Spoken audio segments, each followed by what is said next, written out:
So this is it.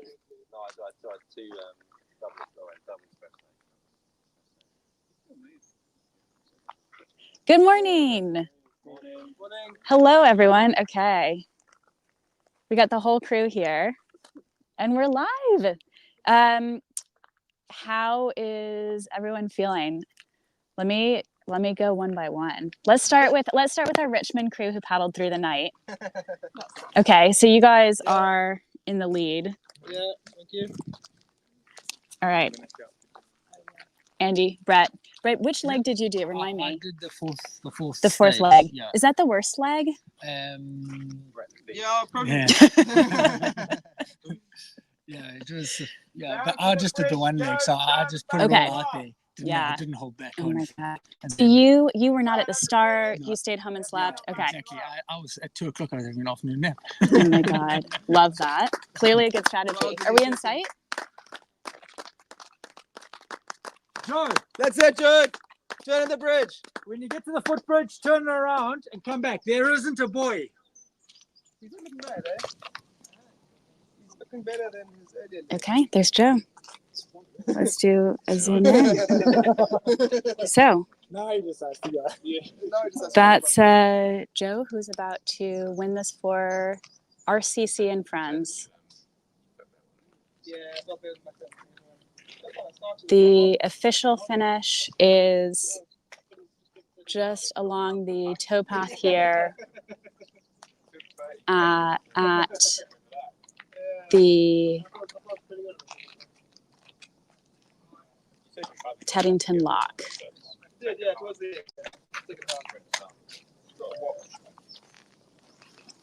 Yeah, it's 5:45. So yeah, that's under 16 hours. Yeah, so that is. There's still a chance. Royal is holding out hope. I think he's slapping around. He can swim back here without his boat. He forgets how to swim as well. Joe, where are you going? That's the wheel, Joe. That's the wheel, Joe. Richmond. There he goes. Probably go back to the 9 o'clock shower. Come back up. You've still got that time. So used to the old habit of like going back from Hampton Court. Yeah. All right. So you made it through the night. Okay. Do we have the next one? You got them all ready?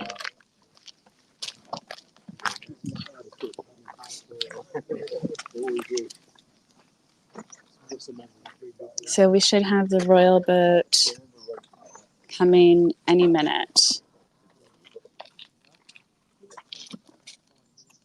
Or any second.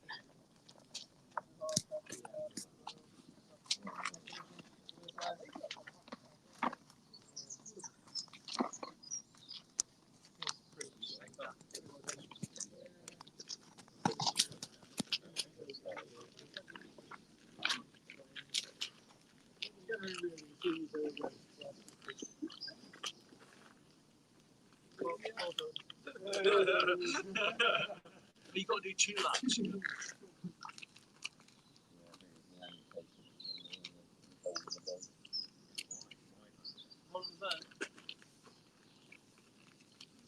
So we are here at the finish of the Thames 200 Ultra, and we are just waiting for the Royal crew to come through any minute.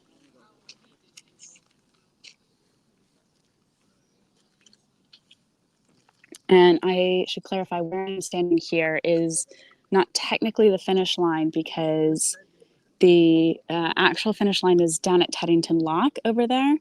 And I'm just a few hundred meters upstream. And this is where the official sort of finish party is. So that is where I am standing here. And we should see...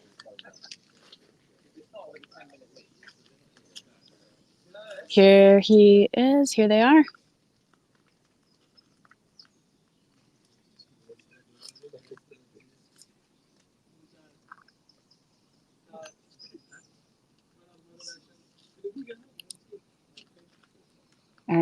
That's the Royal crew.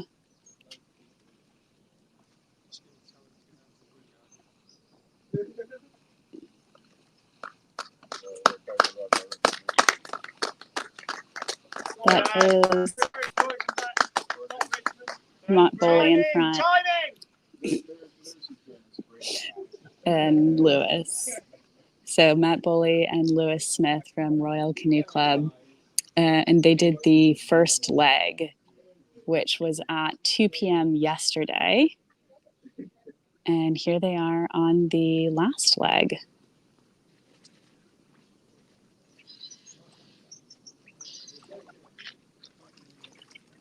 Finishing second in the Thames 200 Ultra behind Richmond Canoe Club and friends.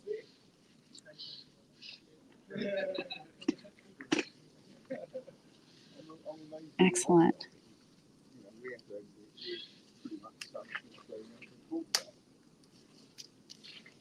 Cool. I think we've got Chelmsford coming next. So I think we've got a little while now before come in. So they're within 8 kilometers of the finish now. So this is very friendly water for both the Royal and the Richmond team.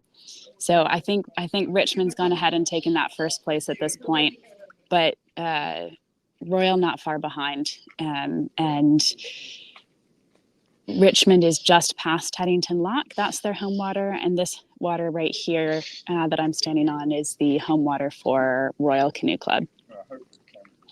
So awesome. Okay, let's get back to the racers. All right, we've got 8 kilometers before Chelmsford, so we've still got a little while before they come in, it looks like. How are so we've got our part of our winning team right here. Second place team right there. I waited to call it. I definitely waited to call that one. All right. How Andy, how are you feeling? You did 2 legs. Yeah, 2 legs. I must say the second leg I felt better than the first one. Yeah. I think the first one I was probably just a bit, nervous. Start of the race, having to sprint off like that. Second one you can kind of take your time, build up your steam at your own pace. So I felt pretty good on the second one actually. Nice. Managed to hold off the Royal guys and extend the lead a bit. Extend the lead a little bit, which was good. So built Joe and us a little bit of a buffer, which was good. Had to make up for losing the lead on Saturday. But very happy with the outcome. Fantastic result for us. Nice, good. All right, Brett, you're feeling good? Yeah, pretty good. Yeah, I was tired after my leg, but just some water and a couple of slices of pizza, and I'm back to normal. Good as new. That's great. And so, what times roughly was your leg, if you remember? 10 o'clock till about 1 o'clock. Okay. So the midnight. When darkness had really set in. Yeah. And it was quite tough. Yeah. And we had just taken the lead there. George had just built us up a little bit of a lead. So then the pressure was on to try and maintain that lead. Yeah. Or even try and extend it if I could. So I kind of just went for it. And that was your only leg, so you just went all out at midnight. Yeah. It was pretty dark actually. Actually going through Reading was quite nice because the Reading Festival was going on at the moment. So you had all this music and people on the bank. Wow. A couple of boats on the water, which I was a bit nervous about, but that wasn't too bad. It was no issue. Okay. They weren't like creating wash or anything. Yeah. Okay. Yeah. So it was like lights and people around and that's awesome. Yeah. Cool. That's great. And George, so I saw you go in at Abingdon, right? Yeah. It was about 7 o'clock in the evening. In the evening, and how was that leg? Yeah, it was beautiful. I mean, I've never paddled that stretch of the river. In the first hour and a half, it was just really, really pretty, fantastic. I went down with the K2. It was storming it down, so that was really good. Once it got dark, it was pretty gnarly in some sections, but really enjoyed it. That's good. And then managed to get a little bit of a gap for our team. Here we go. Woo! Here he comes. Well done, Joe. Go on, Joe.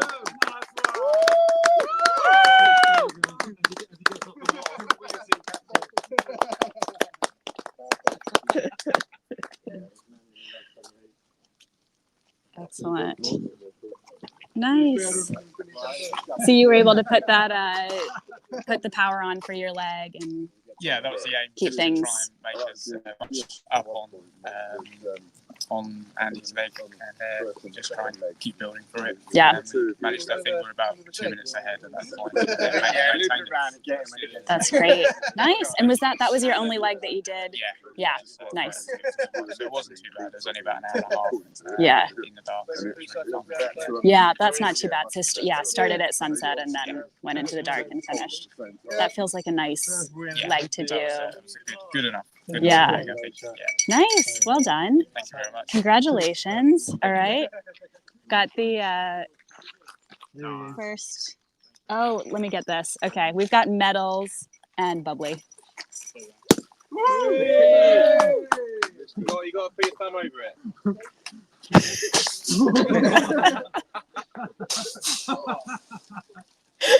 There we go. Great work, guys. Well deserved. Well done, Joe. Cheers.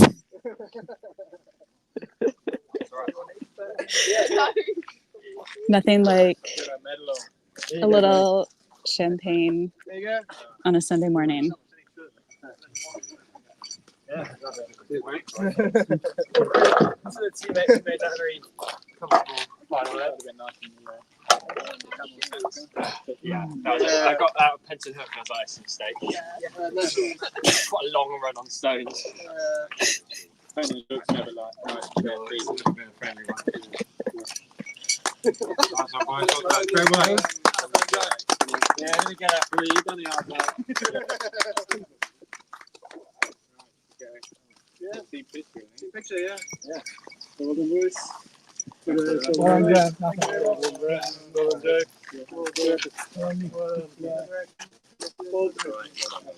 I was convinced you were going to crack. That was Brett Mines for leading out the charge. You in the middle.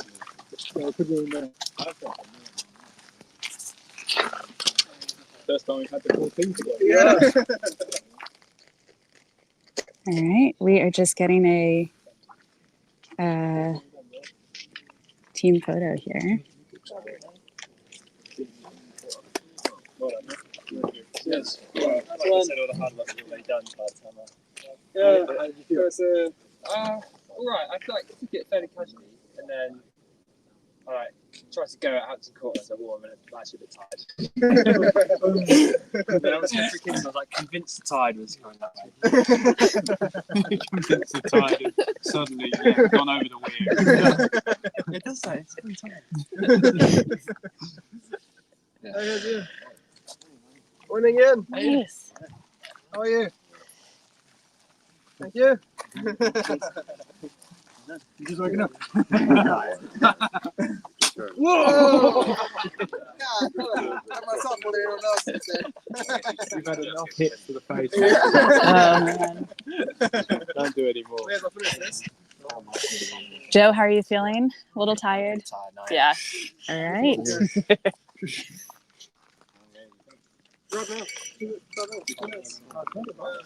So that's it for the Richmond crew. First place. Lots of bubbly. Very nice.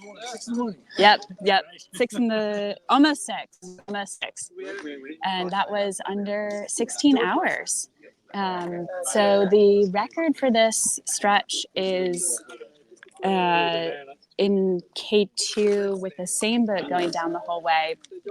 The record is 15 hours 37 minutes, and that was the record that Billy set in April earlier this year, and that is still unbroken.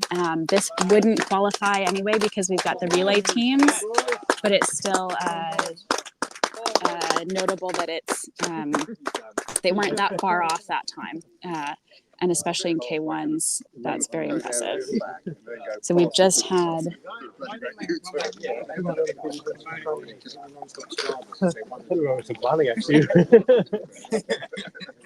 we've just had the royal crew come back to the finish here.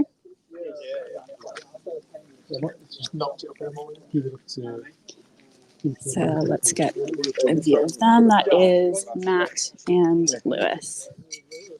Here they come.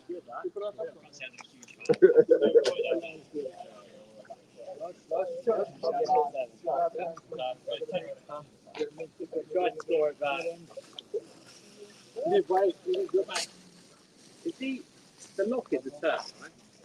Yeah. The bridge. That's the bridge, yeah. Yeah. There's no point. No. We took the lock. You went all the way to the lot? Yeah. Might as well. Yeah. You touch it. Didn't think of going Actually, that would be a better idea.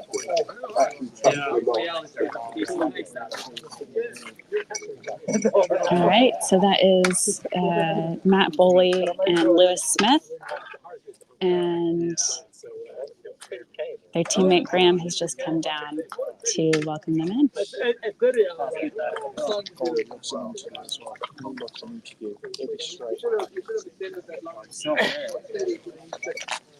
You're a bit tired, mate. Very close at the finish here. Didn't you? Put the effort in. Did your best to try and catch. How much did we catch? They did their 5-6 best. minutes. Yeah. Caught 5-6 It was minutes. a big task to do. We're given a big task as well. That's the thing I'm pointing. Where is Ben? They came in very close.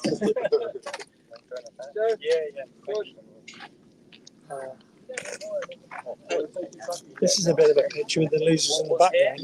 Oh, second place by, First hey, those losers. are your teammates. First losers. How far was the other two? Half an hour or so. Cover each other. No, they're like half an hour down.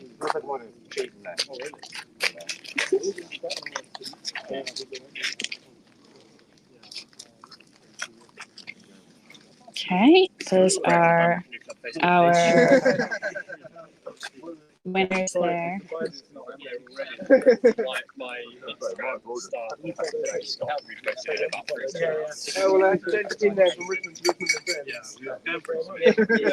She was like, oh, it should be Richmond and Trent. It's just George. And I was like, well, Do you want to see if I get your instruction? yeah. Can you give me a precision hydration water bottle if I've got any of those? Oh, yeah, mate. So you guys did it. Well done. First leg, last leg. Hard. Yeah. It felt really nice quite nice going out in the morning, though, wasn't it? Yeah. I think we actually probably got in a better rhythm on the second leg, didn't we? I preferred the second leg than the first leg. Really First leg was hard. Got the leg drive together, but set at a nice pace. It nice. was quite hard. Yeah. Even though it's home water. That Yeah. made it harder. Oh. Yeah. Knew every single bit. It's Yeah. a long ways. Yeah. Right. Because you know how long it is. You're not fooling yourself that it's shorter than. At least you're close to home. Yeah, literally just power across the river. Go back to Yeah. the greatest canoe club. Although they did win. Well done. So you felt like the second leg was better than the first one. Did you have a hard time getting back on? We were right, we got a bit of sleep. Yeah. Okay. We were okay. Yeah, bit of sleep in between. Nice. Well Well done. Performance athlete, second place. Yeah, Next year very we'll be first. impressive. Yeah, Very Yeah. good race. you guys are gonna come back again. Yeah, We definitely will. nice. Come back here.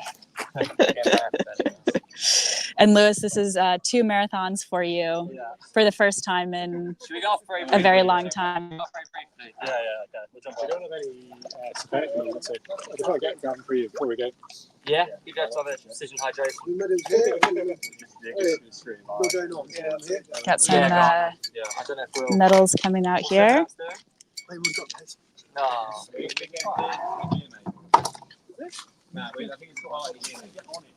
medals while they're in the boat. I'd come back and have a beer. 2 o'clock.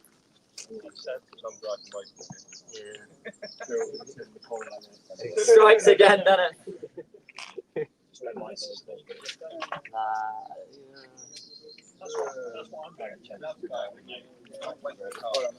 They love it. They just think. Is there? There's nothing up there. Then So Royal Canoe Club is just back across the river over there, which I think is tempting for these guys to go take a break and put the boat away before they come back for the party that's happening at the finish here later today as more teams arrive. 27 minutes.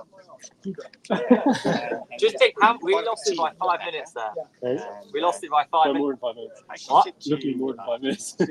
Well, you lost. So how far we are? How much So there's a put into you guys? little bit of debate over We gained 6. You say we gained 6.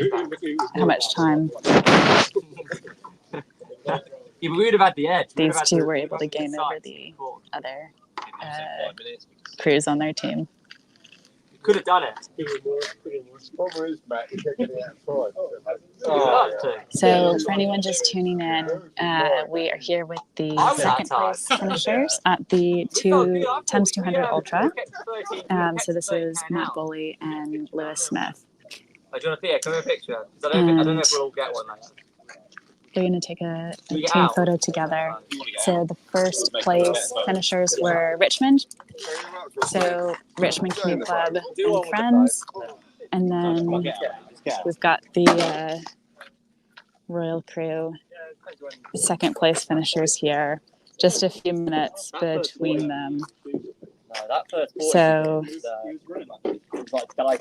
Matt and Lewis were the only crew on this team who had faster splits than Richmond.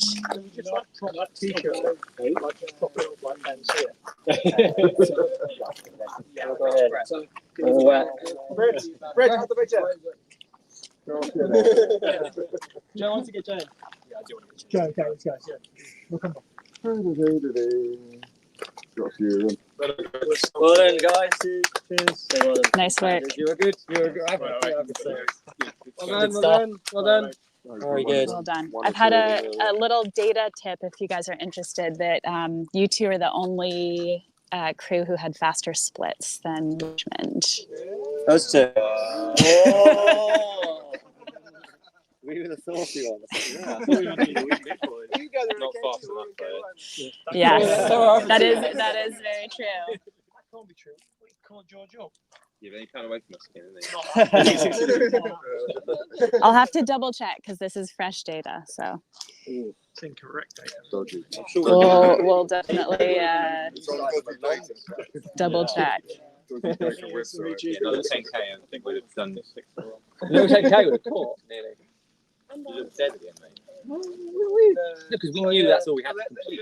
Yeah, we were done. Yeah, we knew that was a set distance. We emptied ourselves appropriately.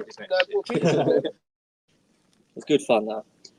You look cold, mate. You need to get back. It's a bit somber, just like standing in. Like, I've never got this early training when I was full time. Groaning most of the time. Yeah, still coming home. You were just getting home for the 7 o'clock session. Come on, boys, get going. So I'm going to shout. See you guys. well done. How did you guys feel about your tactics? You got a quick minute. Ed, what do you think? Went well. I think we optimised our potential. Yep. But the other guys were just a bit fast on the day. Yeah. So, yeah. Well done. More training required. And you'll come back next year? Well, maybe not. Maybe. It's quite hard. Right now I'm hurting. So okay. Yeah. Ask me again in 6 months. All right. Sounds good. Nice. Were you guys happy with your tactics and everything? Yeah, I was happy. Yeah. We had the shorter legs, but yeah, I think we could have been utilised on the longer legs more. with the higher pace. Ah, all right. A lot of shit talking between this two. I just saw Ed, are you going down? Sorry. All right, guys. So that's our first two. We should have more coming through here soon. We'll let these guys head off. Did you put my shoes and stuff in? Lots of barefoot paddlers at the finish so far, which is definitely a choice. All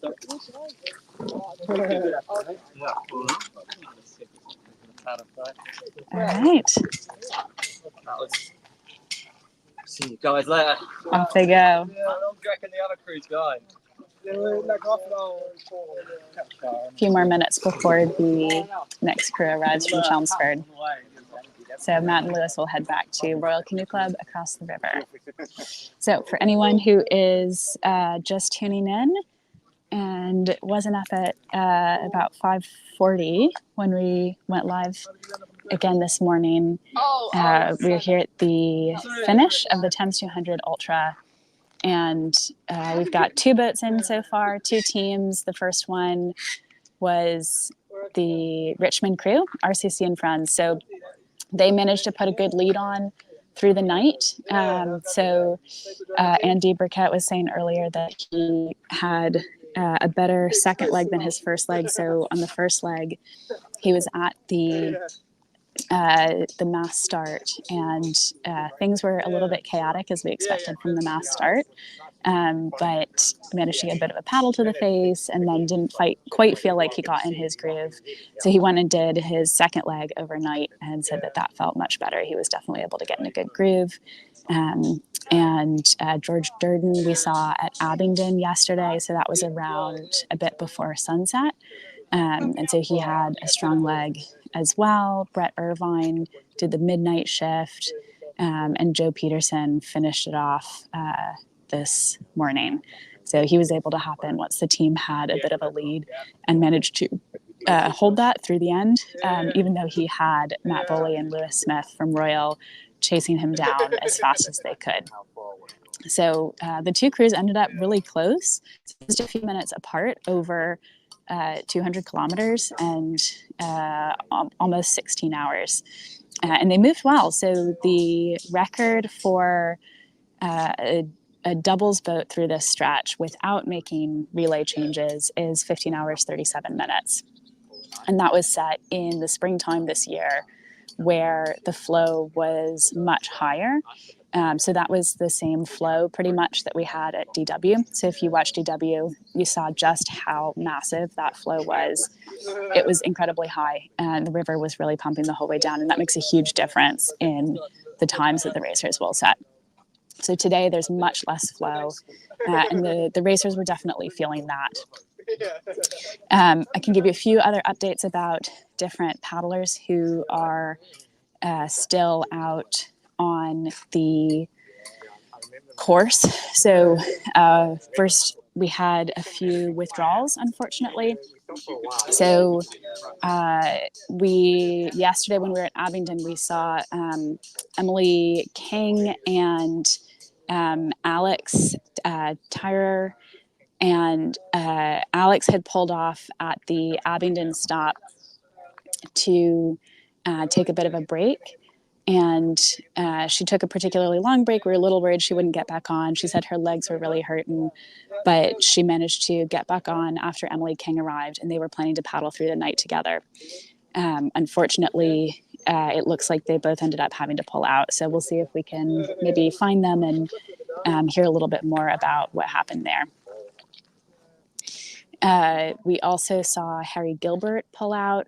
So Harry was in K1. He was going really well through the first part, which was great to see. And then it looks like he's ended up having to pull out. So we'll see if we can find out again more about what happened there. And we have Richard Buston, who is now in the lead to take the win in K1. So he was behind Harry for a little while. And it looks like he's maybe potentially taken a little bit less racy of an approach. Maybe he took it a bit easier and was able to kind of power through where Harry wasn't. You know, we mentioned yesterday that this was a bit of a comeback for Harry. He's been a little bit out of the racing scene for a while. So that would be a real challenge to kind of come back to a race like this. And, you know, Richard Buston has done 15 DWs. That's under Richard Hendren in the DW records. If you're taking a look at that, and he's got 5 DW wins under his belt as well. So it looks like the Chelmsford crew is starting to arrive now. This is our third place crew. You should see them in a minute. There they are. All right. Go boys.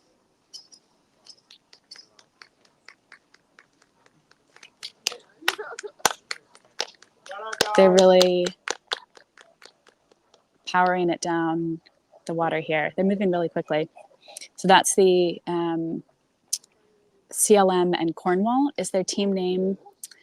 And at the finish here, so I'm standing at the finish line, but the course takes the paddlers all the way down to Teddington Lock, which is just to the right of the weir that you can see ahead. So it's about maybe 600 meters down from where I'm standing here, roughly. So they've got to go down to Teddington Lock, and then they will turn around and come back here to the official race finish. I'll give you a view of that. So race finish, Thames 200 Ultra. Let's see if we can get the Chelmsford crew. We'll be back.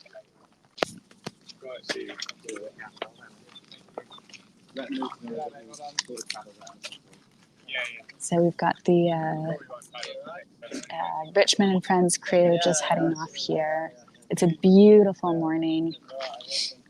I think these paddlers are going to go get a shower before they come back for the party later.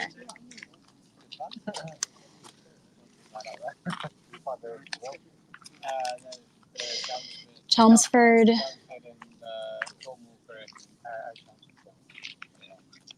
Chelmsford friends, Chelmsford crew. You guys want to chat about how you're feeling? How am I feeling? Tired. Yeah. It's been a long day. But Which legs did you race? I only did one leg. I did the third leg. Okay. So I picked up from Will. Yeah. Lost his nice healthy lead. And then we changed over to James Walkington and Declan Strong. A good start to their lead, but then got lost at Cookham. Okay. They went the wrong way a couple of times. Oh man. So lost quite a bit of time there. So we went into that section with a 12 minute deficit down on Andy, and then it's been extended to half an hour. And then Will and Pete have jumped on for the last leg, pulled back quite well. Yeah. And they're a drill crew, so hopefully they'll be finishing shortly. It's good. Yeah, they looked like they were moving really well out there. Yes, yeah. They've trained before together. They went for selection a couple of years ago, so they're a drilled crew, and they move well together. That's great. Nice. Oh man, I can't believe getting lost at Cookham is definitely a challenging. Yes, yeah, we got a phone call at 3 o'clock in the morning saying which way is it? Oh they lost their bearings, but they got it sorted in the end, and they got on the right path and got going. Yeah, good, nice. Well, third place overall for the relay teams, and not bad for us. Yeah, just got a little scratch crew. Yeah, a couple of paddlers who haven't paddled in a while and haven't done much training, so. Nice. When did you all come together as a crew? Couple of 2 weeks ago. Yeah, 2 weeks ago. Okay. Combination of two clubs at different opposite ends of the country. Yeah. But with various connections. Yep. Mostly in the back of that K2 down there, Peter Wilkes. All right. So Peter is the one to blame for dragging you all into it. Yes. Yeah. He used to paddle at Chelmsford, now paddles up for hence the Cornwall connection. That's, yes. Yeah. Nice. A reliable Dan Palmer who knows every nook and cranny of the River Thames. And yeah, they do. one too many DWs. 8 DWs. Yeah. 8 DWs. Yeah, that's a lot. That's a lot. Dan, I know you're a little camera shy. Do you want to see how you're feeling? Yeah, me and Martin have a little chat. Okay. Yeah, it was a good race. Yeah. It was really, really, really fun. Yeah. And the Thames, the moon was out. It was really good. Loads of visibility. Just a bit. Big help having Dan in the boat. Yeah. He knows it like the back of his hand. So. Yeah. That's great. I know that section pretty well, and I think the Royal crew messed up, and they went round an island, whereas I knew where to go straight you knew it was down faster. through. Yeah. Okay. So we actually got in front at one point. Yeah, and then they come up steaming up behind us, and then we just had to keep them as close as we could. But Gained much on us in the last. no, we just pulled very hard to try and keep with them, and we weren't it far worked. behind. It worked, and then our other crew got a bit lost, unfortunately. But Yeah, I'm sure you've heard about that. just heard about that. That sounds challenging. But probably DW next down. Yeah. Yeah. Is it so because you've done so many DWs, that's kind of the advantage? Yeah, I think so. Yeah, I know it so well in the dark. It's like, I can just say, and I know what portage is coming, and I know what to expect around each bend and which bit of flow comes out where and all of that, which all helps. And then when we were tailing the Royal crew, we had a bit of, they were like just going left and right and left and right, and we could just stay straight, which kept us closer. Yeah. But yeah, it was a really nice race, and I enjoyed the whole team event. It was nice doing the same sort of distance, but as a group of us, it's just wasn't our day. But there we go. Sounds like you all did really well. Yeah, it was good. Yeah, it was good. I'm glad we did it. Yeah. But I'm hoping it would have been a bit closer for Pete and Will to chase down a bit more. They would have been close.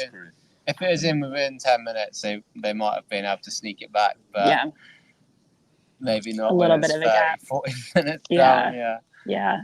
But That's tough. Whatever it was in the end. Yeah. At least they got to finish in the light. Yeah, that is true. Yes. That's a plus. And what time was your leg roughly during the night? We started about 10:30, was it that? 10 and finished just before 1. Okay. Yeah. So that was the midnight shift. Yeah. Night shift. We did night shift. Yeah. Yeah. All the islands and all of that bit coming down through past just after Sonnings and all of that. So that was good. Yeah. Nice. The moon was really good. Yeah. No. It didn't need lights really. No, it didn't really need any lights on the boat. You could see so far ahead of you. But And did you all see where it was really orange? Orange? Okay, maybe that was earlier in the night. Yeah, maybe. It was looking really orange when it was first rising. Festival, that was quite noticeable. Oh yeah, the lights strobing and the music vibrating our boats. For about 5k afterwards, you could hear them still. Yeah. But no. Oh wow. But no problems with the Reading Festival, just a festive atmosphere. Quite a few people about on the riverbanks. Yeah. Get a few cheers late at night. Nice. Nice. There they go. I can hear the I'm imagining some confused festival goers. Yeah. That's great. Okay. Well up, boys.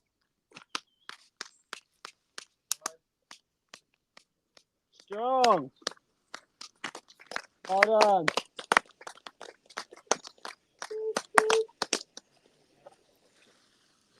All right. That's it.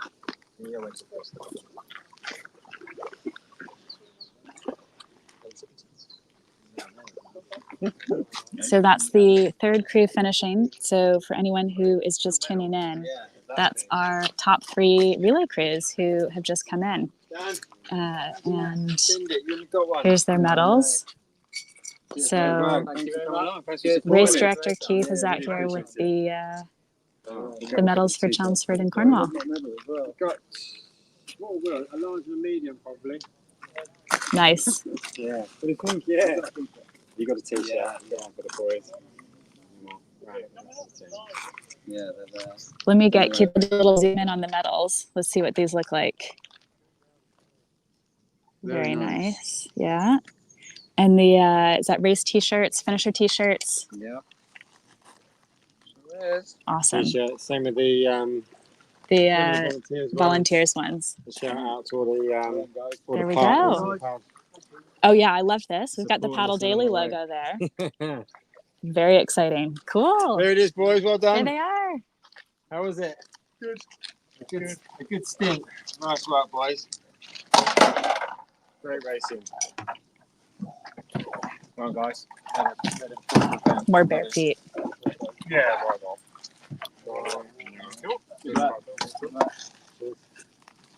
There he is.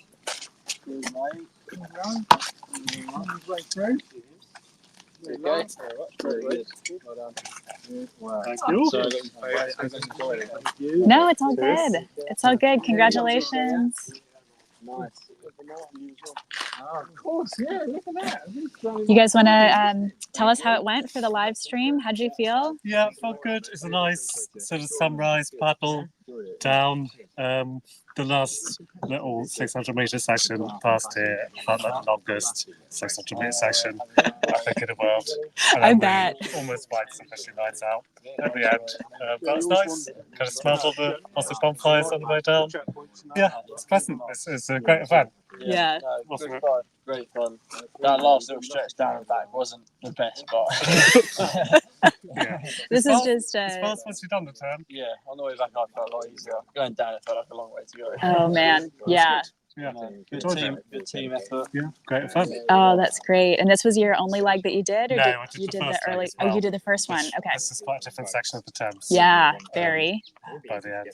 Yeah. Did you find one of them was a little bit easier than the other, or The first one I think was a bit mentally easier, just with lots of people around. Yeah, kind that of mass racing it. start? And then this one we were a little bit behind, kind of second place. Yeah. So Yeah. it's just getting down the course really. Yeah. Yeah. Nice. No, good. Well, third place. Congratulations. thank you. Very well done. Thank you. Awesome. So that is number 3, Chelmsford and Cornwall. Sounds like they had a really nice sunrise leg because they were a little bit further behind than the Royal and Richmond cruise we saw a few minutes ago. It means that they had a little more sunrise to their leg, which is nice. Sunrise was pretty recent, so the Richmond and Royal cruise just had some sunrise at the end of their legs, and then the Chelmsford crew had the pleasure of having an earlier sunrise, so a bit more time in the sun. They were just saying that it was really difficult to get to do this last 600-meter section. So as I was saying earlier about the finish line, so we've got the official finish right here, which is where the party is, but the racers have to go down to Teddington Lock, which is just down there to the right of that weir that you can see, which is the white structure. You might be able to see that blue bridge, which is just above Teddington Lock, and it's about 600 meters from here. And that last Chelmsford crew was just saying how just tough and mentally tough it was to get to that point, because they've obviously gone right past the finish line. They're really exhausted after a long, 16-hour relay where they've been putting in full effort on their sections, and then they have to kind of go all the way down there before they can turn around and come back. So it just felt like a really long way. But it's nice to have a great finish area here, and I think we'll try and take a look at that a bit later. We'll have some more people coming into the finish area later on as different boats come in. I think we've got a little while yet before the next crew. So in terms of the progress, the next crew should be coming in about 2 hours, and that will be the Tunbridge relay crew and the Rees-Clark siblings. So Sam Rees-Clark and Michael Rees-Clark. So they are a straight through crew, whereas the Tunbridge crew is a relay. And we have a couple other updates for you. So The Chelmsford Yellows, which is the Chelmsford Junior crew, they are still on the water. They were just stopped at checkpoint 4. And then, the Tunbridge and the Rees-Clarks will be the next 2 that we get through in a couple hours. So we'll take a little bit of a break until then. And the Chelmsford and Cornwall crew. So if you're just tuning in, the crews that have finished so far, first was the Richmond boat, so RCC and Friends. And they finished in about 15 hours 45, 15:50, around there, followed by the Royal crew, who was about 5 minutes later.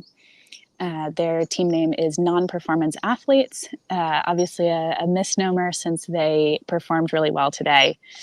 And then after that, we had 3rd place overall.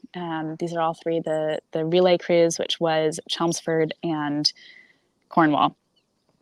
So we were just hearing from Dan Palmer and a few other folks on that team that they had a lot of trouble when one of the overnight crews got lost during the dark section around Cookham.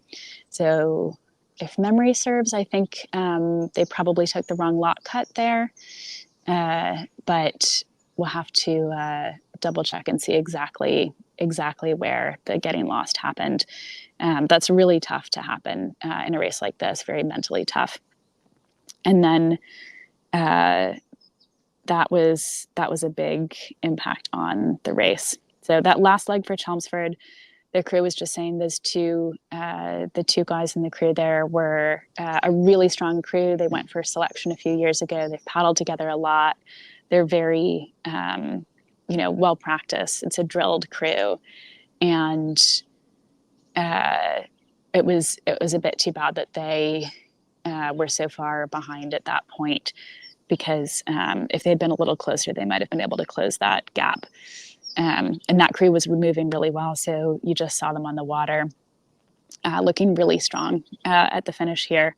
And they had a quick leg that pulled back 15 minutes, but because of the challenges with getting lost earlier for Chelmsford, that was didn't quite manage to make it up. And you also heard from Dan Palmer, who's done DW many times, 8 times. He most recently in 2023, last year, he and Kat Wilson won the mixed doubles in the race. So I'm just going to give you back to the leaderboard updates, and you'll see the final times there for the first 3 finishes as well. And then we'll hop back stream again soon when we have a few more boats coming in a couple of hours. See you soon.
Good morning, everyone. For anyone just joining us, we've had the first 3 crews of the relay come into Teddington for the finish.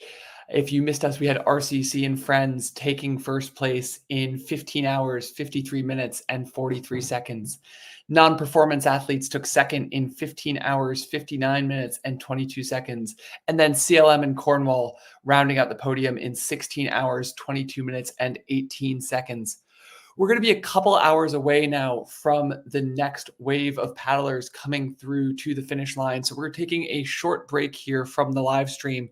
We'll be resuming our coverage around 8:30. We might be back a bit earlier if those next crews are coming in a bit faster.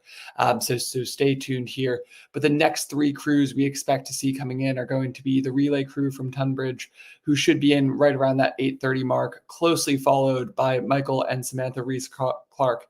And then after them, we should have the Sweet Temptation relay crew all coming in within about an hour of each other. So stay tuned here to the live stream. We'll be back with more live updates as those teams come through into Teddington for the finish.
Good morning. We are back again. Hello. Okay. Apologies, everyone. I posted an Instagram update for you, and early morning brain had me giving you the wrong order for the finish. It was Richmond who finished first, and not Royal. So got to flip that order around. So I'm going to see if I can fix that. If you were tuned in earlier, you've seen that the first 3 crews have finished.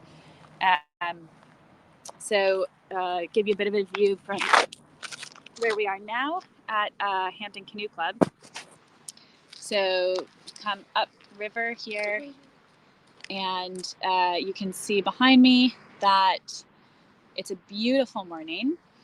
And so we should have a next crew coming through soon.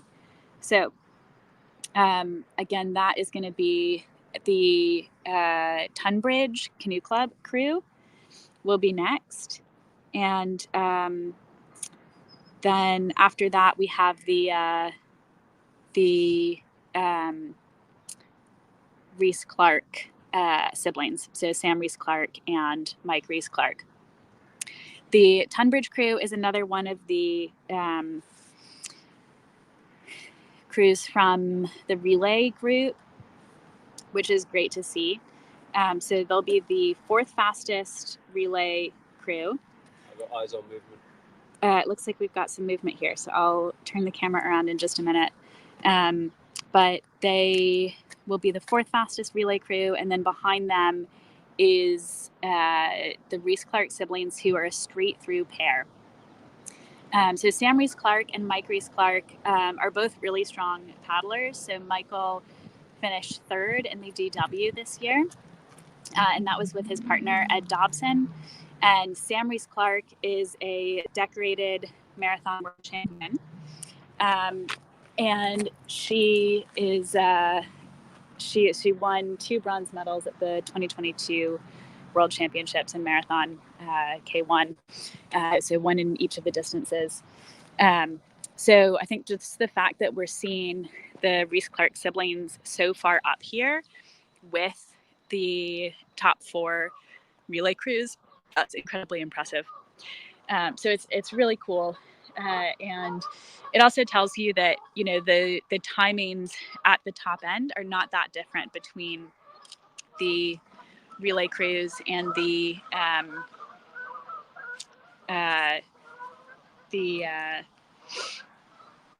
straight through crews. So I think most of the rest of the K2 and double straight through crews are still a bit further behind. And yeah, it looks like we've got Tunbridge in sight. So let's see, I'll switch this around. You might still not be able to see them for another minute. But they are out there. You can see their paddles flashing in the distance. So that is the Tunbridge crew. Yeah, Tunbridge has had a great race today. We had several different canoe clubs who put in relay crews for the Thames 200 Ultra. And I think we expected, you know, when we saw the entries initially, it looked like it was probably going to be between Richmond, Royal, and Thames, well, and the Russell family. We then got sort of an updated start list, had some more crews enter, and it became clear that it was probably going to be that Chelmsford crew would be in the mix as well. And they actually looked like they could potentially be the top contenders for the win. But unfortunately, the Chelmsford crew ended up having getting lost a bit around Cookham. So definitely not ideal. I was chatting earlier, and you can go back on this YouTube video and watch the beginning of the stream and see my chat with Dan Palmer, who was talking about how when he was paddling through the midnight leg, he found that having done so many DWs, he's done 8, is incredibly helpful. So because he had done so many when he was in for Chelmsford, which was not the leg where they got lost, he was super familiar with the course and very comfortable with it. So that was, he was actually saying it was an advantage as well, because he knew where some of the shortcuts were through the islands. And that was really helpful, because he watched the Royal crew at that point go through, and they picked the wrong side of one of the islands. He was able to take the faster side of one of the islands. So I think that made a difference on Dan Palmer's leg. But unfortunately, it was the other leg where that Chelmsford crew got a bit lost, and lost a fair bit of time from when they had the lead earlier in the race as well. So they had a strong crew in to finish, who looked really good earlier. Again, you can go back on the video and watch that finish. So they were really, steaming down the river. And then the Richmond and Royal crews, of course, looked great. So Royal really tried to come up and take that win behind Richmond, but they didn't quite manage to pull it off. And it was the Richmond crew who won, even though they were in K1s, which is very, very impressive. So we're watching the Tunbridge team now. If you can see that K2 just cruising down the river ahead of us. It looks like this crew is moving, maybe a little bit, definitely a little slower than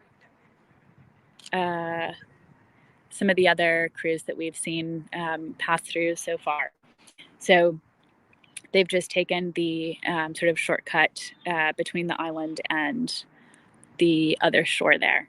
If you were wondering why it looks like they disappeared, I think it's certainly a shorter distance to take that cut.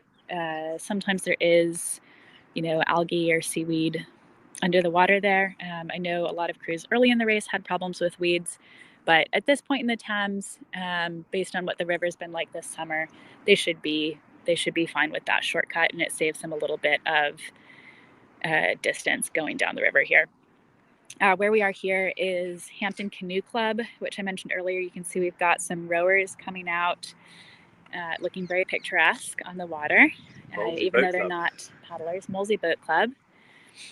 And then just below us, past here, you've got the you've got Hampton Court Palace, and then the lock there, and then the last stretch of the Thames, where the racers will go all the way down to the lock at Teddington. So Teddington Lock, the last lock before you hit the tidal Thames, and they'll go down to the lock, turn around, and finish at the finish line, which is at the YMCA Hawker, where we've got a big party coming up later once more of the paddlers have arrived. So yeah, it ended up being Richmond who took the win. They had some really, really strong paddlers out. Chatting with Andy Burkett earlier, he had done the first leg of the race, and then he came in and did one of the night sections. And he really felt like he didn't quite get into his groove on that first leg. And I know, he had gone into it hoping to take the lead for Richmond there, or Richmond and Friends, I should say. And didn't quite manage to get that. But then when he came back in later on, he said he felt really, really good about his leg and was able to definitely kind of get into that rhythm that he wanted to, and seemed to really enjoy the race. So yeah, there was definitely some slightly different tactics between the group. I think we have seen across a lot of relay teams that the strategy of having a someone on your team or your relay crew, the K2 who's coming in later on, having them not be at the start at all, make sure that they are at home or nearby getting some rest, and then coming in later. So we've definitely had several crews who've said that was their approach, and they seem to really appreciate that that extra rest. It's really hard to get out there and do a leg in the dark. A lot of these crews had teams who did basically like the 10 p.m. to 1 a.m. kind of stretch of the race, which is brutal. It's really tough. And so for the people who are out there taking a nap at 2 p.m., really chilling out and then giving it their full energy for that midnight leg, that seems to have worked well. I know that's what I heard from Brett Irvine from the Richmond team, who I spoke with earlier too. He said that was a really effective strategy for him and his team. So they were really pleased. I think the Richmond crew was definitely happy with their performance.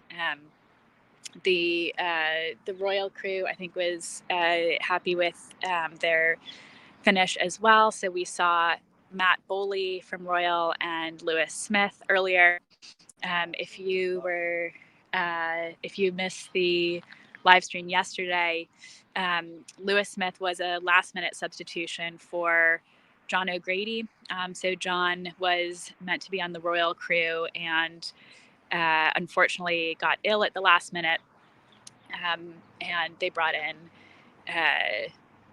Lewis Smith to take that spot.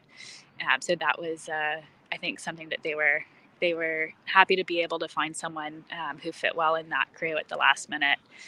There was a few days there where we thought it was going to be Mike Lambert, who just finished his circumnavigation of the UK by kayak. And I think he was, maybe feeling like that was going to be a bit challenging on his body after everything that he had already put it through.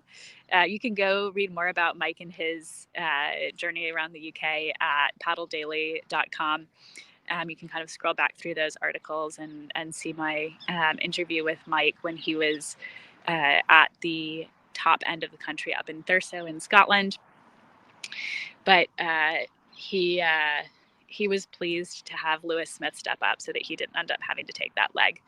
And then Mike Lambert still ended up doing the support for his team from Royal during the race. And we also saw, I think one of the nice parts about the Thames 200 Ultra has been that you can do it unsupported. And so that has been really big for paddlers out there who, want to try it solo unsupported, but, don't want to kind of carry all their stuff with them as they go along the course. And for having those checkpoint stations, that's just made a huge difference. So even so, when we were at the checkpoints earlier yesterday, so we were at the first checkpoint at Newbridge and the second checkpoint at Abingdon, we did see that the relay crews in particular, who had a support crew there dedicated to helping them make those changeovers, it did make a difference just because it makes it faster. It cuts a few seconds from how long it takes them to change over. So that's like moving the GPS tracker from one relay boat to the next boat.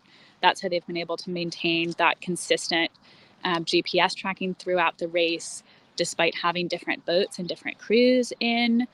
So the crews got really quick with that, especially the crews who had support crews helping out with it. And then just making sure that they were getting their, food and kit and everything really easily at those checkpoints and at, some of the lock portages in between. So we've got eyes now on the Rees-Clark siblings. So you can see them coming down here in K2. They are looking really strong. They are almost perfectly in synchronization. Yeah. Which, considering they have done the straight through and they have not stopped paddling since 2:00 yesterday afternoon, that is a phenomenal achievement at this stage of the race. It really is. It's incredibly impressive. And just to have that, amazing sibling relationship where they both are so good at kayaking, they both love it so much, and they can get in a boat and go well together for, 18 hours. That's really something. Yeah. They're looking really strong. These are some really nice, they've got really nice form here. I mean, they basically look the same as they did when we saw them yesterday. going through Newbridge and Abingdon.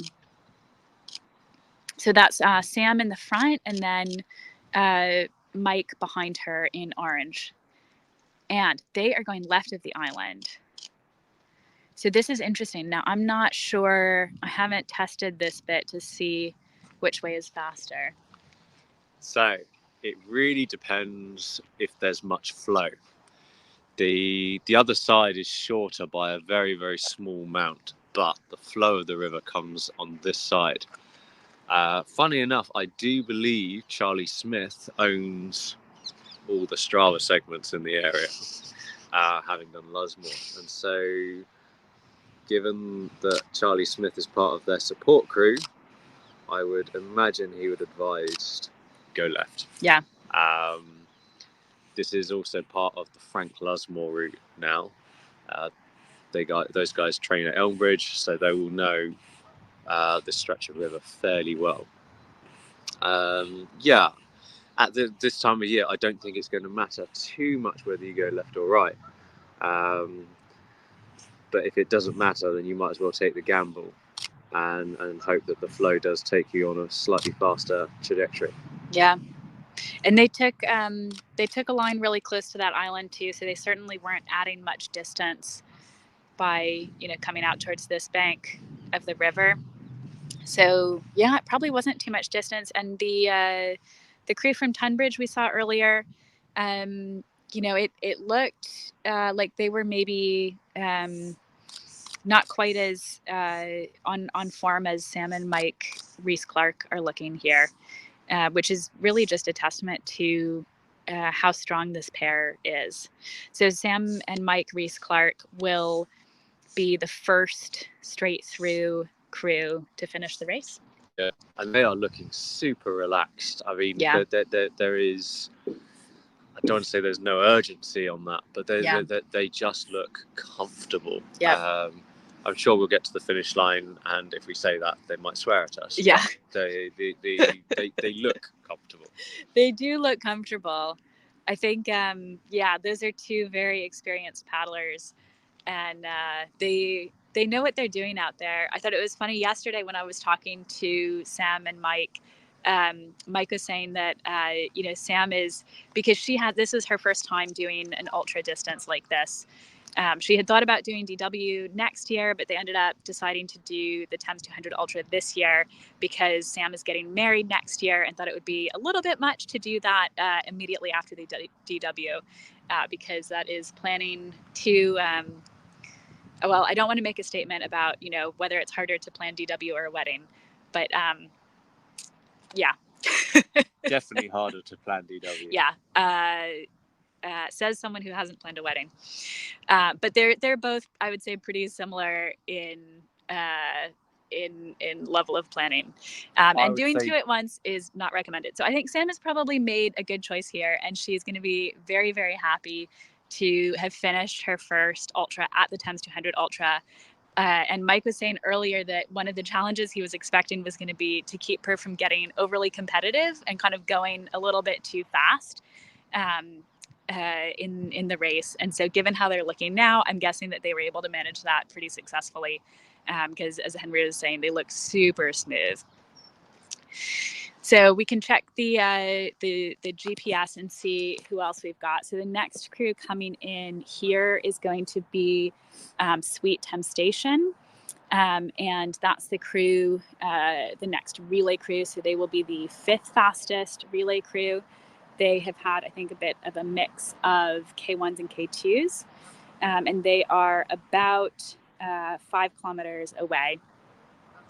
And then about 8 kilometers behind them is the Russell family. So this has been the whole Russell family involved, which is fantastic. So that includes Jimbo, Russell. Oh, James has commented definitely weddings. Yes, for someone who planned a wedding this year.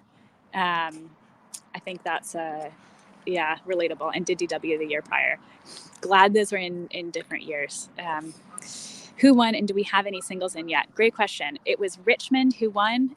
Anyone who was on the Instagram and saw my error that it was Royal followed by Richmond, I apologize. It was Richmond followed by Royal. And you can go back and watch the live stream, and you can see the crews coming in. We do not have any singles in yet. So the Rees-Clarks are the first straight through finishers. James, I assume you're asking about straight through singles, because the crews we've seen finish already have had a mix of singles and doubles from the relay. But the first K1 straight through paddler is looking like it will be Richard Buston. So early in the race, he and Harry Gilbert were really close. They were basically next to each other, and if anything, Richard was very slightly ahead. Then we saw Harry put in a big effort, and he picked up a bit of a lead, quite a lead really, over Richard, over 5 minutes. We saw them at Abingdon, which was the second checkpoint, so about 60-something kilometers into the race. And back at Abingdon, Harry was looking pretty good and had several minutes on Richard. Harry pulled in for a really quick stop, got some refueling, and kept going. Richard actually didn't even pull into the checkpoint. So he, I think, was probably just focused on trying to catch Harry. And then at some point during the night, we saw that Harry ended up withdrawing from the race, which was definitely disappointing to see. We've had a number of racers who have had to retire. So we saw, I think Michael Frost was the first one who withdrew. You can go back and watch my interview with him from yesterday morning before the start. He was on an inflatable SUP and just started stand-up paddleboard racing in April. So just the fact that he got out here to the start line is phenomenal. And hopefully he will come back for next year to have another go at it. We also saw, unfortunately, Alex and Emily, who were also in stand-up paddleboards, have retired. So we saw them at Abingdon, and Alex was definitely feeling it. She said particularly in her legs, and a few of the stand-up paddleboarders were having a hard time with the portages, because it is kind of a challenging craft to take through so many portages. So Alex and Emily ended up kind of waiting at Abingdon for a while before getting on to try and go through the night together, which seemed like a really great idea for them. But it looks like they weren't quite able to make it all the way through the night, and they had to withdraw as well. After Richard Buston, we've seen that Tor Harley has been having a great race in his C1. So kayaks are generally much faster than canoes, and so the fact that Tor has been really so far up there in front, obviously behind the K1s of Richard and Harry, but Tor's having a really great race. And I know one of his goals for the race was to be able to wash hang with some of the other crews. And it looks like he's been able to do that for a good chunk of the race from what we've seen on the water yesterday and on the tracker. I think most recently, it looks like he was probably going along about next to the Barbarians, which is the C2 crew. There's a K2 behind me, but that is not one of the racing K2s, just some local paddlers out to enjoy the river this morning. So yeah, again, to recap who won, it was first place Richmond, which was the crew with the name RCC and Friends. Then it was Royal. Their name was the Non-Performance Athletes. They definitely performed, coming in second place overall and just a few minutes behind Richmond, which was very impressive. And then Chelmsford came in third. So Chelmsford had a good chunk of the race where they were leading, had a little bit of a challenge getting lost in the middle of the race, and then had a bit of a hard time recovering from that, even though they did have some exceptionally strong crews out there. So I think we are going to take another break and go back to the finish and hopefully see if we can catch the Rees-Clark siblings as they finish in Teddington, as well as the Tunbridge relay crew, who will be the next two in. And we'll probably be at the finish for most of the rest of the day. Thanks everyone for tuning in. We'll be back with you shortly.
Hello, we are back at the finish line, and we should be seeing that Tunbridge crew that we just saw at Hampton coming through here any minute now, followed just behind by the Rees-Clark siblings. So that is Sam Rees-Clark and Mike Rees-Clark. So here at the finish, you can see we have got some fantastic pink and blue signage for the Thames 200 Ultra race finish. And we've got a few morning swimmers out as well. So I think they are here now. Let's see. There they are. All right, that is our Tunbridge crew. Looking like they've done a long one. So they will head to the lock, which is just down the river here, about 600 meters. And then they will head back up here where we are at the official finish line. Yeah, so you can see it. It looks like these two are pretty tired. It looks like it's been maybe a tough leg for them, but we'll see if we can catch them when they come in, and they might just be taking a sort of more slower stroke rate to keep it up over the very long distance that they've had to do this morning. So yeah, Rees-Clark siblings coming up next. We're starting to get a few more people at the finish line again. So earlier we had the rest of the teammates and the support people for the top three crews who finished, which was Richmond and Friends in first place, Royal in second, and Chelmsford in third. You can see behind me we've got some more folks from the race who are milling about, ready to welcome in their crews. And after the Rees-Clark siblings, then we have a couple more relay crews expected to come in. And I'm just going to double check that list now. I know it is the Russells are one of them, and we've got a few of the Russell family crew up here behind me. And then the others are, I believe, let's see. Yeah, Sweet Thames Station. So we've seen that Sweet Thames Station crew a few times during this race. They've been chugging along. I think, you know, the top crews who we had here, so Richmond, Royal, and Chelmsford, are all really, really quick crews. Part of the way that you know that is from the actual times that they've gotten.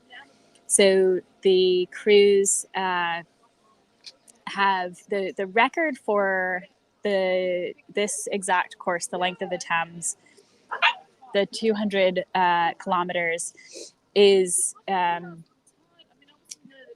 15 hours and 37 minutes. And that's the official Guinness World Record that was set by Billy Butler, and I think Tom Dawson was his partner earlier this year in April. So they set that record when the water levels were really, really high. So that was right around when the DW was. And if you watched our DW coverage, you saw just how high the levels were then of the flow. And so that was a huge help to Billy and Tom in setting that record of 15 hours, 37 minutes. What we are seeing now from the teams today is that they are not actually that far off that record time. So we would expect the relay crews to be able to go faster than straight through, of course. But those top three relay crews all finished under or right around that 16-hour mark. Which was really quick, given that how little flow there is. So again, we'd expect them to go faster than the K2 straight through cruise, but still the fact that they were able to achieve times around 16 hours on a day when there really hasn't been that much flow shows you really how quick and how impressive those crews are. So what we're seeing then from the crews who are finishing behind them, those are kind of just the next step down, and they weren't quite in the mix with those top 3 crews, but they've done really well to make it through the whole race and to get as close to that 16-hour mark in those top crews as they have. Again, there's a big difference in flow here today too, from what it was like when that record was set. So we are starting to see some of those come in now. So Tunbridge should be back up from Teddington Lock any minute. And then Sweet Thames Station is the other relay crew. I think they're the next relay crew to finish. But before then, we should see the Rees-Clark siblings, Sam and Mike Rees-Clark, finish very soon. They will be the first straight through team to finish. So really excited to see the Rees-Clarks finish. They were looking really, really strong when we saw them a few minutes ago at Hampton. They just had, really nice, consistent form. They looked almost just like they did at the start of the race and at the first 2 checkpoints, which was the last time that we saw them in person and on the live stream. They've been consistent through the night to kind of hold that really good position. And they seem to have managed their energy levels really well. So we have behind Sweet Thames Station the Russell family. So the Russells are still about 8 kilometers behind the Sweet Thames Station relay team. And then Exeter is about 6 kilometers behind the Russells. So we should see a lot of K2s coming through here in the next hour or 2. Again, a lot of those doubles teams finishing. And then we've also got the first singles to finish. That's probably a couple hours away. So maybe around 11 a.m. we should see Richard Buston finishing. And then Tor Harley, who's in a C1, is looking like he might be behind Richard. And again, Tor C1s are as a craft much slower than K1s. So Tor has done a really excellent job with his performance in the C1 today. He's done some very long racing previously, including the Yukon River Quest, but not this long on his own. So solo and unsupported, but for the checkpoints, because the Thames 200 Ultra has offered the kind of snack tables and support from officials at the checkpoints. That's been a huge draw for Tor and some of the other athletes who didn't have full support crews out. I think Tor also has a friend who's planning to meet him or follow along by bike for the last stretch. I think the plan was from Staines to Teddington. And so that could be a boost for him towards the end as well. Not that he needs it because he's going well, but it's one of those things that, when you're nearing the end of a race like this, having your support crew and friends out shouting for you when you've gone through the night makes a huge, huge difference. So I'm going to flip the camera around and see if we can catch those Tunbridge paddlers coming back up soon. Seems like they're taking a little while to get here. Hopefully they have made the correct turn and they know where they're going. And then we should see the Rees-Clark siblings coming through pretty soon as well.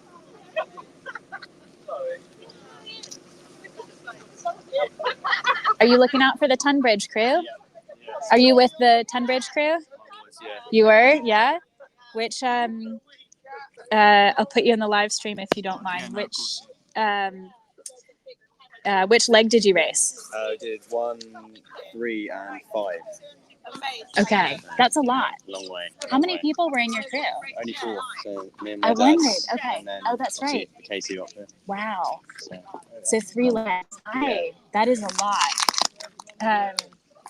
Can you see them? Have they turned? Yeah. They have turned, but Okay. they're going particularly slowly. Yeah. So, So is this their 3rd leg as well? yeah. Yeah. I think that's tough. Okay, there's the Rees-Clarks. There we go.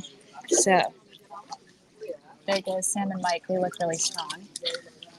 And yeah, Tunbridge coming through any minute. Yeah, can you believe that? Yeah. It's very impressive. One of the few. Yeah, it's hard to do that, as you all will know. Yes. So how have you found the race? Long. Yeah. The courses aren't very nice, but the river's Okay. lovely. So. Have you done distances like this previously with portaging, or this was your okay? DW veteran. See, okay, DW vet. You knew what to expect. Yes, it's the first time. Yeah. I found it really nice. So, education as well. Oh my We gosh. did go out Thursday night and paddle in the dark. It's the first time. On Thursday night. Thursday night, yeah. Oh my God, that is wow. I mean, better to practice Thursday than never. You know? We had to test the lights out more than anything. Yeah. It was the first Yeah. time Greg was paddling in the dark. So. Yeah. Oh my gosh, that's great. How was paddling through the dark for you? It was all right. It was quite a bright night, and yeah, no, it was Not too bad. fairly uneventful. We didn't see Yeah. anyone, so Yeah. can't complain. Were you all by yourselves the whole way through? We had the Rees-Clarks for a while Okay. on the 5th leg. 1st and 3rd, they were with us the whole way, basically. Yeah, we were very close to them. Okay. On legs 1 and 3. We just kept ending up paddling with them all the Yeah. time. So we felt a bit guilty because we were only doing 3 legs and they were doing all 6. Yeah, So we had to give yeah. them a wash. So we gave them a wash for quite a few miles. Oh, Go good. on, Sunbridge! That's great. Okay. Here they come. Yeah. The arms are very low, aren't they? Come on, Dom, make it look good for the camera. That's true. I mean, that is 100K is some serious. The difference between 60 and 100 too for people who've done 2 legs versus 3. All right. Here come the. Put your hand out. Yeah. Go on, Tom. Go on, Pete. Well done, guys. Looking good. Looking good. Nice work, guys. Nice work. Well done. They made it in. We'll invest in that for next year. If I knew there was going to be a head-to-head race at the end. All right. There's race director Keith giving out finisher medals to the relay paddlers on the water and the relay paddlers on land. So this was a relay crew of 4, which I want to say that's one of, if not the smallest relay crew that we have had out here for the Thames 200 Ultra. You know, it's a lot to do. It's a lot to do this distance straight through, which is what the Rees-Clarks have done, and we'll see them come in just a minute. But it's also tough to do 3 legs, 100K. That's a huge undertaking. So again, a lot of the crews we've talked to, they've got team members who've done 1 or 2 legs to keep them fresher, and so yeah, that's a real challenge. Greg, well done, mate. I think we didn't quite make 18 hours. So what's time? Must be around 18 and a half. So maybe a bit. We might have dropped a bit. What time is it? It's 8:30, 8:28. 8:28. So that's 18 8:28. 18 and a half. That's 18 and a half. Not bad at all. Not bad at all. And for 4 people on your relay team. Yeah. That's I think that's one of the smaller relay teams for sure, if not the smallest. Okay. The guys that are just going down there now, though, we've been head to head with them all the way, but With they the went straight through. Rees-Clarks. I know, right? They are Machine. They're a machine. They're incredible paddlers, aren't they? Yeah. How did you find that last leg? We struggled a bit. Yeah. Yeah. We've had a hard night, and it's it was a bit tough. That last stretch from the last lock is a long way. And we know it's a long, long way because we paddle here all the time, and you think, oh yeah, I've got to go all the way down there. Yeah, that's so funny because you're the second person who this is your home water, It's and you're not like, quite our it's home water, almost but we race here a lot. familiar Yeah, our water. region, yeah. And it's almost a disadvantage because you know just how You just long know it is. just how long those things You are. can't pretend that it's shorter. Dom's up there somewhere. Okay. Yeah, well, Talk to you. congratulations. Well done. Yeah, thank you. Nice racing. Thank you. Well done. All right, and then we should be seeing the Rees-Clarks here pretty soon. So they'll probably be very tired. Are you, you've been supporting the Rees-Clarks, right? Yeah? How do you think they've been going? Yeah, really good actually. I think they'll be really pleased. This is the longest non-stop race Sam's done for us ever. Yeah. Mike's a bit more accustomed to the long distance races. Mike's got a few PWs under his belt. So yeah, it was a bit of a last minute entry, but I think they'll be really pleased. I think brother and sister. Yeah. It's a lovely thing to have done together. Definitely. They look like they've been really strong throughout. Is that what you've been hearing from them? Yeah, we had a bit of a wobble at the start with sore back, but we've managed to keep on top of it. Just some painkillers and ibuprofen and stopping to stretch it out, make sure that they can make the distance. But yeah, they've paced it really well. They've been consistent. No problems at all. That's great.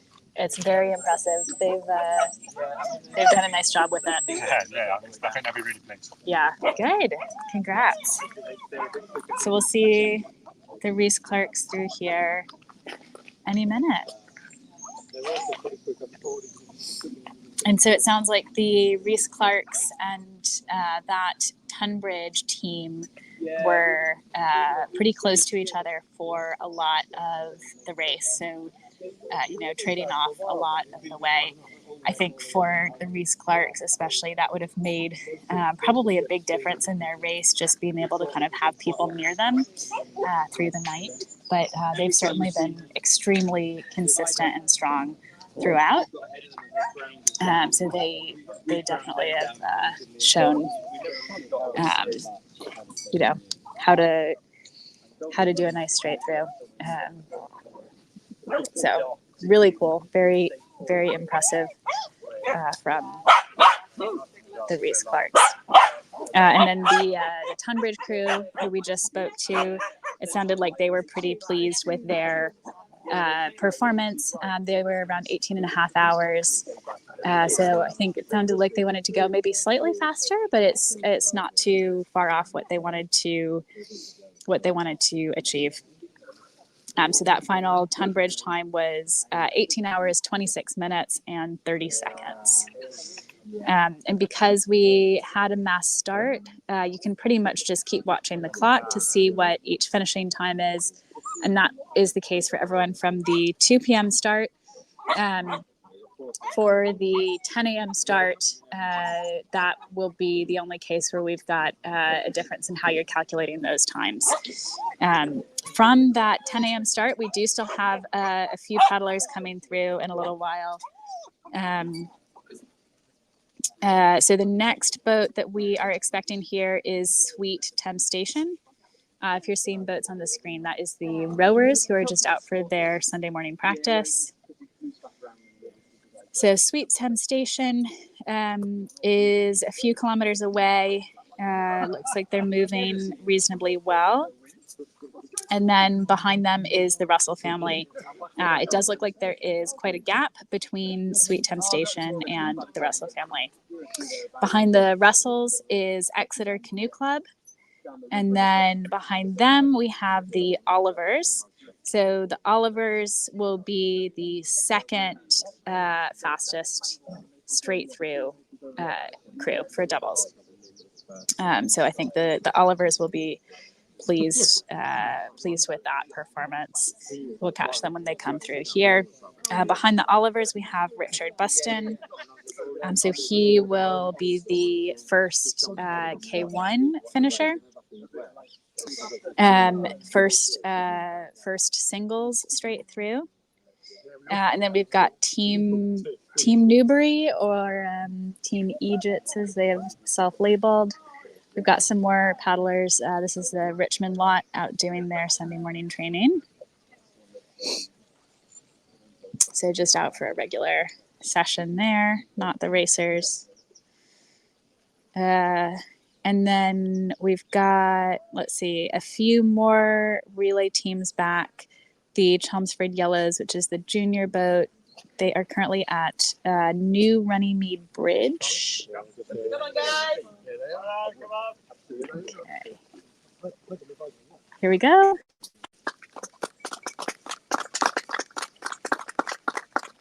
That is the Rees-Clarks. There it is.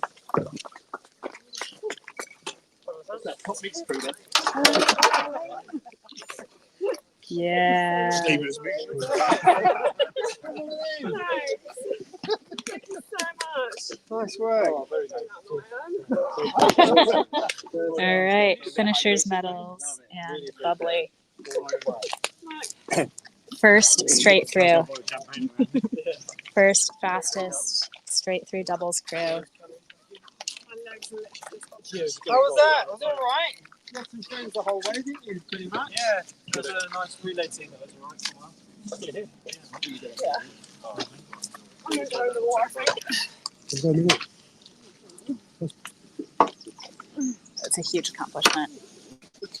So they are the first crew to finish here, who have been paddling nonstop from the start. We've got our race director out here carrying boats for the teams after handing them champagne.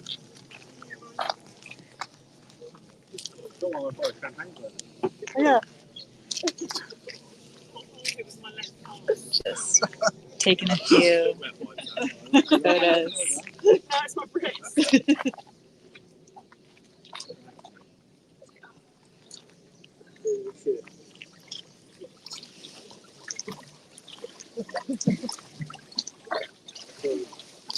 And you've got super t-shirts. Congratulations, what an amazing achievement. Thank you very much. Well done, guys. Well done. Amazing. Congratulations. Thank you. How was it? Hard. Yeah. Long. Really hard. Actually, Yeah. I'll just had a back. Yeah, I mean, you all looked great. I'll say we were all commenting on how good you all looked throughout the whole thing. Didn't feel it. Okay. That's a few rough. The first 80k, I thought, oh, this is okay. Yeah. And then it got really Probably. tough for about 40k.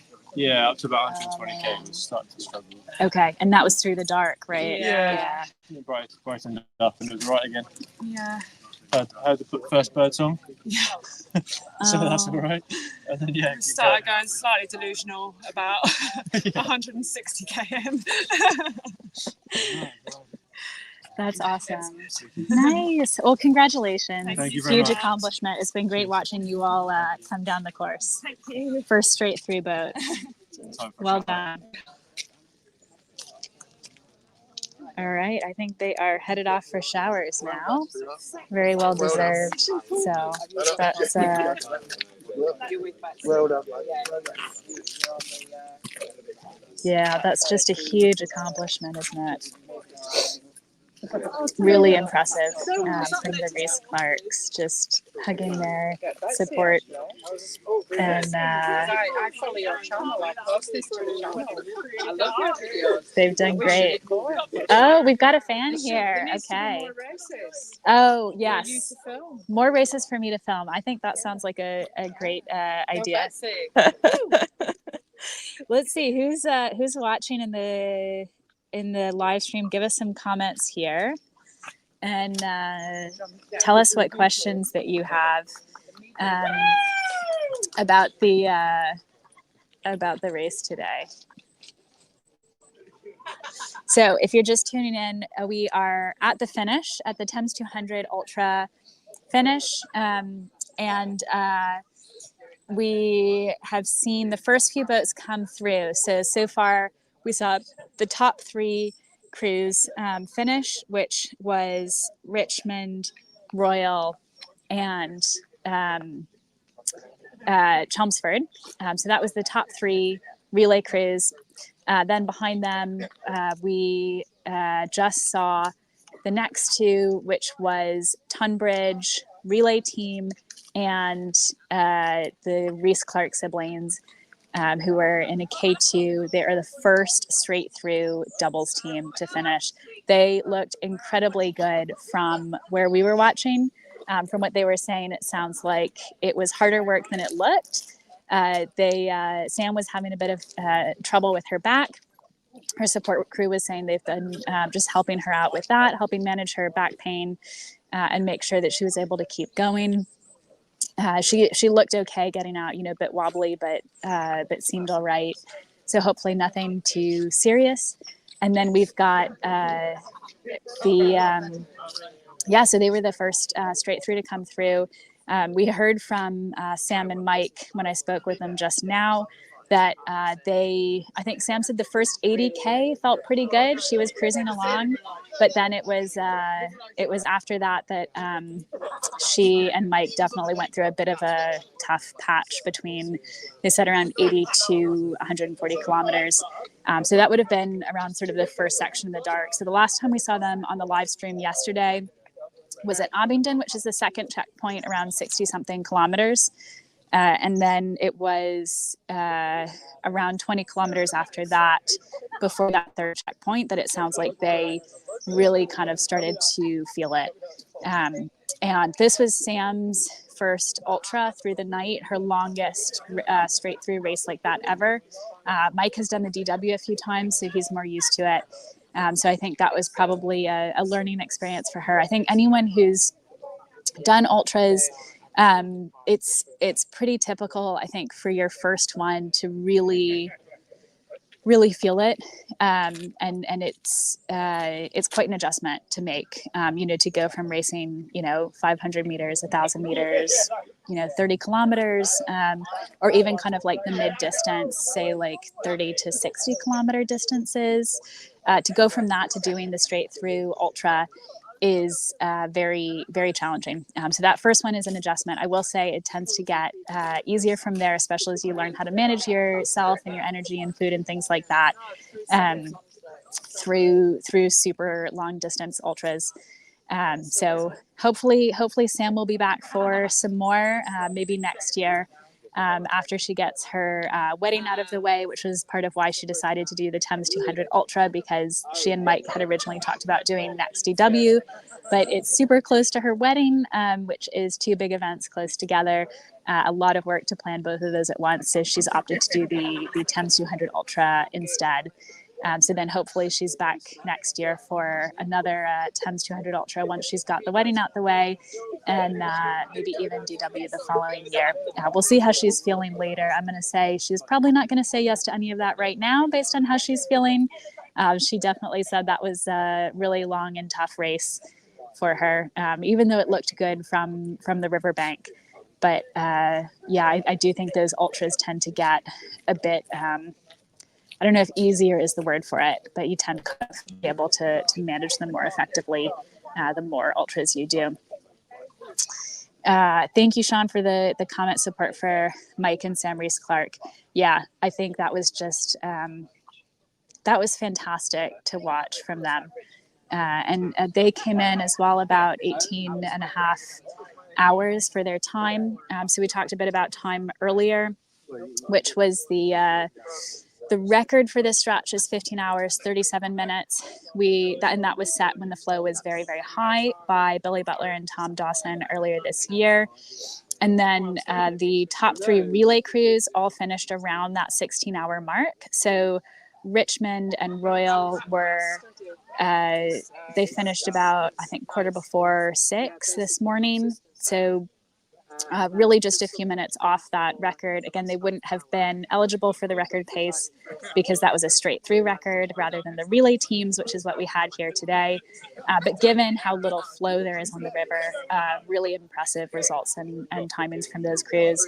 And so I would say also for Sam and Mike Rees-Clark, as a crew who is not, where Sam is, this was her first ultra, they're a mixed crew, and they haven't, I think they decided this, I wouldn't say super last minute, but it's not like they've dedicated a huge amount of their training just to this race. For them to come in really looking so strong after 18 and a half hours, again, incredibly impressive. Matthew B, thank you. Yeah, huge congrats to everyone partaking in this. It's really, it is phenomenal to watch. The crews are just doing so well. I'm really excited that the first straight through crew has come through in the Rees-Clark siblings, and ahead of a lot of the relay crews too, right? Like that's so impressive. So they've just really had an amazing race. Yeah, so we've got a few more relay crews who should be coming through fairly soon. So the next one that we've got up is the Sweet Thames Station crew. And actually, yeah, before we move on from the Rees-Clarks as well, so I think this would be the fastest known time of the length of the Thames for a mixed K2. So again, these are unofficial records. In that case, the one I mentioned earlier, the 15 hours, 37 minutes, was an official Guinness World Record, which is available for just like generic doubles boat. So for Sam and Mike Rees-Clark, as far as we know, I believe they are now the fastest mixed doubles to go down this full length of the Thames. And their final time for the Rees-Clarks was 18:34:13. So 18 hours, 34 minutes, 13 seconds. Just a few minutes behind, about 9 minutes behind the Tunbridge crew, who finished in 18 hours, 26 minutes, and 30 seconds. I believe these times are from the GPS tracking, so those are usually very close to the final times that get published. So, yeah, it's really great to see it. And Sweet Thames Station is coming down soon. So they have just passed Kingston Bridge about 2 minutes ago. So we should see them, let's see, in maybe 10 minutes or so. So I think we're going to take a really short break and go back to the leaderboard now, so you can see how some of the rest of the boats are doing. Oh, hang on, we've got a question from, it looks like Maria B. Check with you. The finish for us drivers is. I am not sure about that question, but I think you will want to double check with the officials. Not totally sure I'm understanding the question either. So you can try again, or maybe reach out to the officials about that question, about the finish for the drivers. So yeah, I'll leave that to the officials to answer, lest I get myself in trouble giving an incorrect answer. So we'll be back in just a few minutes, maybe about 5 minutes, and we'll see if we can catch the finish for Sweet Thames Station. Yeah, the finish is Hawker Center, Kingston on Thames. Yes. Yes, that is correct. Yeah, we are at the YMCA Hawker, and that's where the party is going to be. And you can see we've got loads of signage everywhere. So right now I am just down by the river. So if you come into the Hawker Center, you can walk, drive, cycle. Maria, George's mom. Okay, hi Maria. Yes, YMCA Hawker Center, really easy. You can plug that into your GPS.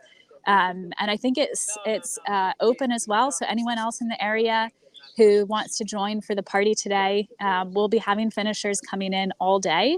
So go ahead and head over to YMCA Hawker Center. Closest rail station is Kingston upon Thames, and you can take the bus or have a nice long walk over to the YMCA Hawker. Nice if you walk along the river. I can recommend that. It's really beautiful, and you can still see the paddlers finishing. There's loads of parking, and I think more and more people will be arriving to celebrate the first ever Thames 200 Ultra and all of the amazing finishers. So I'll see you in just a few minutes.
All right, we have got Sweet Thames Station coming in.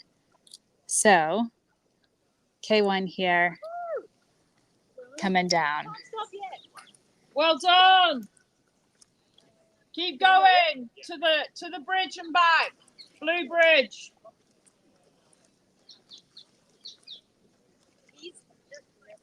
All right, there he goes. So that is the Sweet Thames Station. Let's see if we can maybe catch some of their team members. And we're going to get some t-shirts and medals for them coming shortly. Let me see if I can go chat with Brindy. Oh, you're one of them. I'm one of them. Thank you. Yeah, you're a medium. I was going to say, and then Elle's smaller than me. So we'll see if we can grab them in a second before their Sweet Thames Station paddlers finish up. Yeah. For large man. They're just sorting out the race t-shirts. There's another view of the Are you one of them? nice race flags here. Driver, Right, four large, 4 medium. Yeah. Two medium women. Yeah. Cool. Hey, Hi. can I ask about how you're feeling about the race? Congratulations. Yeah, that works. That's great. Up by your mouth is even better. Oh, cool. Amazing. Sure. Okay, so tell us about your team, Sweet Thames Station. You're finishing shortly. Yeah. So it's just a group of paddlers, mostly from Falcon Club up in Oxford. It sounded like a really fun event when Jim and Annabelle told me about it, so I begged them all to join me, basically. And they really wanted us to just do it for fun. So we had lots of team meetings where they were kind of underselling how quickly they all paddled because they thought I was going to put too much pressure on them.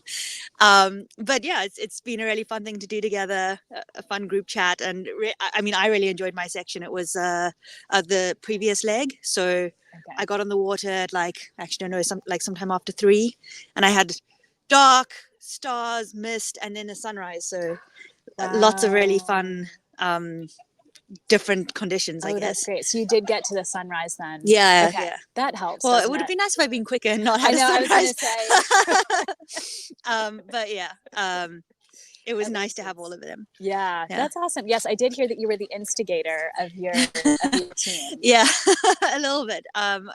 Most people didn't take that much persuading. Nick, who's paddling now, took the most persuading. Okay, we'll see how he's feeling. Yeah. That's awesome. So your leg was through the dark for most of it then. And how did you, so you would normally paddle on the Oxford section of the Thames then. So that part would have been familiar. Yes. And what about the section you paddled? I don't think I've done it before. To be honest, the top part that I did in the dark, I might have done before, but it was basically the lower part of the Thames I've only done once when it was on red boards and no one else was paddling. And so I also don't really recognize it because the conditions were quite different then as well. But it's nice to get an experience of what it's all like in different conditions because, yeah, hopefully building towards doing DW at some point. Oh, nice. Yeah. Are you thinking about next year? Yeah, maybe if I find the right teammate. Ooh, you are teammate hunting. I'm looking, so yeah, Okay, if anyone's interested. Yeah. I'm quite fast. Yes, you are. Yes, I can vouch for you.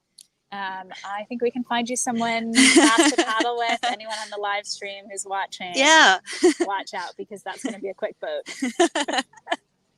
Nice. Well, congratulations. Thank you. To you and the rest of the team. Yeah, lots to celebrate. Yeah, looking forward to celebrating with Nick. Yeah, and excited to see you do DW hopefully next year with someone quick. Yeah, that'd be the dream.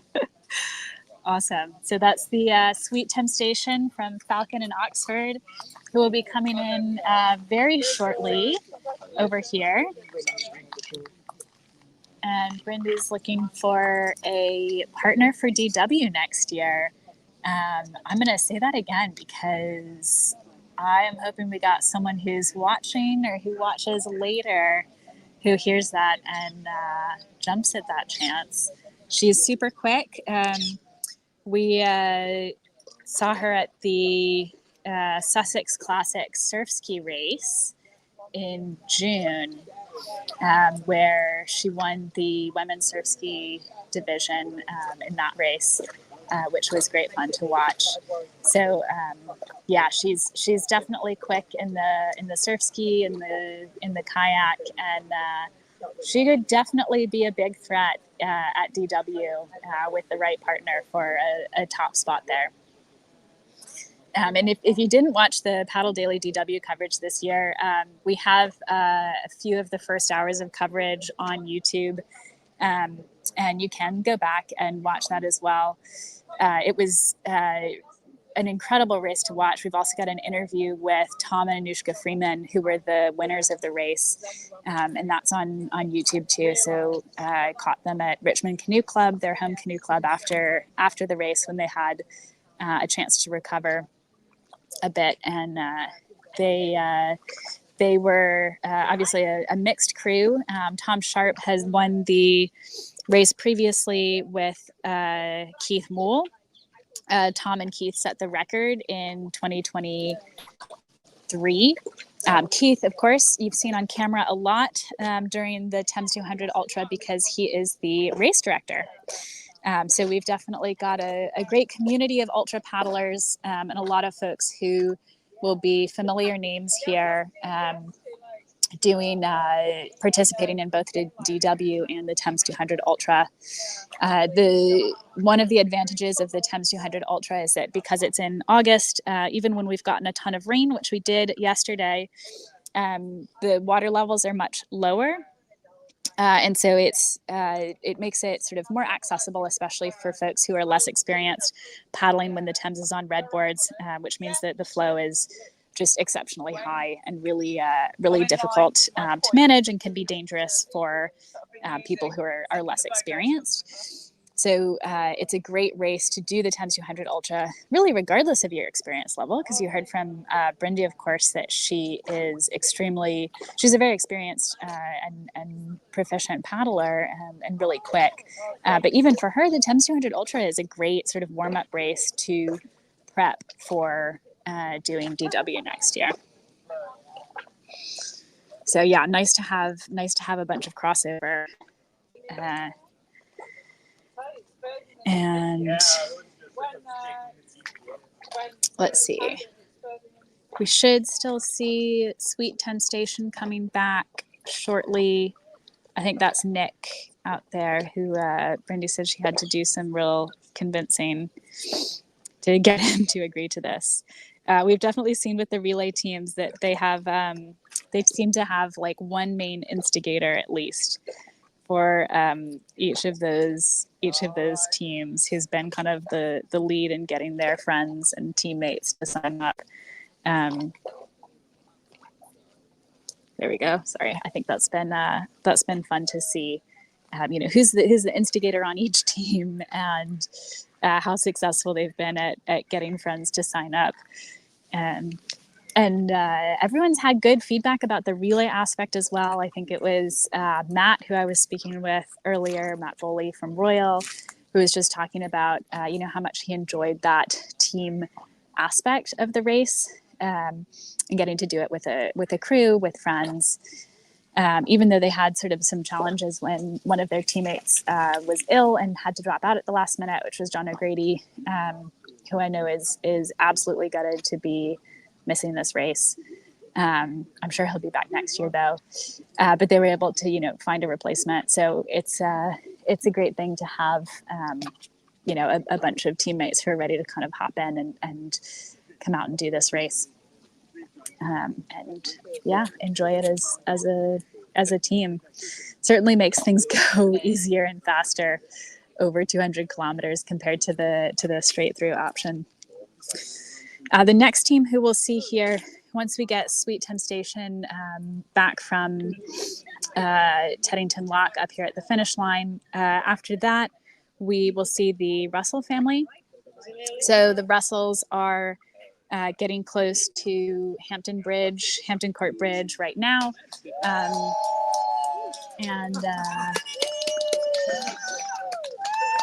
Sorry, that's some training for one of the swimmers. There's a bunch of swimmers out this morning, which is, we've got a very popular location here on the Thames for the race and also swimmers. So lots of Thames swimmers here this morning. Which is, I gotta say, really just contributing to the festive atmosphere because they're definitely a kind of festive, enthusiastic bunch of swimmers. So Sweet Thames Station should be coming back shortly from Teddington Lock. Ah, there he is. I believe this is Nick. Let me give you a view of Nick. Well done! Well done! There he goes. He looks like he wants to keep going. Where's the finish? Come to the finish.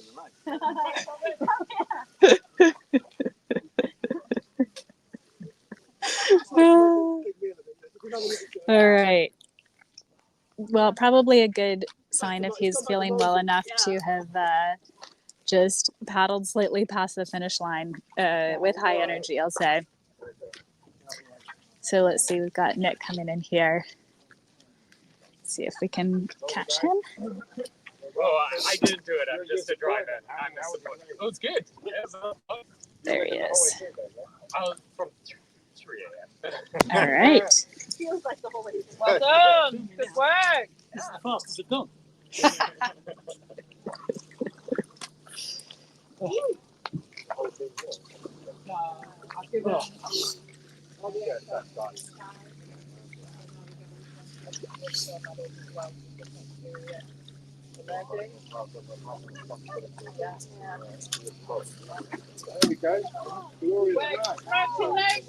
So Sweet Thames Station finishing here. Here we've got Keith with the medals. Great work. Congratulations. It's a good part of it. Picture of you two with Keaton. Yep.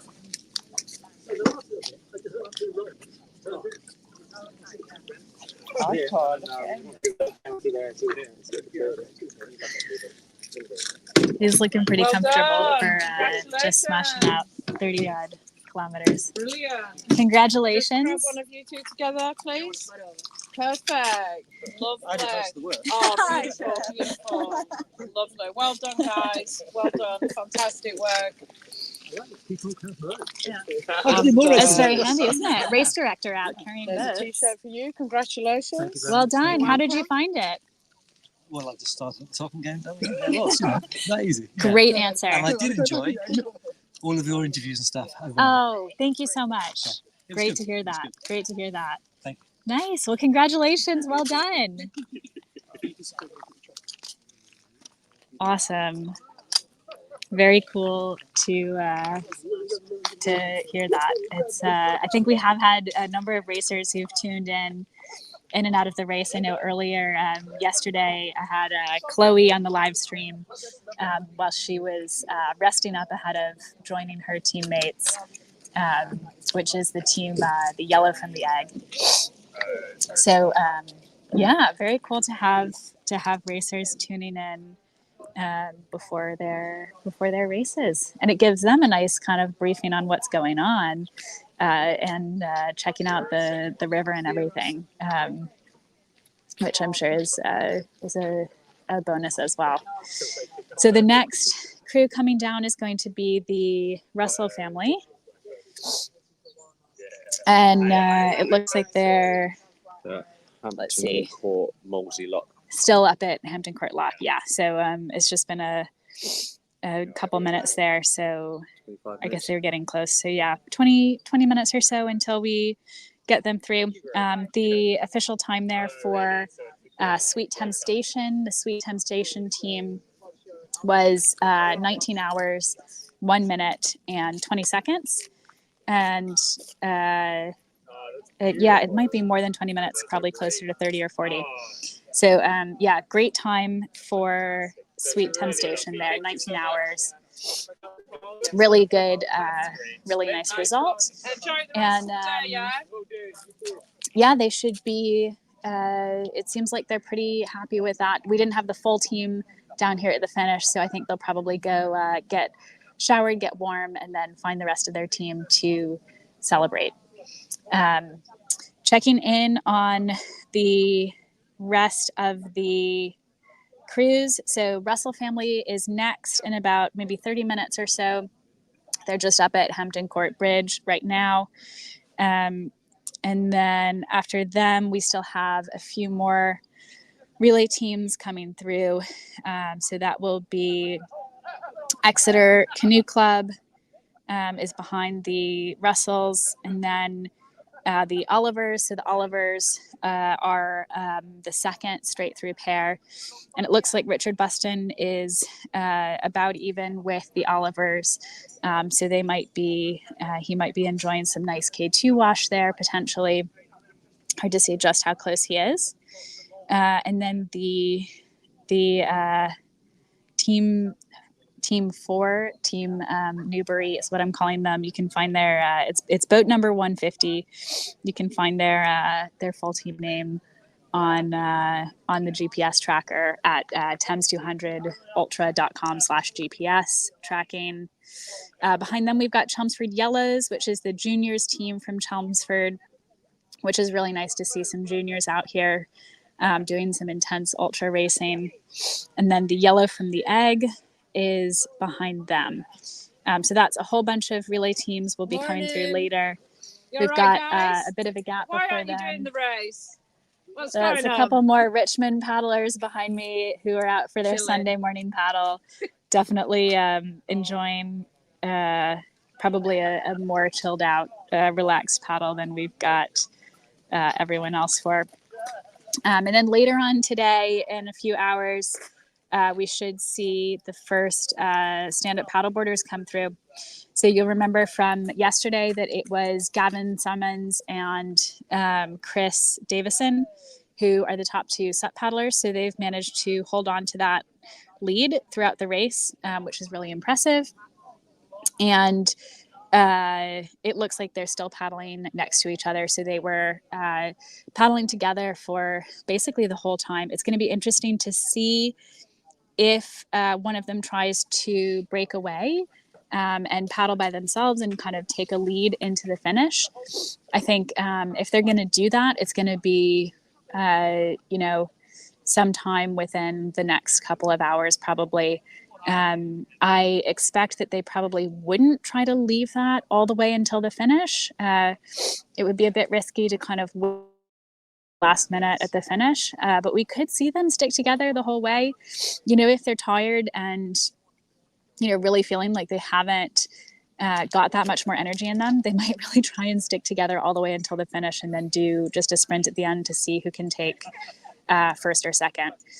So that will definitely be really interesting to see when they come in. We still have a few hours before that finish. But it's great to see the SUP guys coming down, and they will be unofficial record for fastest SUP of the length of the Thames, because the record for that right now still stands at over a day, which is long. Over 2 days, which is very long. And I think these guys are on pace for estimated total time around 29 hours. So over a day, but significantly under that 2-day official record. It won't be an official record for them, I don't think, but they're definitely close to being. It looks like they could pace for under 30 hours, which would be fantastic. I know they would be super pleased with that result. So we'll keep our fingers crossed for Gavin and Chris to see if they can get that time under 30 hours. So we're going to take a little break here while we wait for more paddlers to come on down to the finish. You can keep watching through the GPS tracker, watch the dots on the map, and I think the Russell family will be here in about, maybe 20, 30 minutes or so. So see you again shortly.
Okay. Here we go. So we are back live again, and we are going to see the Russells any second coming down here. So we'll see them here before their finish. And what they'll do is they'll cross this line, and then they will head down to Teddington Lock, down off to our right that way. And then they will come back here to the finish line where we're set up to do their finish. So there they are. Oh, hold on a second. Nope, that is, sorry, that's a Richmond crew. That's, sorry, that's actually a Richmond crew. Sorry, that's not them yet. False alarm. False alarm for the Richmond guys. I thought I saw them coming down. I know they've got another couple of minutes. All right, we've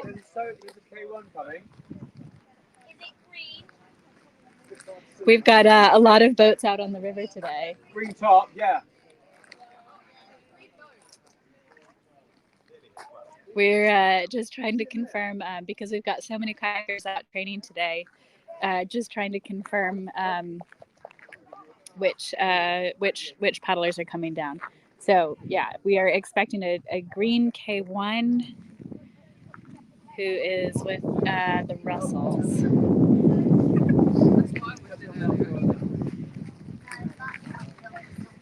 Give me just a second, and we'll be right back to confirm if that's the Russells or not.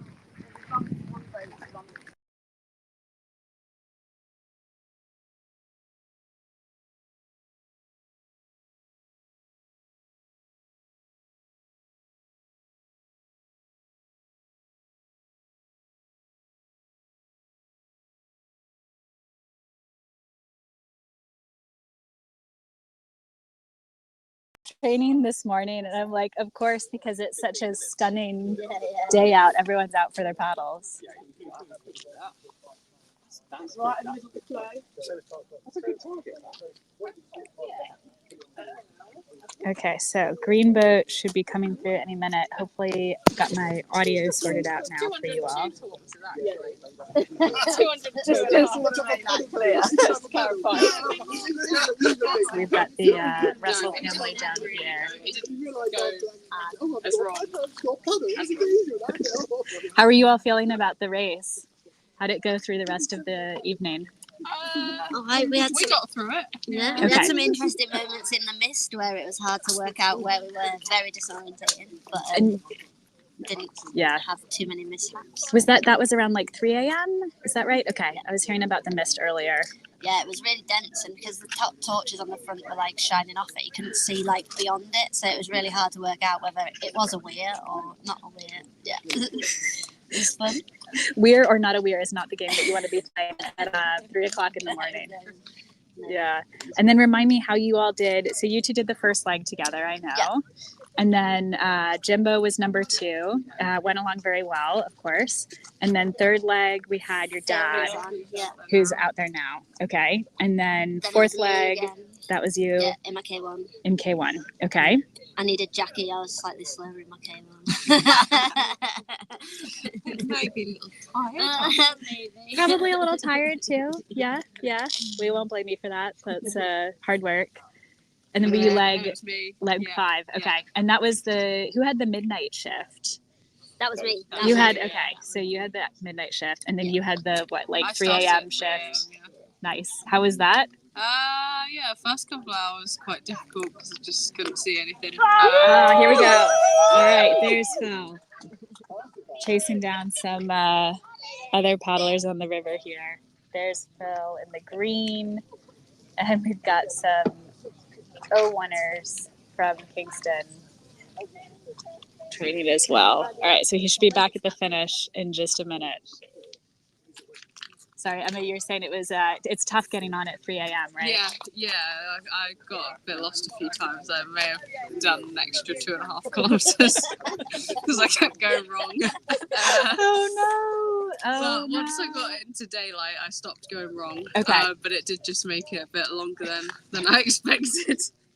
We had the Chelmsford relay crew who won or who came third. They got a little lost. I Was felt- it the same spot? Or yeah. Yes, although they did a lot more looping rounds than me at that particular spot. Nice. I only took one wrong turn there. Yeah. But then And was found this? my way. Did you end up taking like the wrong lock cut or? Yeah. It was when it was split into 2 or 3 different bits, and it was really hard to see which bit you were meant to take. Yeah. And, it was kind of a case of paddling up and then realizing you can't.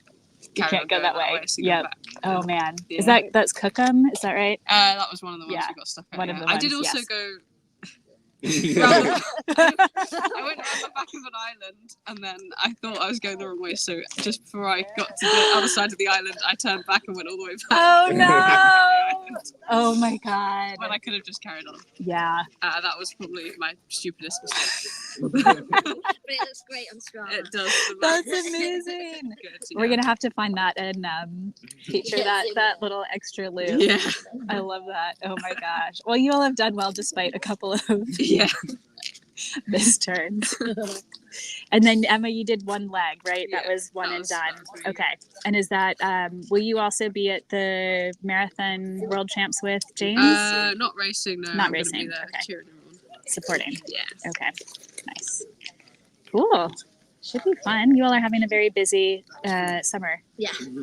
Yeah. That's great. Nice. How's Phil been feeling when you saw him after his previous leg? Yeah. He's been really excited for it. He's last few days he says he can't even sleep because he's too excited.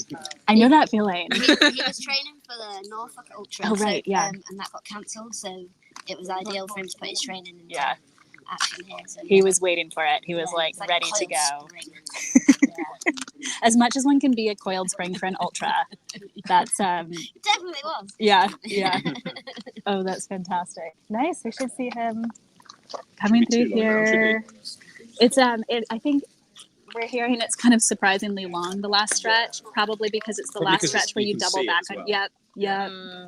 I quite think big it's and at least like 600 meters or something to get down there. So it's longer than it looks. Finishing the way back up. Has there been anything about the race for you all that was surprising, unexpected? How good my mum and Max were? Yes, that has definitely been a theme. Yes, that's great. We're like 20 minutes from what we expected to be. Yeah, that's super cool. And was this you've done racing before? I don't normally race. I've not raced for a few years now. Okay. I've never raced in Div 9. Okay. And also we've never even been in a boat together before.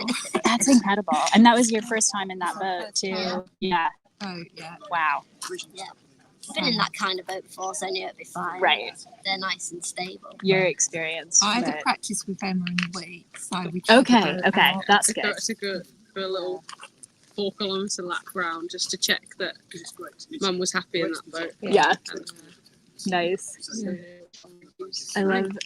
You weren't overly happy on the start when it was all bouncing. I were you? was But a bit once it went, petrified on the start. Yeah. Not used to race start. I mean, I've only ever done a Div 9 race start, so to actually be put in the mix with all the sort of Div 1 and 2 and whatever paddlers, It's quite bumpy. and the chop and the bumpiness sort of behind that, it was like, oh my god, what's going on here? Yeah. Scream, panic.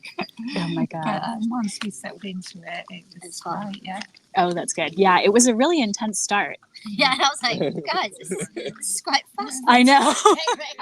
I knew they wanted to go off fast, but then they just like absolutely hammered it, and I was like, oh my god. Who signed me up for this? Well, at least you all came out injury free, right? No paddles to the face. Good blister. Oh, that's a good one. From an experienced paddler too. So that's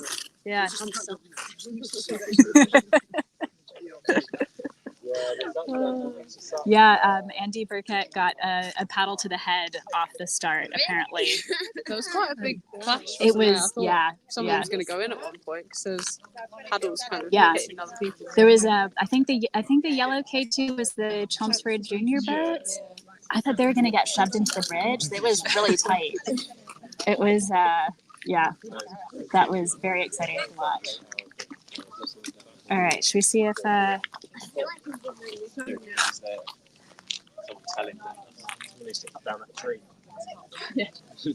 maybe just a haircut across the bottom. He's just down the lock cut at the moment. Oh, is he still turning around? Okay. So he's turned. Okay. Yeah. He won't be visible for another 2, maybe 3 minutes. Yeah. It is really surprisingly long because I guess from here to the end and back is over a kilometer. So it does mean we're waiting for a little while at the finish line here.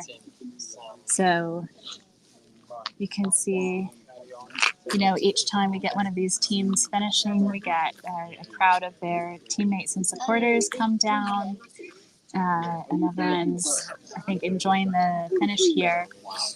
We talked at the Abingdon checkpoint yesterday about how nice it is to have these very kind of like checkpoints where you can kind of hang out, set up with flags and things, and have, toilets and showers, especially for the racers coming off the water. To have that shower access has been incredible. So that has been, I think, a huge plus for everyone. And it's pretty easy access as well. It's been pretty easy to find and get to the different checkpoints.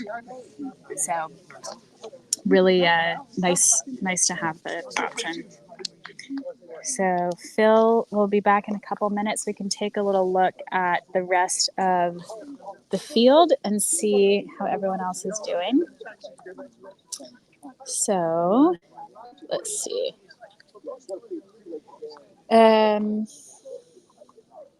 I don't know if we mentioned earlier, but just wanted to confirm that boat 22, which was, I think, Miha and Moro, they ended up having to withdraw from the race. So they're the boat who had some serious rudder trouble yesterday afternoon. I would say late afternoon. They had early evening. They had some rudder trouble. And the good news was that they were able to get a really quick fix. So I think everyone mobilized really quickly. I think we had someone who heard about it on the live stream who was able to jump in and help and sorted them out. But then unfortunately, it did still set them behind a bit. And even though they were pacing to be able to finish within the cutoff times, it looks like they did end up deciding to retire from the race. So after we get Phil Russell here at the finish, then the next boat should be Exeter. So Exeter has passed Ravens 8. So if you know this kind of section of the river, that's not really too far up from here. So the Ravens 8 is only maybe 3 kilometers, 3.5 kilometers from where we are here, roughly. And so we should be seeing Exeter pretty soon after the Russells.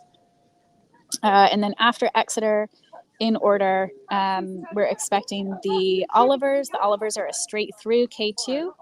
And then Richard Buston, who will be the first single boat finisher for straight through. So Buston was trading with Harry Gilbert for a ways. And last we saw, Harry was leading at Abingdon, but unfortunately he ended up having to withdraw from the race overnight. I don't have the details on that, but it does look like he dropped out probably at Pangbourne. And then after, so Exeter, the Olivers, Richard Buston, then we've got the Chelmsford Yellows, which is the Chelmsford Junior crew. It did look like they were stopped at one of the checkpoints for quite a while, so we'll see if we can ask them about what went on with that. And then the next two relay teams after the Chelmsford Juniors, team named Chelmsford Yellows, will be the Newbury crew. They have a very distinctive team name on the tracker. And then we've got Yellow from the Egg. And then after that, we've got a big gap. And then we've got the Barbarians, which is the C2, the canoe doubles crew, and Tor, who's in C1, as well as the stand-up paddleboarders, which is, it'll start with Gavin and Chris, and then we'll have Craig and Jan. Jan was fantastic when he came into Abingdon, which was 60 kilometers in. He did a headstand on his SUP, which was amazing.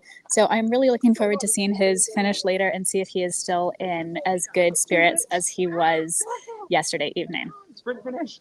All right, we should have Phil Are you the line? any minute. Okay, this is the line right here.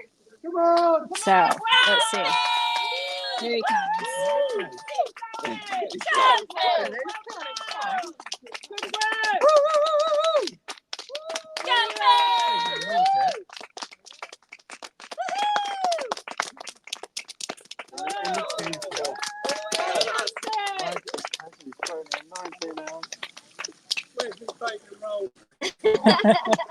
That was where's my bacon rolls was the quote.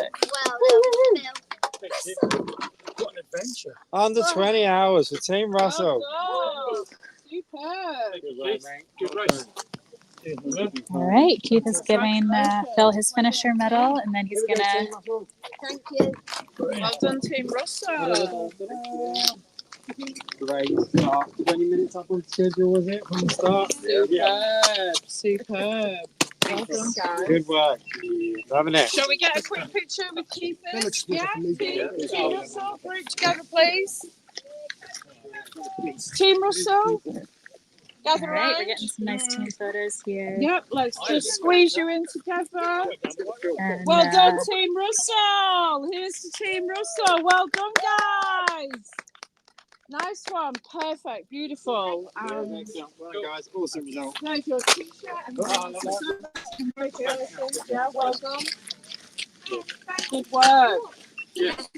Perfect timing. Well done. Well done. Congratulations. Oh. How was the race for you? It's a good adventure, to be fair. Yeah. I've paddled some of it before, but not all of it. So Yeah. quite interesting in the dark.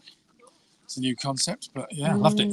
Fantastic. We heard that you've been training for an ultra for a while. Yeah, for the Norfolk Broads, and they Yeah. catch it twice, so which is basically an 80k non-stop, which was what I was doing, as in sitting in a boat for a long period of time. So thought I'd switch.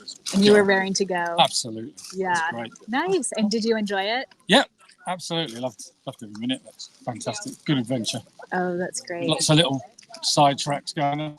Managed to get down the Whiteboard Cross on the island. That was on the island. Oh, that'd be up for Shepperton. Yeah, that's it. Yeah. That's the one. Just above Elmbridge. Yeah. But yeah. No. Yeah. Cool. I need to eat now. I'm Okay. hungry. All right. Well, I'll let you eat and dry off. Congratulations. Thank well you. done. Thanks a lot. Bye. Thank you. Family Russell. Nice work. Yeah, really well done for the Russell family. It's been really fun to see so many different family teams out here today. And yesterday, of course, we had some parent-child teams. Basically, the entire Russell family was out.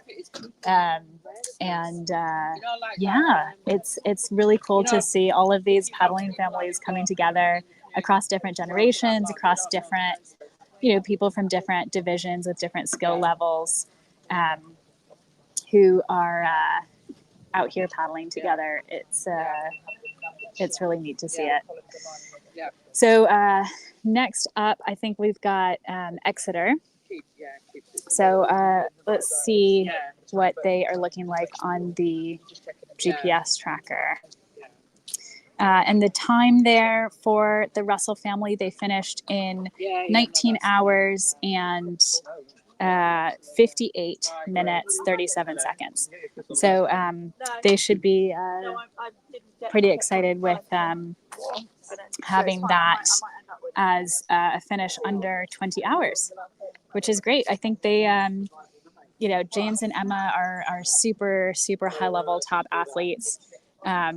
Jimbo is on his way to compete at Marathon World Championships in a few weeks, which is incredibly exciting. And Emma had some World Championships in sprint earlier this year as well, which was she had some really impressive results there. So they're super top athletes, but to see them out there, and Mags is quick too. She I think focuses a bit more on wild water than sprint, but she's certainly a top paddler. Even if she's not been racing quite as much recently this year. And so then to see them out there with Jackie and Phil, so Emma and James's parents, that was fun to see. And I think Phil was really pleased to be out there after he'd done all of his training for the Norfolk Broads, when he then wasn't able to do that, for him to actually be able to get out there and go with his family to win. Not to win, but to finish the race today, I think is really good results. So Exeter is up next. So they passed Ravens 8 25 minutes ago, roughly. So let's just see. I'm going to check the GPS tracker. We'll see where they are at. Yeah, we should see them really soon, actually. Looks like I should have them on camera for you here any minute now. So let's get this turned around then. All right, we are looking out for Exeter. For anyone who is just tuning in now, if you missed the first finishes earlier today, I would say definitely go back and watch those, because that was really fun to see those top three relay crews come in, which was Richmond, Royal, and Chelmsford. All right, this right here is Exeter. So if you can see them on the camera.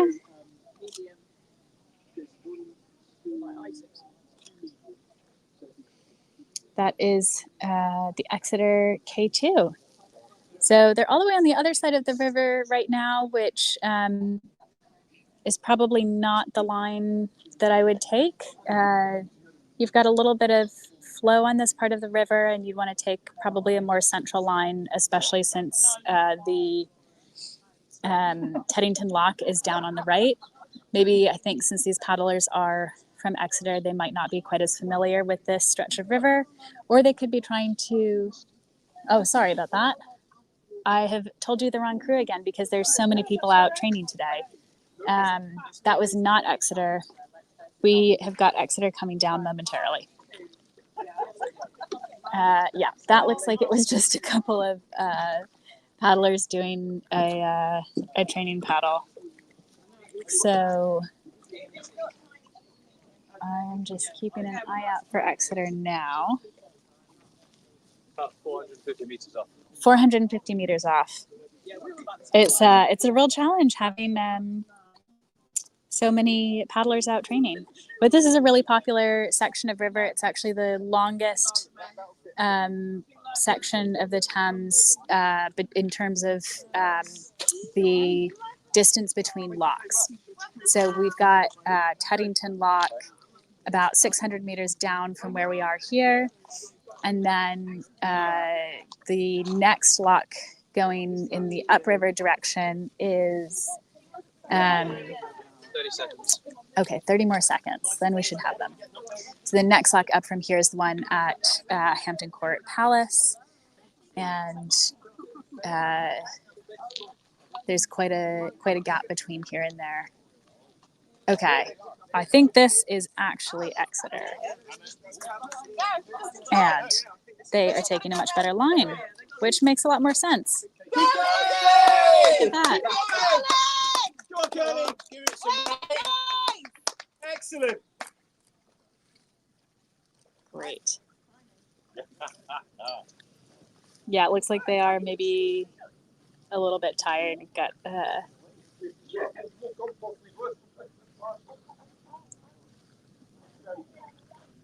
yeah. All right, that's the Exeter team. Definitely looking like they've done some work today. And then they'll go down to Teddington Lock, turn around, and come back to the finish line right here, race finish, where we are just waiting to time. Let's see if we can catch the Exeter crew. Were you all on the Exeter team as well? Did you race earlier? Yeah. Yeah? Can I ask you about how your race is going? I guess. Awesome. Okay, so we've got some Exeter, Team Exeter here. So which race leg did you do earlier? I did the fourth one with Duncan. Okay, the fourth leg. Yeah. And now that was in the dark. Yes, that was started in the dark and finished in the dark. Oh man, was that what time was that roughly? So we did it was about 12 till 4. Yeah, wow. So, yeah, it was, that is brutal. It was, yeah. It was like, yeah, you just kind of got going, and it was the mist that was the worst bit. I was hearing about that earlier. Did you have issues with your light, like bouncing back? Like not issues, but you just couldn't see more than about 5-10 meters in front of you, and that was, Oh man, a bit disconcerting. But, that's so tough. Yeah. How did you approach? Did you like arrive late, like take a nap, arrive just in time for your leg? Oh, we arrived quite early because we had to pick our boat up from the second leg people, so we had to go to checkpoint. Okay. Before ours to pick up the boat and then move along. So yeah, you'd think you'd have time for a nap, but we didn't really. No nap time. Not really. Just like an hour of rest in the car. So you just had to stay awake until you were ready to go on your leg. Yeah. Oh man. And then didn't really sleep after either. So That is challenging. Yeah. For sure. Yeah. Have you were you familiar with the section of the Thames that you paddled? No, I've never paddled it before, but my partner had done like DW and stuff, so he was like, "Oh, I know this bit. I know this lock. Okay, good. This is where we get out here." So that did help. That's invaluable, isn't it? Yeah. We had a few teams who got a little bit lost on certain parts. We also did get lost. Did you? Okay, So all right. despite the experience, we did get lost. So, Even with an experienced DW partner. yeah. Well, when we got lost, we were actually just blindly following another crew. Oh no! So you followed some of the yeah, ones we who didn't got make that lost? mistake again. Oh, that's always that's a tough one. I want I'll give you the option to name and shame if you want whoever was getting lost, but yeah, that's all right. That's all right. Okay, we won't. We've had a few folks already confess to getting lost, and in the mist. I think that's like probably the mist pretty in the dark, trying to see the little signs that tell you which side to go is right. Exactly. When you've got the entire river in front of you, two different ways to go, and a sign that's about 6 inches wide telling you the right way. Exactly. Hard to find it. Yeah, just an extra challenge, isn't it? Nice. How did you all come together as the Exeter crew? Yeah, I think someone just put a message in the group chat saying, "Does anyone want to do this?" And then it was well, these people said yes, and that kind of worked it out from there. So nice. And had you paddled with your K2 partner previously? The odd session, not consistently. Yeah. Kind of, we had to pick the crews based on we had a junior and people who didn't want to do the longer, they wanted to do one of the shorter sections. So just had to work it around that. So it worked out quite well in the end, I think. So. Yeah, that's great. Well, congratulations. Yeah, thank you. Great results for your team. Are you pretty pleased with how the race has gone? Yeah, I think everyone is really happy with kind of how things went and performances. So it's good. That's awesome. Yeah, it's nice. Was there anything else unexpected about it other than the mist? No, not really. It was fairly kind of straightforward. Yeah. A lot of it was just paddle straight, follow the river. So, yeah. So it felt especially at the start, it was quite nice. And peaceful. It was like no one else is on the river. So Yeah. so it's like, yeah. That's true. I think the different experiences between those who did the like midnight leg versus like the mass start first leg, Yes, I'm those are kind sure. of like the two polar opposites. Yeah, I'm sure.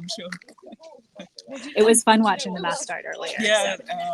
yeah, It's, I saw the live stream. Yeah, you can watch it. Yeah. On the live stream. But yeah, it was great fun. Nice. Well, congratulations. Yes, thank you. We'll see if we've got the your teammates coming up They soon. shouldn't be too far away now. You would think that it wouldn't be that long. I think we're finding that at this stage it actually is. It takes quite a while to get all the way down there and back. Demoralizing passing the finish. Yeah, it definitely does. We've also heard from racers that this is their home water. That they're like, I know how long it is. I know how long I'm gonna go, and it's gonna hurt. Yeah. So that's a fun one. There you go. Congratulations. Thank you. Race finishers T-shirt. Well done. Yes, thank All you. right, let's see. I'm gonna see if I can get some footage. Thank you. And let's see if we can catch. We've got some more spectators down here watching out for the Exeter team to finish. And I think we should see them coming up pretty soon. So we have crossed 10 o'clock this morning, which means we are past that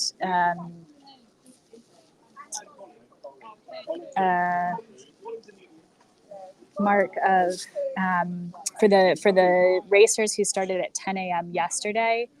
It means that they have now been paddling for 24 hours already. So that was all of the stand-up paddleboarders, as well as I think it's actually just George and K1 who is still remaining from that 10 a.m. start, along with the stand-up paddleboarders. Unfortunately, James and Kate Fletcher ended up having to pull out of the race yesterday. James was after a prone paddling record on the Thames. So prone as in he was paddling, basically it's kind of like somewhere between a stand-up paddleboard and a surfboard almost, and you paddle on your belly or on your knees, and that is prone paddleboarding.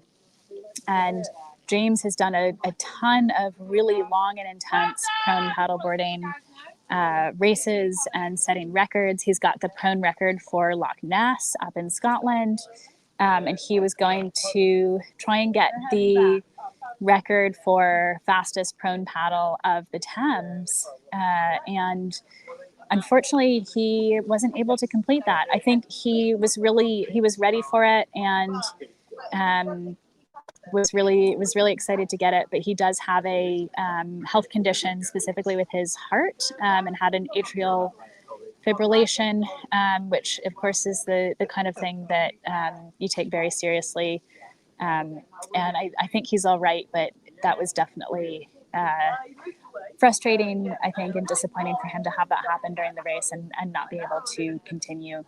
And then I think Kate decided, so she was in K1 with James and she could have continued on, but decided that it was best for her to, withdraw at the same time as well, especially because she would have been, I think, on her own from that point, which would have been tricky. We did see, of course, through the night that a lot of the singles boats tried to team up with either another singles boat paddler or wash hang one of the doubles boats. And I think that was something that, going into the night, it was, we heard about the mist from a few paddlers. So that was around, I think 3 a.m. is what we've heard. And it sounds like that mist was really tricky, especially for paddlers who have not done this course a ton. And even for those who have, I think we heard that it was tough going through that mist. So that is something that was really challenging for even the paddlers who were in doubles boats or who had other boats near them. And so I think for anyone who was solo, that would have been even more difficult. So I think that might have been one of the contributing factors that saw the 2 SUP women pull out, which was Alex and Emily. So they were going to paddle through the night together yesterday and ended up having to withdraw. And then, as I was just saying, James Fletcher had to withdraw as well. That was related to a health condition earlier in the day yesterday. I think that was around sort of afternoon, evening time for James. So he and Kate did put in a fair bit of distance, and I think he's going to be back to try again. It's amazing that he is achieving things like these, you know, the record for prone paddling Loch Ness. He did the SUP 12 race, which is 12 hours to do as many 3.5 kilometer laps as you can. That was actually on the ocean too, which definitely adds another element of challenge to it rather than the river. I think he was looking forward to going down the river and having the flow with him. So I know he's really disappointed that he didn't manage to get the record, but it was a very impressive effort. And yeah, I expect he'll probably be back again. All right, let's see. Here is the Exeter crew coming in here.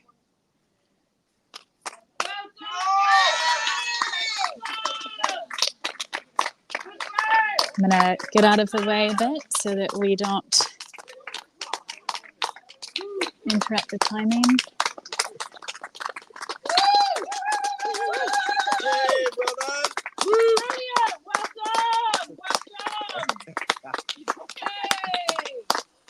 Good effort.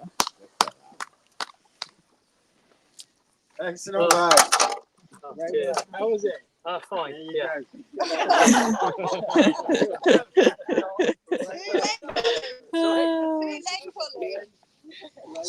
That was great. How was it? Fine. Finisher medals from Keith, and then here we go. Who am I going to give the rest to? I'll take them. Excellent. Thank you. There we go. T-shirts. We already have that. T-shirts. Thank you. Yes, we done 3.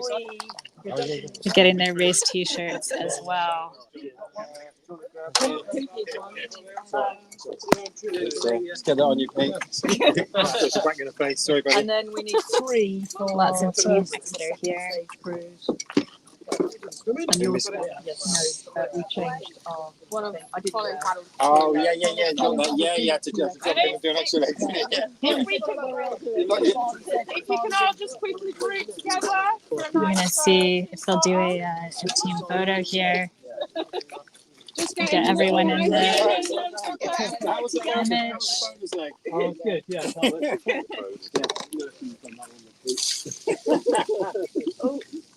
Duncan, you got a smile. Sorry, just getting the wheel. I won't repeat that on the camera. So good. His comment was I'm going to take a quick one. related to emptying the boat. If you are an ultra paddler, you know what that means. We've got some more family here too. Connie raced with her mom in the K2, which is pretty cool. So I was saying earlier, there's a lot of families racing together today, which has been really fun to see. Well done, guys. Team Exeter. Perfect. Right, guys. Thanks for joining in. Brilliant. Lovely to see you. Well done.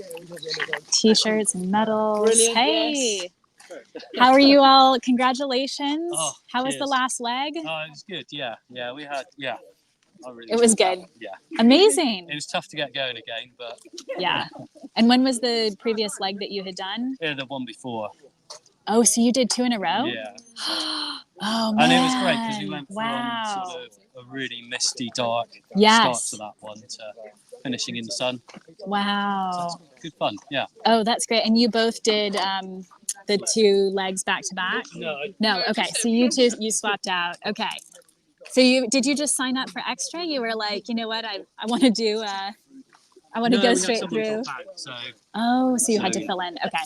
Yeah. So it wasn't the plan, but yeah. Well, you for last minute having to do those 2 legs back to back. You seem pretty chipper. So yeah, no, it's good. well done. Well done. No, Izzy done really well.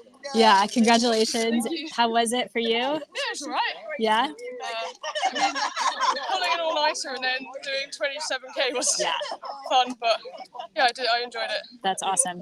Was that the only leg that you did then? Okay. Yeah. And had you, but you stayed up the whole night, you were supporting your teammates, following along. You didn't disappear off for a nap first? No, maybe like an hour. An hour. Oh my gosh. That's very intense. Well done. Congratulations. Really nice work. Let's see. And Connie, did you raced with your mom, right? Yeah, I did. Yeah? How did that go? It went really well, actually. It was her first race. Oh, that was her first race. That's amazing. Yeah, which is wild. Oh my it was gosh. Pitch black. You know, you can't tell the difference between like the river and the trees, which is quite fun. Oh my god. No, I'm really pleased how it went. She did all right then. Yeah, she did really well actually. Who was in the front? I was in the front. Okay, I'm steering. great. Yeah, I was gonna say, especially for her first race. Hopefully that was. No, it was good actually. Nice. The portages, some of them you're standing in the boat and the like ground levels up here. Yeah. Not I did hear that was a challenge. I think some of the SUP boarders found that particularly tricky too. Because you have to kind of like drop you your. then have to lean down and get the boat out as well. Yeah. Which is ridiculous. Yeah. And it was Oh, pitch man. black. Which is fun as well, isn't it? When you can't see anything. Oh, that is tough. And the mist was pretty intense. Yeah, Or we didn't get any. You on weren't our in the leg, mist. actually, Okay. which was You were really before good. that. I think Okay. the leg after with Megan and Duncan. Yeah. So you had the mist later on. Yeah. Yeah. Oh man. Well, congratulations. Well done. Great accomplishment. Enjoy the festivities. All right. So that was Connie and Megan from the Exeter team who had a nice race today. We've got a few more folks hanging out here. Doing 2 legs back to back. That's a tough one. You can see boats here, but these are just the training people who are out training today, not racers, just enjoying the river. I think we've got the Olivers up next. Let me see here. So if you're not using the GPS tracking, which is at Thames200ultra.com/GPS tracking, go ahead and pull that up because it'll help you keep track of everyone. So, all right. Yeah, I think that is the Olivers and Richard Buston who are coming up next. And it looks like they've both just passed Ravens 8. And they are, let's see. Sorry, with them, we also have Chelmsford Yellows. So Exeter's official time, the crew who just finished, was 20 hours, 18 minutes, and 58 seconds. And then, yeah, the next group is Olivers, Chelmsford, and Richard Buston. And it looks like maybe, yeah, I think Olivers, then Chelmsford, Yellows, and then Richard. It looks like the Chelmsford Yellows are going really strong, which is great. It looks like we've got a bit of separation between those crews when I'm looking at the GPS. So they might not all be hanging together. They might just all be kind of putting in their best efforts to get to the finish first at this point. All right, we've got a racer from earlier who's come on back for the party. That's Lewis from the Royals group.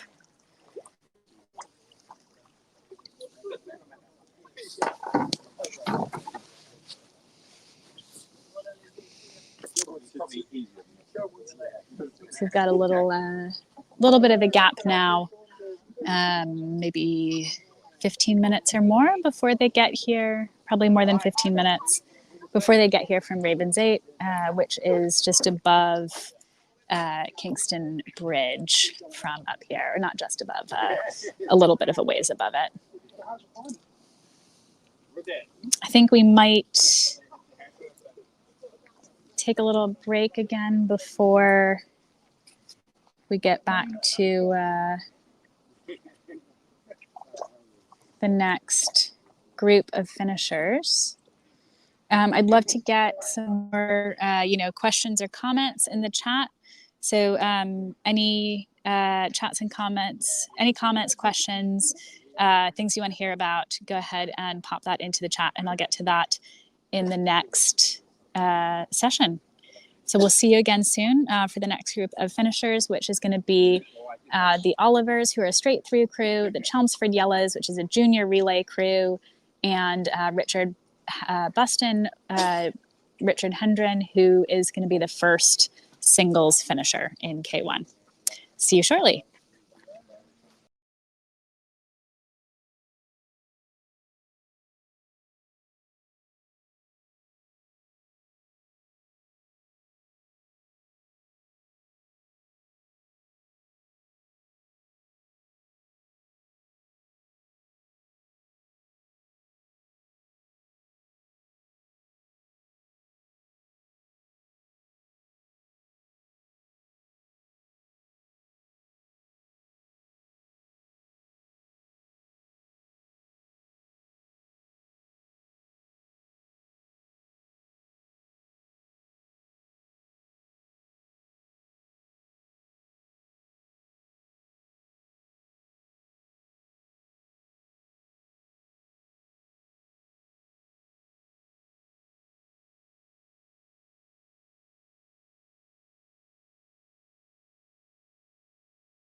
All right, so we are currently watching the Chelmsford Yellows. They are the Chelmsford Junior crew, and they are just off in the distance there on the other side of the river, off to finish the race for their team. So they've had adults with them through the evening, and then they've had the juniors again for the daylight hours. And it looks like this crew is really chugging along nicely. In this case, it does look like they're a little further over to the left than would be optimal, but this is not home water for them. So as long as they kind of correct and move over to the right towards the Teddington Lock, they should be fine. So we did see earlier that the Chelmsford Yellows were stopped at one of the checkpoints for quite a while. I believe it was at checkpoint 4. And after that, it seems like they've managed to kind of come back with quite a lot of speed, which is great to see. So the crew here is certainly looking strong. I'm not sure how fresh they actually are feeling right now and how much sleep they managed to get overnight, but they are definitely looking strong at the finish, which is great to see. So we'll catch them when they come into the finish here. So yeah, the restriction on juniors has really been just that they weren't allowed to do those nighttime sections, but it's great to have them out here during the daytime. And yeah, that looks like the Olivers, I believe, over to the left. Coming from the left here, yep. So that is Matt and David Oliver. And they are a straight through crew. So Chelmsford Yellows, who we just saw, they were a relay crew right here. Matt and David Oliver are one of the straight through crews, and they are the second straight through crew to arrive here. The first one was, of course, the Rees-Clark, which was Sam and Michael Rees-Clark. Sam and Mike had a really nice finish, finishing in, I think it was just around 18 and a half hours, which is pretty quick given how little flow there is on the river today. So like they had a really nice race there. We've had a few more spectators come out here as well, which is a nice, again, kind of like energy to have at the finish line. So definitely kind of a of spectators out here, which is great. So in Chelmsford Yellows team, maybe we can see if we can chat with some of the Chelmsford Yellows. Were you on the Chelmsford Yellow team? Yeah. Can I ask you about which leg you did and how it was? I did leg 4, 5. You were set 5, yeah. Yeah, leg set 5. 5. Okay. And I've forgotten. Roughly what time was that? 3 hours 5 minutes. Oh, okay. What time of night was that? Oh, set off at 5:30.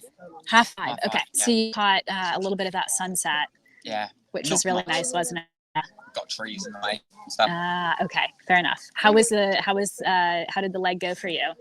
It went all right. We started off a bit slow, just seeing what we were like in the mood for, because it was early in the morning. I was still half asleep, and then we like set into a thing. The flow good.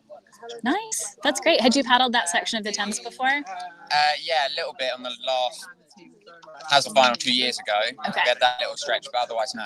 No. So it was pretty new. Yeah. Yeah, but you did it before it got too dark. Yeah. Okay. Nice. And now I saw some of your teammates, I think, were paused at one of the checkpoints for a while. Yeah, it was us because we were too young to carry on because it was too dark. That's what we were wondering. Yeah, yeah, that's what we figured. Had to wait. Oh man. So we lost like 3 hours or something. Yeah. Oh, that's really annoying, tough. but... Yeah. It looks like your teammates, you and your teammates managed to make up the distance though. We tried to catch it back up a little bit. Yeah. That's fantastic. You all have been really quick out there today. Thank you. Is this your first ultra race? Yeah. Yeah? Right. How did you find it? It was quite good. I wasn't expecting to like be as energetic, but I was, so quite nice. Nice. Well, that's always a nice surprise. Well done. Congratulations. Looking forward to seeing your teammates come in a minute. All right, so that was one of the Chelmsford Yellows there. And we should be seeing his teammates come in any minute now. We mentioned earlier that the Chelmsford Yellows had been stuck at a checkpoint for a while, and we're kind of wondering if that was related to the fact that they were juniors and they weren't allowed to paddle until it got late again. And so that was just confirmed. It sounds like, yes, that was the reason they were stopped, and they lost about 3 hours, which is a huge chunk of time in a race like this.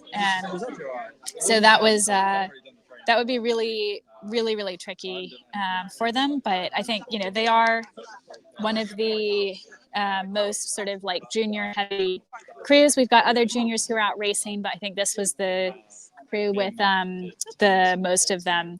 So that's what we have from the juniors, and they have really picked up a huge amount of time here. I think they, getting forced to wait, it sounds like, just gave them extra incentive to kind of put the power on for the rest of the race. So if they hadn't had to stop for 3 hours, it looks like they could have finished as high as 4th. Might have to double check that. It was Tunbridge who finished 4th. And so at every other split and checkpoint, they were around that 4th or 5th place. After the bridge. Go beyond the bridge. Okay, and that is Richard Buston, first individual. Yeah, first individual non-stop. So there he goes.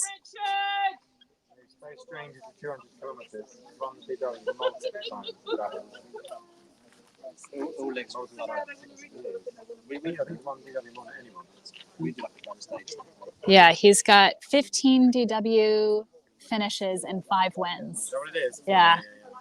15 DW finishes and 5 wins. So he really knows what he's doing on these ultra long distance races. He's super experienced at them. And he's definitely moving consistently.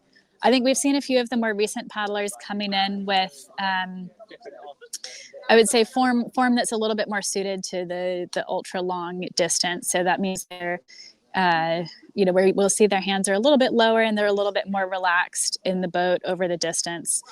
So it's really tough to keep up kind of like technically perfect form over a distance like this. And so you'll kind of, you can start out with whatever, your best form is, but by this point, most people are going to be kind of doing whatever gets them moving forward towards the finish. So that was Richard Buston, and we will see him right back here at the official finish line momentarily once he gets down to the turn down there. So that was the Chelmsford Yellows, the Olivers who were straight through. So Chelmsford Yellows are a relay crew. Here they come now. So this is the Chelmsford Yellow Juniors relay crew coming in. Where's the sprint finish? They are sprint finishing. Look at that. I think the juniors had a ton of energy.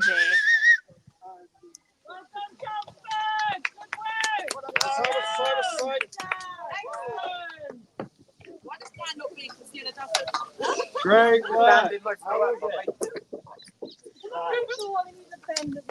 Yeah.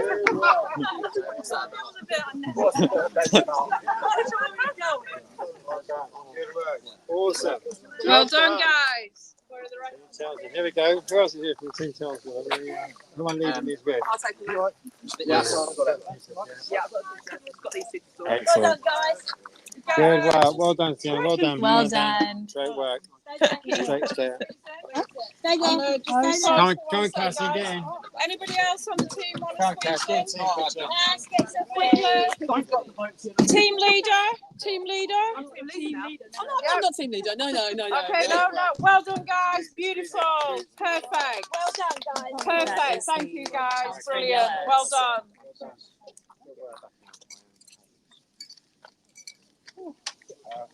All right, off they go. They're just carrying their boat right up.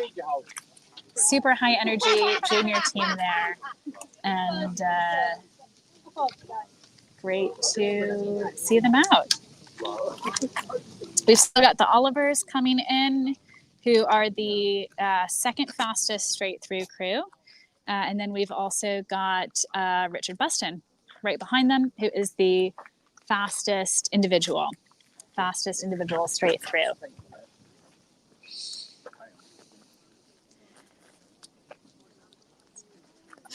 So, yeah, should be through any minute now. And then we've got a few more paddlers coming through after that.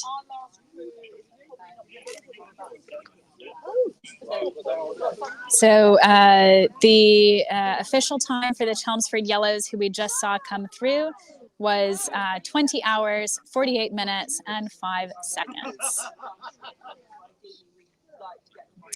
And coming back to what I was saying earlier about the Chelmsford crew of juniors, so when they had to take that break, which was because the rule around juniors not being allowed to paddle in the dark, they were actually 22 minutes up on Tunbridge, who was the 4th place finishing boat.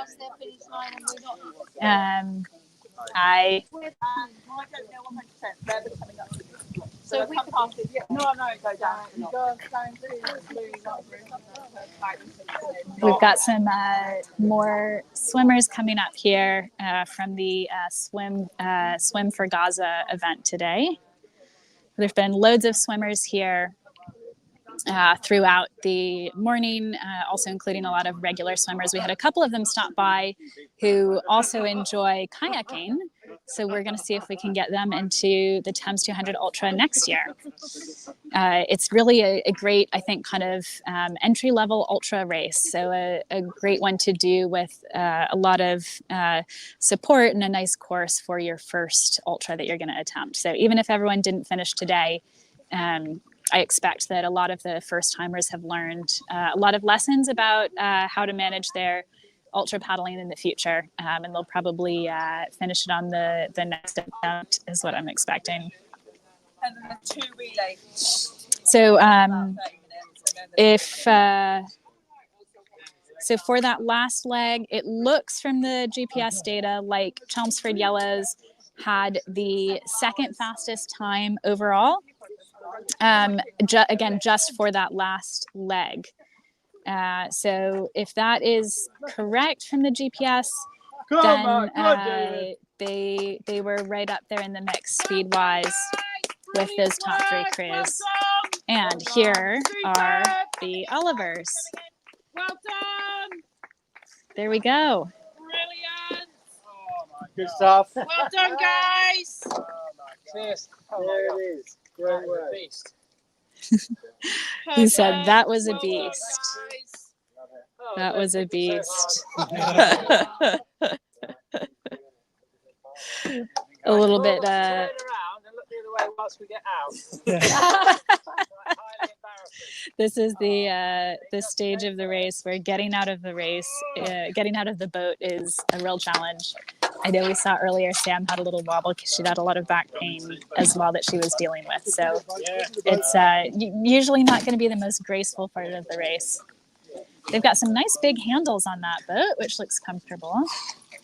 How was the race for you? Congratulations. You're the 2nd fastest straight through boat. Oh, awesome. You're behind the Rees-Clark siblings. That's cool. Well, we never It's super expected cool. to beat the Rees-Clarks. Yeah. Because they are a different breed. But they're quite a we caliber, were aren't just, they? thanks. Great result for you all. Yeah, we were just doing our own thing, and I don't know what the time is because all the stopwatches and batteries went dead, so we were a bit blind as to what we. It is we've done, 10:53 right now. So yeah, not bad at all. So that's within our zone of what we wanted, and just to enjoy the race really and see the Thames in all its glory. Amazing. And you did. You enjoyed it. Did you enjoy it? I'd say it's secondary enjoyment. Okay. Enjoyment 2.0. Okay. You finished it. But we had some moments. I had some good hallucinations off the back of some of that mist that was going on. Yes. Yeah, I've heard about the mist. It sounds like it was really intense. I had a little bit of sleep monsters going on. So okay. You know, when you sort of just your head just drops and you you start seeing little goblins in the mist and things. That didn't last long. Okay. I think Dan fed me something. Yeah. And he got rid of the goblins. Do you need an elbow up? There you go. Thank you so much. Well done. Congratulations. Congratulations. Superb. That was the Olivers.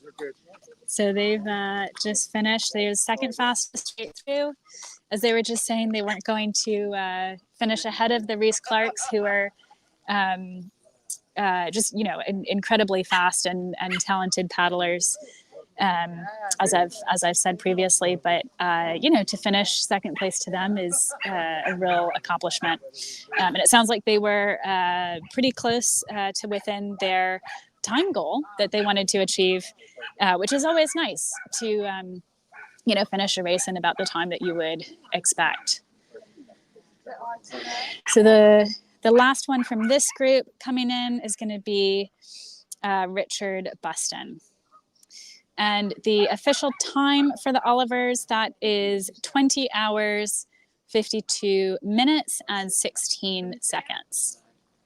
So 20 hours for the Olivers.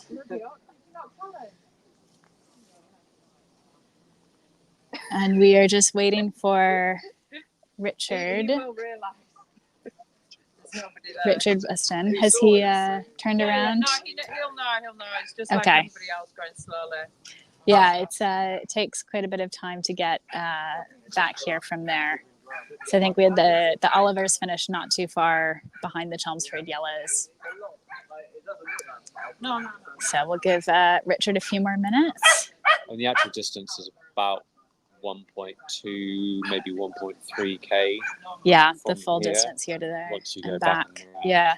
Because from the bottom of that island to the lock cut is exactly 500 meters, and then it's a further 200 or so.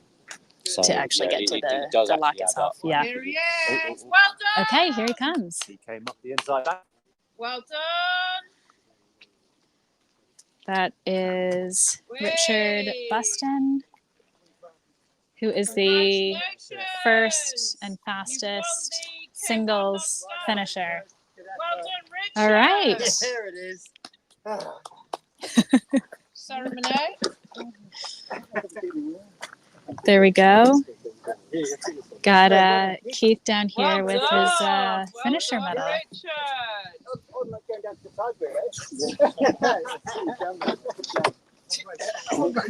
Yeah, we were talking earlier about how hard it is to get out at this point. So we've just seen another well done.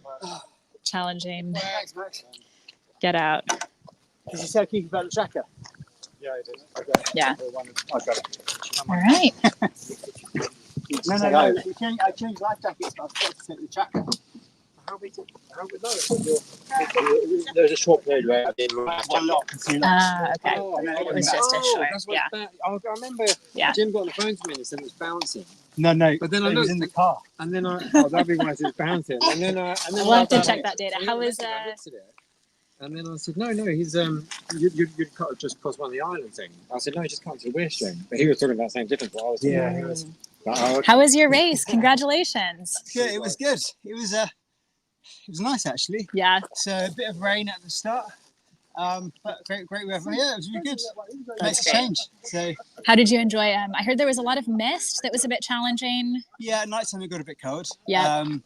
But I put a couple more layers on. But it just adds to the variance and the difference. So yeah. How did this compare to as someone who's done 15 DWs? How did it compare? It's very different. In some respects, it's harder because of the mass starts. So whereby DW is a time trial, you just go off at your pace and you time trial. where this is a tendency to go hard at the start and try and stay with the guys, which I think I did to my detriment. So that's the hardest part. Yeah, is the mass start. Yeah, different, harder in some ways, easier in other ways. Yeah. Easier in that there's no canal. Yes, that's a big plus, isn't it? That's a massive plus. Yeah, I think that's a good point. Yeah, we saw you were up there off the start, definitely pacing really quick. Yeah, so, I probably went too hard in the first 30k. Yeah. So that's a good learning. Yeah, well, actually, I haven't done any training. I've done 4 sessions in the last 6 months. So this is my kind of like a trying to avoid dad bod. As long as I've lost 5 kilos, I'm happy. All right. Well, congratulations. That's great. It's a great finish. Well done. Thank you very Fastest single straight through. And over here we have got, I believe this is the yellow from the egg. If you can see the K2 there, and they are followed by Team Newbury / For Egypts. Spoken and written very carefully.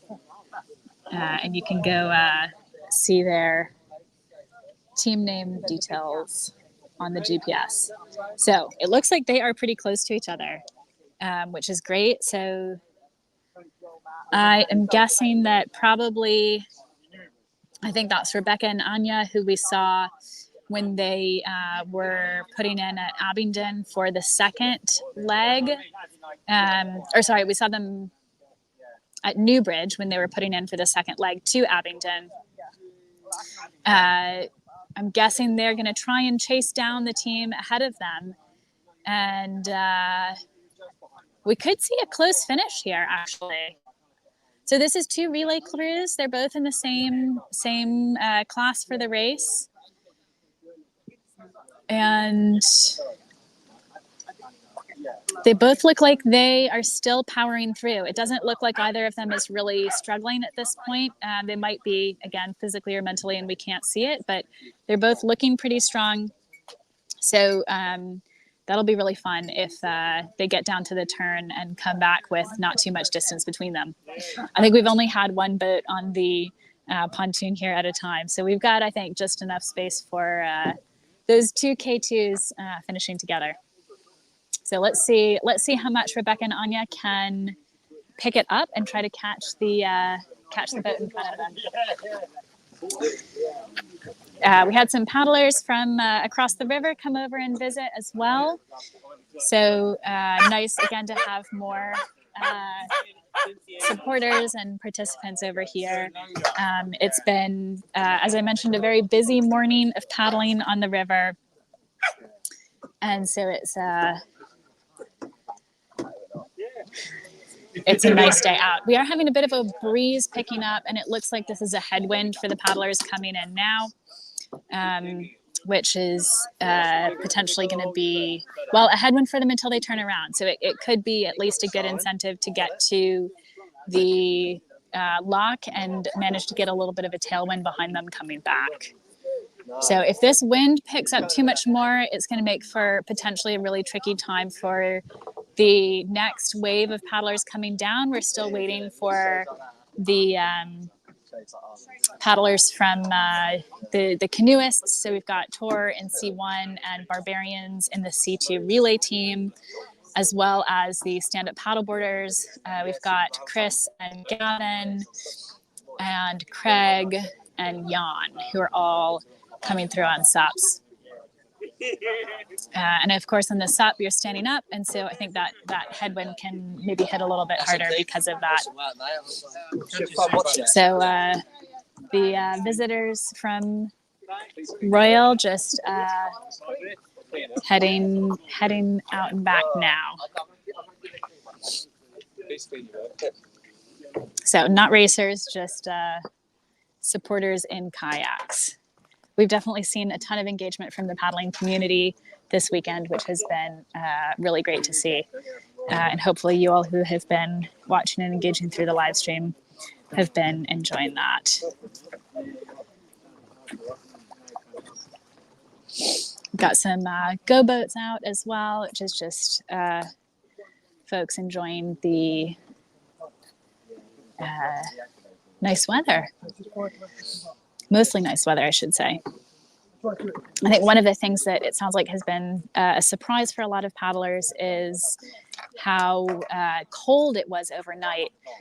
Even while we were filming from Abingdon earlier, it was, I was definitely feeling the cold, and I think the temperature dropped even further overnight. We saw lots of paddlers make kit changes after they got rained on too earlier. And so that was earlier in the day yesterday. So yesterday morning, it was pouring rain for the 10 o'clock start.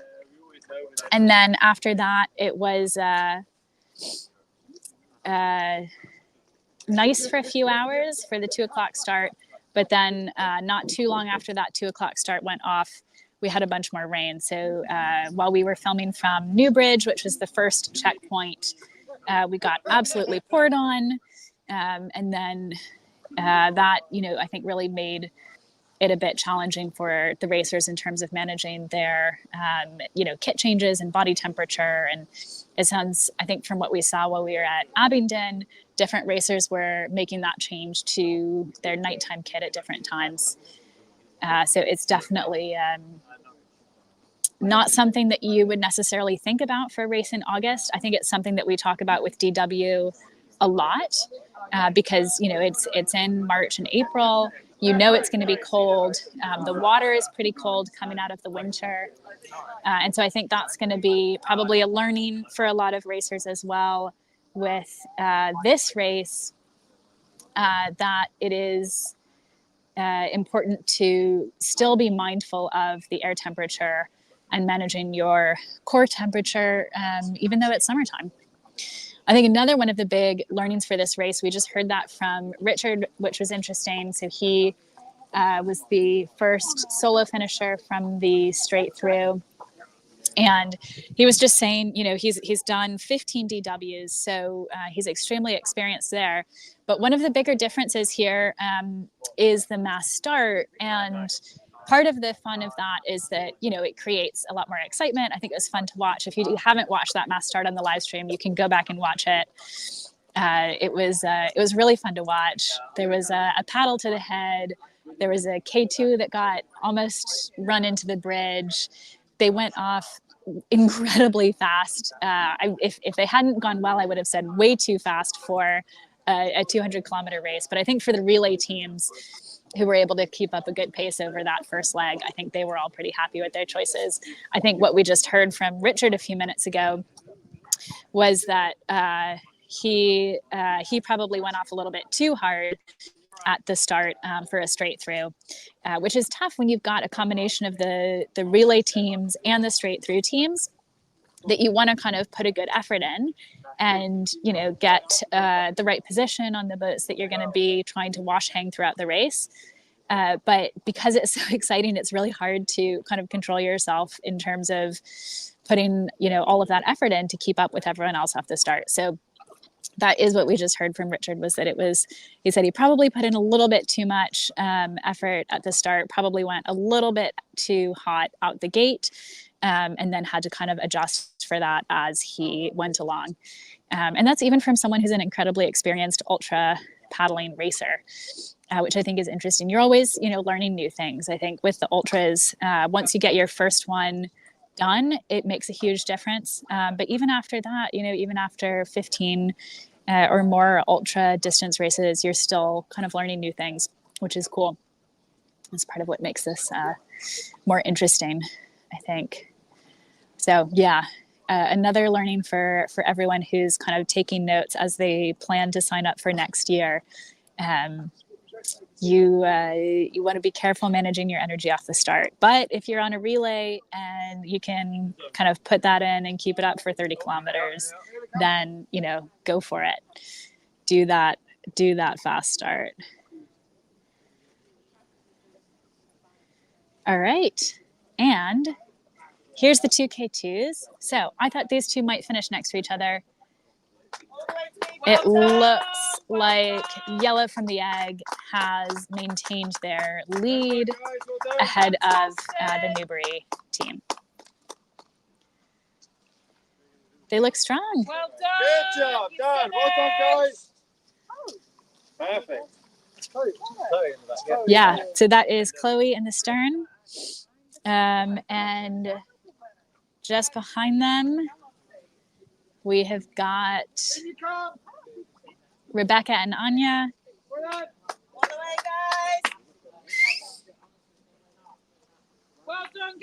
Here they come. Really good effort. They're still going strong here. Awesome.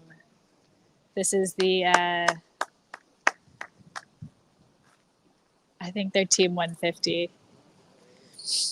That was great. So yeah, I mean, that was, I think, the closest finish we've had certainly between racers in the same category. So I definitely thought Rebecca and Anya were going to do their best to try and catch Chloe's boat ahead of them, Team Yellow from the Egg, but they didn't quite manage it. But they definitely managed to stay close and give us a nice one after another finish there, which was great to see.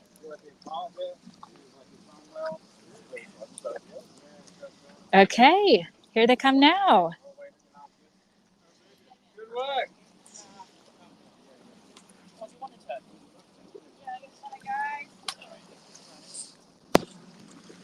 And we should have Rebecca and Anya coming in right behind them. Happy birthday. Whose birthday is it?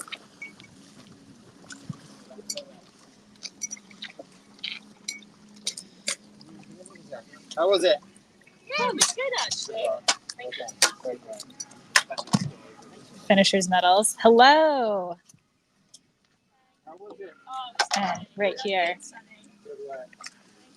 we've got Rebecca and Anya just waiting to come in right behind them.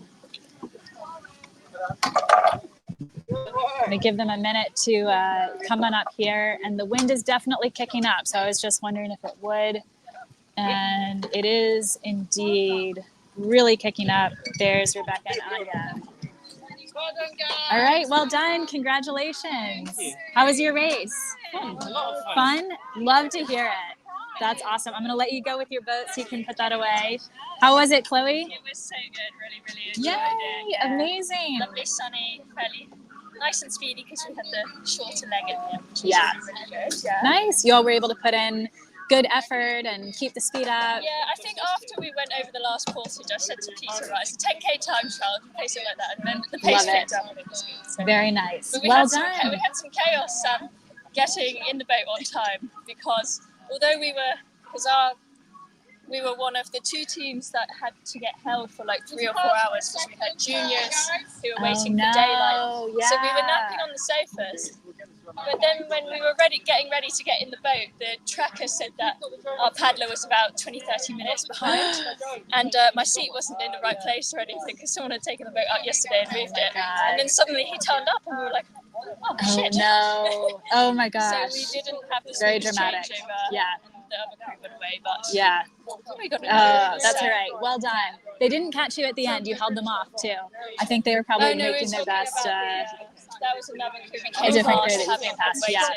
It was the Chelmsford crew that. Oh yeah. So the section before us, we had RK1 was Chelmsford K2 came in. Yeah. And then their new K2 went off whilst we were still faffing with our seats. But hey ho, we had a nice peaceful last day. Good. Well done. Congratulations. Nice work. Nice job. Well done. All right, we've got some finishers medals here going to the next crew as well. All right, congratulations, Anya. How was it? Yeah, go for it. Honest. Give it to us. I had a mental breakdown in the dark. Got lost. Yeah, no, it's fine. Okay. We nearly went in down a weir. Yeah. Okay, very, very honest. You made it. Yeah, we tried. Happy to see you here in one piece. Yeah. And didn't damage the boat. Oh, that's important. Yep. After your little rudder snafu earlier, happy that was not a problem again. Yep. Amazing. All right, so here we are. I think we've got a little break before we get the next boat in. Rebecca, how are you doing? You doing all right? Got the race t-shirts here. Congratulations. Yes. We heard it was challenging, difficult. Yeah. Which was the night section was really difficult. Yeah. I've never been in front, and it's a lot harder. Oh. Yeah. Much harder to have to steer, and it was foggy, and we took a few wrong turns, and we took a K2, a K1, and 2 sups with us down in the wrong direction. Yeah. Oh, but man. we got out. Yeah. Yeah, and we made it.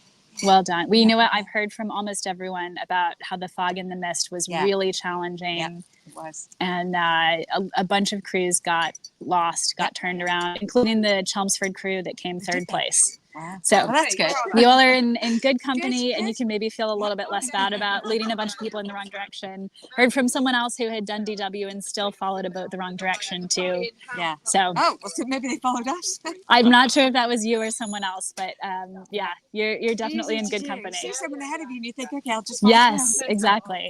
Yeah, well, I think a lot of people learned that lesson today. Yeah. Well, well done. Congratulations. You all did a great job. Thank you. Cheers. All right. Yeah, it sounds like that mist was really challenging for everyone. And even experienced paddlers. Rebecca did the DW earlier this year, so she's done a lot of that course previously. I think it sounds like maybe the fact of the mist is part of what made it so difficult with navigating, because it generally is a pretty sort of straightforward time down the river. Where it gets tricky is really those lock cuts and finding some of those signs in the dark. There's a couple spots where there's this just like tiny like a tiny blue sign that says lock cut, but it doesn't particularly stand out in the dark, and you have to know exactly where it is and make sure that you see it and don't miss it before you pick the wrong channel of water to go down. So it's certainly challenging. I think we're also hearing another good lesson for anyone taking notes for next year.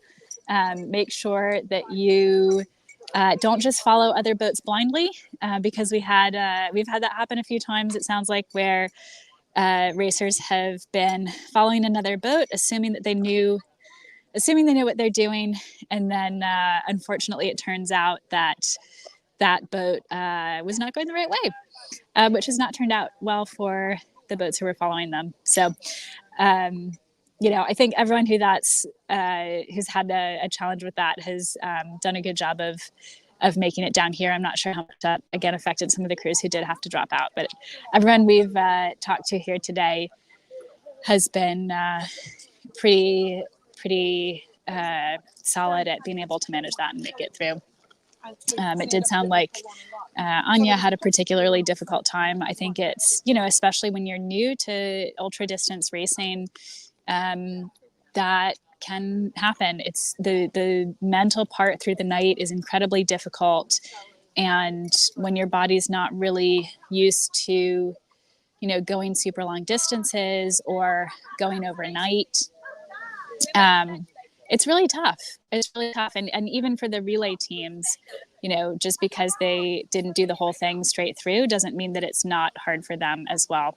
So I think that's another lesson. And I said, don't let that scare you off, right? As one of the Olivers was saying, he's like, I had a few hallucinations in there where I thought there was goblins in the mist. Fortunately, that didn't last long for him, but it is one of those things that can come with the ultra paddling. So it certainly makes for interesting stories, that's for sure. I have heard of some wild hallucinations before. I think it seems to be a popular one that like someone is standing in the mist handing you food, like a hamburger or something. Because I've definitely heard that one a few times. So that's the goblins in the mist I haven't heard before, but it feels kind of similar on theme with some other ones. I think we've got a little while before the next crew comes through, so let's just take a peek at the tracker. So a few updates for you. So Richard's time he was in K1. It was 20 hours, 56 minutes, and 52 seconds. And I believe that is the fastest known time for K1 down the River Thames. So again, not an official record here, but in terms of setting that course record for the Thames 200 Ultra, as well as fastest paddle down the Thames, that was the fastest known time. Let me see. Here, give me a second. James and Kate. Hey, do you want to do an interview? I can. Yeah. I'm Okay. happy to, yeah. Kate, do you want to chat too? I've just found the Fletchers, and I'm gonna grab them for a quick chat. I'm gonna give a t-shirt to. Yes. Yeah. I'm gonna choose what size you are. Let me work. You might want one too. I'm sure she's getting one. Okay, James and Kate. Hi. Do you want to talk about what happened with you yesterday? Well, we got to 55k, so going pretty well, cruising along, taking it steady, and then at about just after Oxford, so about 8.5 hours in, I got a heart arrhythmia episode. So when that happens, I just my heart goes out of rhythm. I just can't breathe properly. So best thing is just to stop and not go on. So and this is a condition you've had for a long time. Yeah, about 4 years. So it's sporadic, but I've had 2 events this year where it's come on. So it's a bit disappointing. Oh man! So you can go 12 hours at sub 12 and nothing happened. Yeah. Thank you. And then just nothing you can do about it. Here, and So it wasn't sensible to go into the night feeling like that. So we'll get it. I'm going to get it sorted. I've got an operation in October, November. So I'll get it sorted, and then I'll regroup. I've already told Keith I'm going to try again at some point. So that's it really. Yeah. Oh man. But it was good. We were just saying to Keith, we really enjoyed it. 50, even though we only got 55, so we're just over a quarter of the way. Really enjoyed it. The one thing we found, we didn't quite anticipate, was how low, the water was, and some of the transitions at the locks. The portages, So I mean, it was fairly easy for me to just dump my board and jump on, but like for Kate, because she's quite short, she's probably similar stature to yourself. It was quite challenging. I was having to hold it, get her in, hold the. So we were doing like double changeovers and stuff, but we were doing it as a team. We wanted to do it together. So we had a laugh until that point, and it was good. Yeah, and then we had to drop out, but Keith and everyone, when we phoned up, we pulled out. They sorted us out straight away, so that was really helpful as well. So really good to be part of it, even though we didn't finish. So. That's amazing. Yeah. Well, I'm glad to hear you've got your operation coming up. Hope that goes smoothly. Thank you. I figured, I've said it on the live stream, so it's on record, I figured you would be back again to come for this record. And so Kate was talking to Keith last night, and he said, "Will you want to try again?" And I just said you don't give up. Yeah. So yeah, I think they will. Do you want to try it again? I'd like to finish it because, the only reason I stopped is because I'm quite short. Yes, I can relate to this problem. Yeah. And some of the locks, you're trying to do this and stand up in a K1. And I was like, I've not practiced balancing in a K1 stood up because I don't normally have to stand up in a boat. And it's somebody else's boat as well. So you're I was quite worried about damaging it as well. I think we did. We were pretty unscathed. Yeah, well, because he was helping me. Yeah. But, if I have to drop it in myself in the dark. Right. And I was like, that was what I was really worried about. Yeah. I'm trying to, literally, you were hanging over. Videos of that would be quite amusing. Part of the event, trying to hang over, trying to gently put this boat in. It's somebody else's boat. Yeah. If it was your own boat, you probably just throw it in there. Yeah. We did have a laugh, didn't we? And you were hanging over, gently trying to not damage this boat. And I was like, okay, because he's helping me. And then it was me trying to guys coming along. Just standing there going, practice it because I've not done it before. We had some hilarious moments where I think all the guys had experienced the heavens just absolutely. It felt like it was raining both directions because it splashed in. And we saw it coming, and we were 10 minutes from a lock. And Kate, because it was sunny 5 minutes before, Kate had taken a sort of jacket off, and then we got absolutely smashed by the rain. Oh no! As soon as you had taken your waterproof off. Yeah. Oh. Yeah. But I mean, we've learned a lot, haven't we? Yeah. I I mean, I did feel like I'd carry on. It was just a worry about trying to get in and out because they were like quite hard. Yeah. Quite short. Yeah. Oh.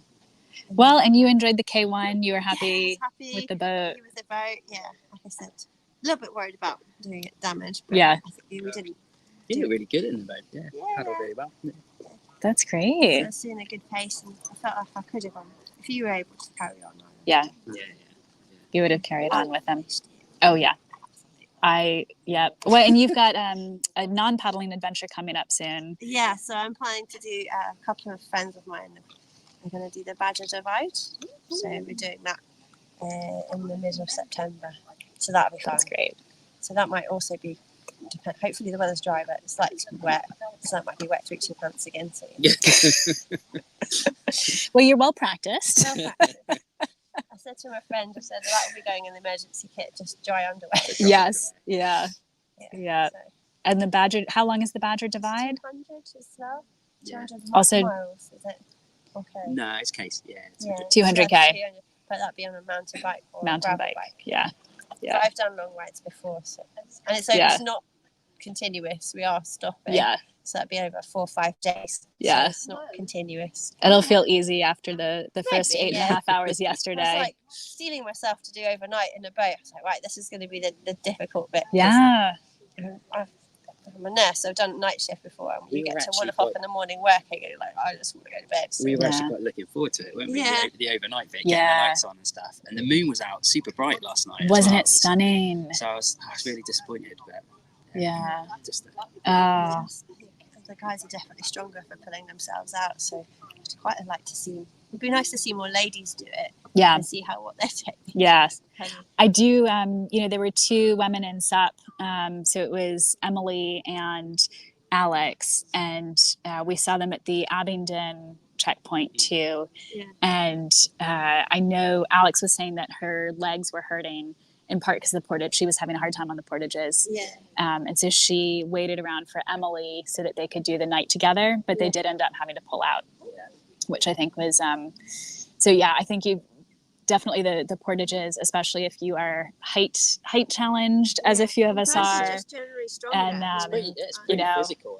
Those portages. That it is pretty physical. Yeah. Guys have just got Yeah. stronger physiology anyway. So Well, they just do. you get in the pull-ups, get some pull-ups in, and get back to the portages. I need them to drop the That's swimming pool true. right down there so I can Yeah. do that. Yeah. And then put the boat in. I know. I have thought about like the portage exercises, running with weight, so you can run your portages. We definitely weren't running the portages there. Yeah. We were just sort of- Next year. Maybe. Next year, finish it. Year after, you can run the portages. That's what I'll expect to see. Yeah. No, that's great. It's been great having you all out for the race, and I certainly expect to see you back again soon, either for the ultra next year or in between if you decide to set your record a little sooner. Okay, we'll see. No pressure. No, yes, no pressure, but you've got my number. Give me a call, and we'll cover that when the time comes. Yeah. Thanks for your support. Yeah. Well done. Great attempt, and we'll see you all again. So I'm pretty proud of that. That's amazing. That's really good. What was the distance that you finished with? 55, 56. Okay. Yeah. It was a lot just before the Yeah. second check. So more than a quarter of the way through. Yeah. And I felt like I'd carry on. Yeah. But What's a good feeling? yeah, Sorry. that's okay. You do something else in the interim too. There's some other. Is there other events coming up? Well, there's I guess you've done the Great Glen already. You can do the straight through. Non-stop Great Glen. That's quite good. That'll be a because big they actually distance. have canoe land. Yeah. Way fewer portages. Not so many portages. For anyone who hasn't done it, the Great Glen is up in Scotland. It's So they have they actually have canoe landings. Yeah. So they're designed for canoes and kayaks to get in and out of. Rather Yeah. than big boats. it's easy portages. It's just the straight through Some when of you the have to do portages the are quite portage to long. Loch Ness. It's long. Yeah. So there is one really long carry portage. That was quite hard when we did it. Yeah. But yeah, it's much easier. It depends on the condition of Loch Ness. That can be like the sea. True. You could still get an entry, and that's the weekend after you do your Badger Divide. Oh, is it? Yeah. You're knackered. You're sleeping overnight in between each day. You'll be fine. I guess my arms have been covered, my legs have been. Maybe I'll try it. There you go. Most all the training. That's true. We'll see. All right. Well, I'll let you all figure it out and Thank you, Betsy. keep us updated. So well done. Thank you. Thank you to the fetchers. See ya. That was great to see that they've still got, they've definitely still got the ultra itch.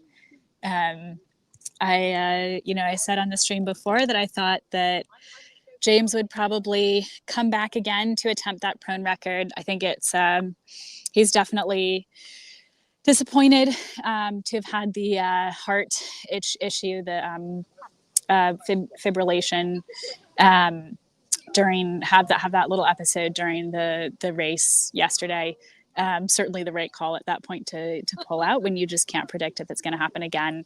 And he's done 12 hours before. So I think, we heard from him that it was frustrating that he only made it 8.5 hours on this race when he had previously done 12 hours at SUP 12. So he felt like he was prepared for more, of course, and was moving along at a good pace. And Kate was moving along well too. I think, you heard a lot about the challenge of the portages from them. We've heard that from several other paddlers as well, particularly the SUP paddlers, where it can be hard, when you're reaching down over a really tall portage to grab the side of a kayak or a canoe that kind of sits pretty high on the water. It can be easier to grab the gunnel and lift it. With the boards, they will sit very low on the water, of course. And so that would be the case for James's prone board as well as for a lot of the stand-up paddle boards. So I think that's something that we heard about when we were at Abingdon as being a challenge for the stand-up paddle boarders. And especially if you are, average height or below average height or have shorter arms, it's really hard to reach down and grab that, as well as to, stand up and reach up and grab that top of the portage to pull yourself out. And that's a challenge here because they are really tall lock portages that aren't necessarily always designed to be super easy for boaters. They're a bit more designed for the narrow boats that go through those. And it's also a challenge because, we do have lower water levels here in August. So August will be one of the times on the Thames where we'll have the lowest water levels of the year. And so that will mean, of course, that you've got a lot more distance between where you are on the water and the height of the wall of the portage to pull yourself out. So I think we have a long break now before we have got the next racers coming through. So let's see who's coming through next, and then I think we'll probably take a little break again. So it should be about 3 hours or so before the next wave gets to the finish. And that's going to be, next up is the Barbarians, which is the C2 team. I recall that they had a strong boat in at the finish. I think Maria is in at the finish, Anna Maria Fisher, who's a very experienced ultra paddler. And I think they'll probably be doing their best to hammer it to the finish. And then we've got Tor in C1, who's been going along really well. He's coming in second amongst the single straight through paddlers, and hopefully has gotten some nice rides on the wash from some of the boats that he's been with down the course. And then we've got the SUPs. So that'll be Gavin and Chris, Gavin Simons, Chris Davison, and Craig Sawyer, and Jan as well, Jan S. And then George Botsford, who is the K1 who started at the 10 o'clock start. So a lot of the boats coming in the next wave, that'll be sort of the end range of the 2 p.m. start and then the top range of the 10 a.m. start. I'm hoping that all of these boats kind of come in around the same time together and we get some sprint finishes. So hopefully they all kind of align and catch up to be next to each other, and then we'll see some more excitement at the finish. But really looking forward to seeing all those boats come in again soon. And we're gonna just take a little break for a while until then. So we'll see you in a couple hours, unless we pop up the course and get some footage beforehand. So don't disappear for too long, because we might try and hop back on before everyone gets to the finish, in case we could catch them further upriver. So thanks everyone for tuning in. And again, leave a comment if there's any questions that you have, or requests for updates or topics. Thanks.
Hi, everyone. We should be looking to go live again in the next 15 to 20 minutes as the first of the next set of relay crews, this time the Barbarians, come towards the finale. But before we get there, we wanted to bring you back some of the racer interviews that we did yesterday with some of the folks who were in the 2 p.m. start. So some of these were part of relay crews who've already finished, and some of these are some of the individual paddlers still out there on the course. Tor, you're doing this C1. Yep. You are the only C1 straight through racer. Yes. How are you feeling about the race? Good. Confident. I think I've done plenty of training, so I think I'll have no problem making the distance. I'm just trying to make it as comfortable as I possibly can because it's such a long way, and I'm trying to minimize all the little discomforts that make these kind of things unpleasant. So I want to really enjoy it, at least until the morning, and then kind of hang on through to the finish.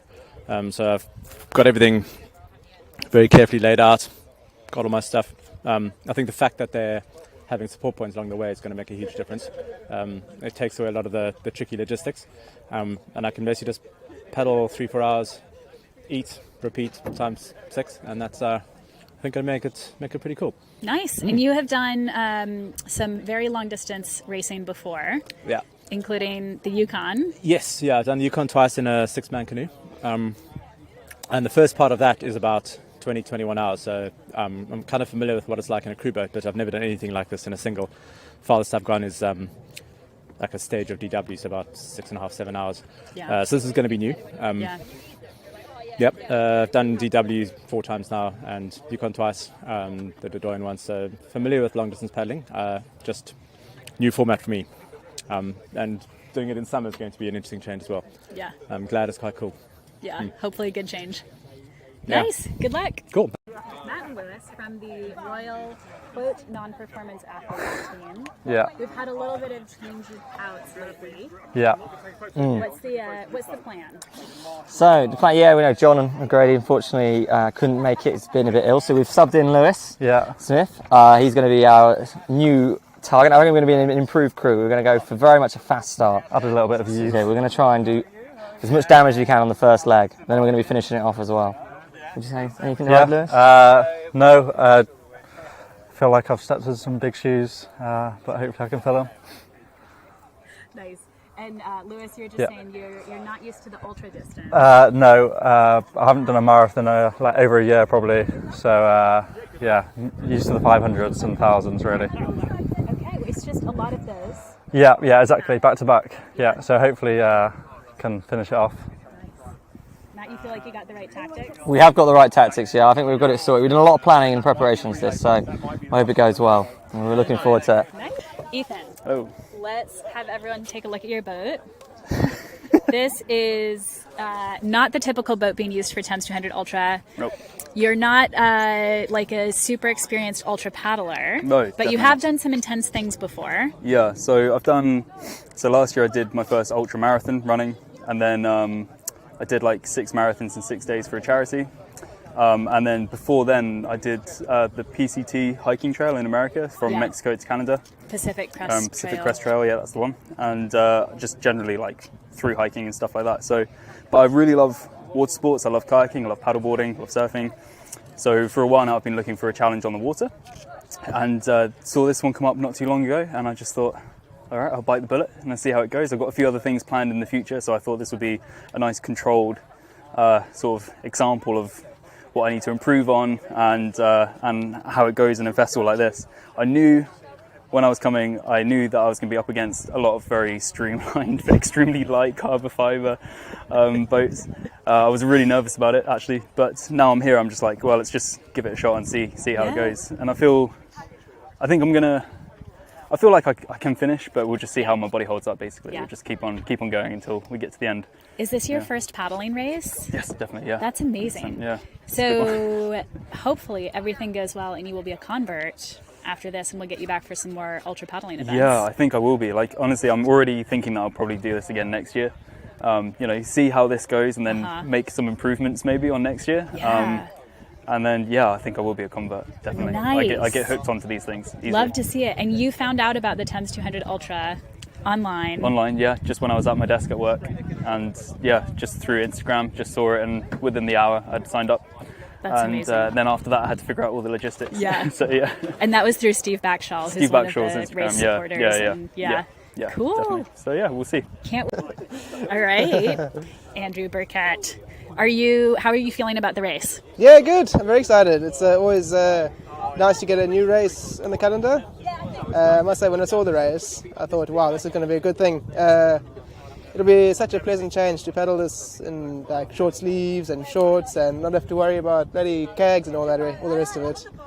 That's true. Yeah. Do you feel like you have something like in particular that you want to get out now after not being able to finish your full DW earlier this year? Yeah, absolutely. So, I mean, DW was a bit of a disappointment not to be able to finish the race. So, yeah, I mean, I'm just really keen to go out there, have a great time, have a good race, and hope for the best.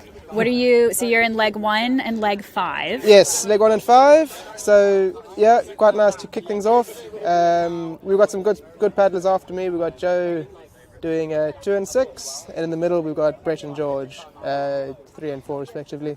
And everyone's in K1s? Yeah, all K1s. So we probably made it harder for ourselves than we need to. I think most other teams have either K2s or 6 people But we're doubling up on some of the legs. Yeah. So, yeah, nice. It'll be good. Are you excited for the mass start? Yeah, that's going to be quite different to DW. I think, the leg 1 will probably be actually quite a lot of fun, paddling with a whole lot of other people. Feel more like an actual race than DW. It's a lot of fun having people around, helps pass the time. Yeah. Can I ask if you have any strategies for the mass start that you're willing to share? Yeah, well, I think we're just going to try, certainly stay at the front, definitely not get dropped in the first leg, and then even if I can, maybe the last or second last portage, try and build a bit of a gap. But after me, I think Joe's paddling. So I mean, if I do get dropped, he'll catch up again. He's pretty strong. But I think we really want to probably make a bit of a gap in the third leg, because at the end, Joe's going to have a fast K2 hunting him down. So we need to go into the last leg with a good, 5-10 minute gap at least. Yeah. So I think the end is going to be quite exciting. Who's your biggest competition right now? Who are you looking to? I think it's the Chelmsford group. Yep. So they starting with Pete. They got Will Stroud after that, and then James Wilkinson, and then I forget who's after that. But I think they'll be pretty good. And of course the Russells. I don't know. When James starts, he's just going to come charging through us like a train. But hopefully we can build a bit of a gap when his rest of his family's paddling. Yeah. Yeah. Cool. Sounds good. Good luck. Rees-Clark siblings. Hey. How are you feeling about the race? Go on. I'm actually quite excited. I think it will change once I'm on the water. But right now I feel quite good for it. So I trust this one to get me down. So I think, we're just kind of keeping it relaxed, trying to go for a finish and just cruise it out, really. Yeah. Just don't get too caught up in race tactics or anything. Just settle into the rhythm and just keep it going. So should be all right. Nice and chill, really. Yeah. Little float down the river. And you all decided to do this a bit recently. Yeah, quite short notice. About a month ago, yeah. I was umming and ahhing about. Well, I kind of was tempted to do it, and then I thought, do I go K1 or do I go K2? And I was like, Sam's about probably. I'll see if she'd rather do this than DW. So I gave her a phone call, and she didn't say no, which was a yes basically. If it wasn't an instant no, it's I can work on that and get that to be a yes. Yeah, pretty much. That's kind of how it went down. So Yeah. You were easily convinced. Yeah, worryingly. Awesome. Anything you're worried about with the race? I think Lack of flow. Yeah, a bit of flow would have been nice, but Yeah. I've never paddled this far, so I know he can do it. So that's going to be a new kind of experience, but I'm sure it'll be fine.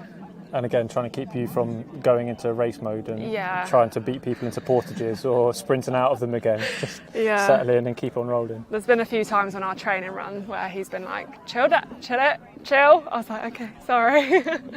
But no, not too worried. No, pretty easy. Like, I think the added bonus of this is there's no tide constraints. There's no window you have to make. If you're ahead of schedule, if you're behind schedule, it doesn't matter. So if you need to stop for 5 minutes to stretch out, you can, and you don't have to worry. If you're in it for a finish, it can be as relaxing as you want to make it, and you don't have that tide looming over you. You need to make the cutoff. So that works in our favour, and you can just paddle to effort and just keep on cruising. So. That's the plan. So those were a few of the interviews from the 2 p.m. start paddlers yesterday. Betsy is just getting back to the finish line, and we should have our first boat coming in there in about the next 15 to 20 minutes here. That will be the Barbarians, the C1 and C2 relay crew, and the last relay crew currently on the course. But we should be going live from Teddington in the next 5 minutes or so. Stay tuned.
Hello again from the finish line. So we have got Team Barbarians coming in now, and you probably can't quite see her all the way in the distance, but that is Maria in C1, I believe. And Maria is a really experienced long distance racer, and she'll be smashing it out in her C1, I think. We've got some recreational suppers here too. Let's see if we can grab some of Maria's teammates. So Barbarians is C2. Nadia, hey, want to tell me how your race has gone? Hey. Hi. How has your race gone? Oh, it was amazing. Yeah? It was my first time ever doing a night paddle, ever. Oh my goodness. Ever at the nighttime? Ever. First time, not even in training. And you wouldn't First even time. know it. Yeah. It was, as Tom puts it, a baptism of fire. I bet. You did really well though. Yeah, it was incredible. We had fun. Yeah. Yeah. We had fun. Yeah. It's very remote as well. Yeah. There was which leg did you do? 2. You and I did checkpoint 1 to 2, and Tom and I did checkpoint 4 to 5. Oh, okay. Yeah. Yeah. Yeah. So 4 to 5 was your dark midnight. But the leg that we did at the end, because it got into nighttime, it was like, are we in the jungle? Like, is there civilization? It was, But yeah, quite eerie at times. it was, and there was fog. In the middle of nowhere. Yeah. But Fog within no fog. yeah. So we relied on hearing more than anything. Wow. But no, we had I fun. couldn't see a thing. Yeah. Oh my gosh. It's like, Lyndon, watch out! Watch out for the branch! I can't see a thing. Oh no. But it was so fun. So who Green was? boy was the best. Oh yeah. Lyndon hit it straight for the green boy, and I was like, "No, there's a boy in front of us." Yeah, he couldn't see it, and I was like, "Draw right." Because you're steering from the back, Yeah. and And I was. you've got the fog. But it was Yeah. fun. You missed it by at least 3 inches. Oh, that's great. Oh my No god. mishaps. It was all good. Okay, It was all nice. good. You all didn't get lost at all. Turned No, around. We did our research. Google mapped everything. Ooh, okay. Zoomed in. This is. I'm gonna say this is a. You're very good with that. Yeah. Because we would have got lost otherwise. Yeah. No, teamwork. It was teamwork. A number of teams did get turned around. We heard. Yes. We heard. Yeah. Oh, Yeah. The Yeah. Saps, some of the Cookham, K1s. Yeah. Yeah. Oh, Yeah. K2 I saw did, yeah. Even the Chelmsford relay team who finished 3rd overall got turned around. Oh my goodness. Which actually is part of why they dropped from 1st to 3rd. Oh, we didn't know that. Yeah. Oh wow. Yeah. There's Maria. All right, let's see if we got her. There she is. Let's go, Maria.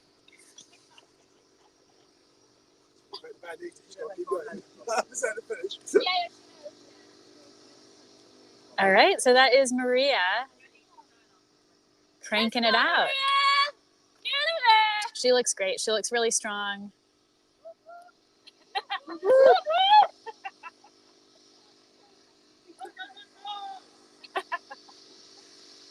Yeah, she's looking, she's really strong at the finish. She's got a few more minutes to get to. Oh, there's Tom coming over. So yeah, she's got a couple more minutes going down to Teddington Lock.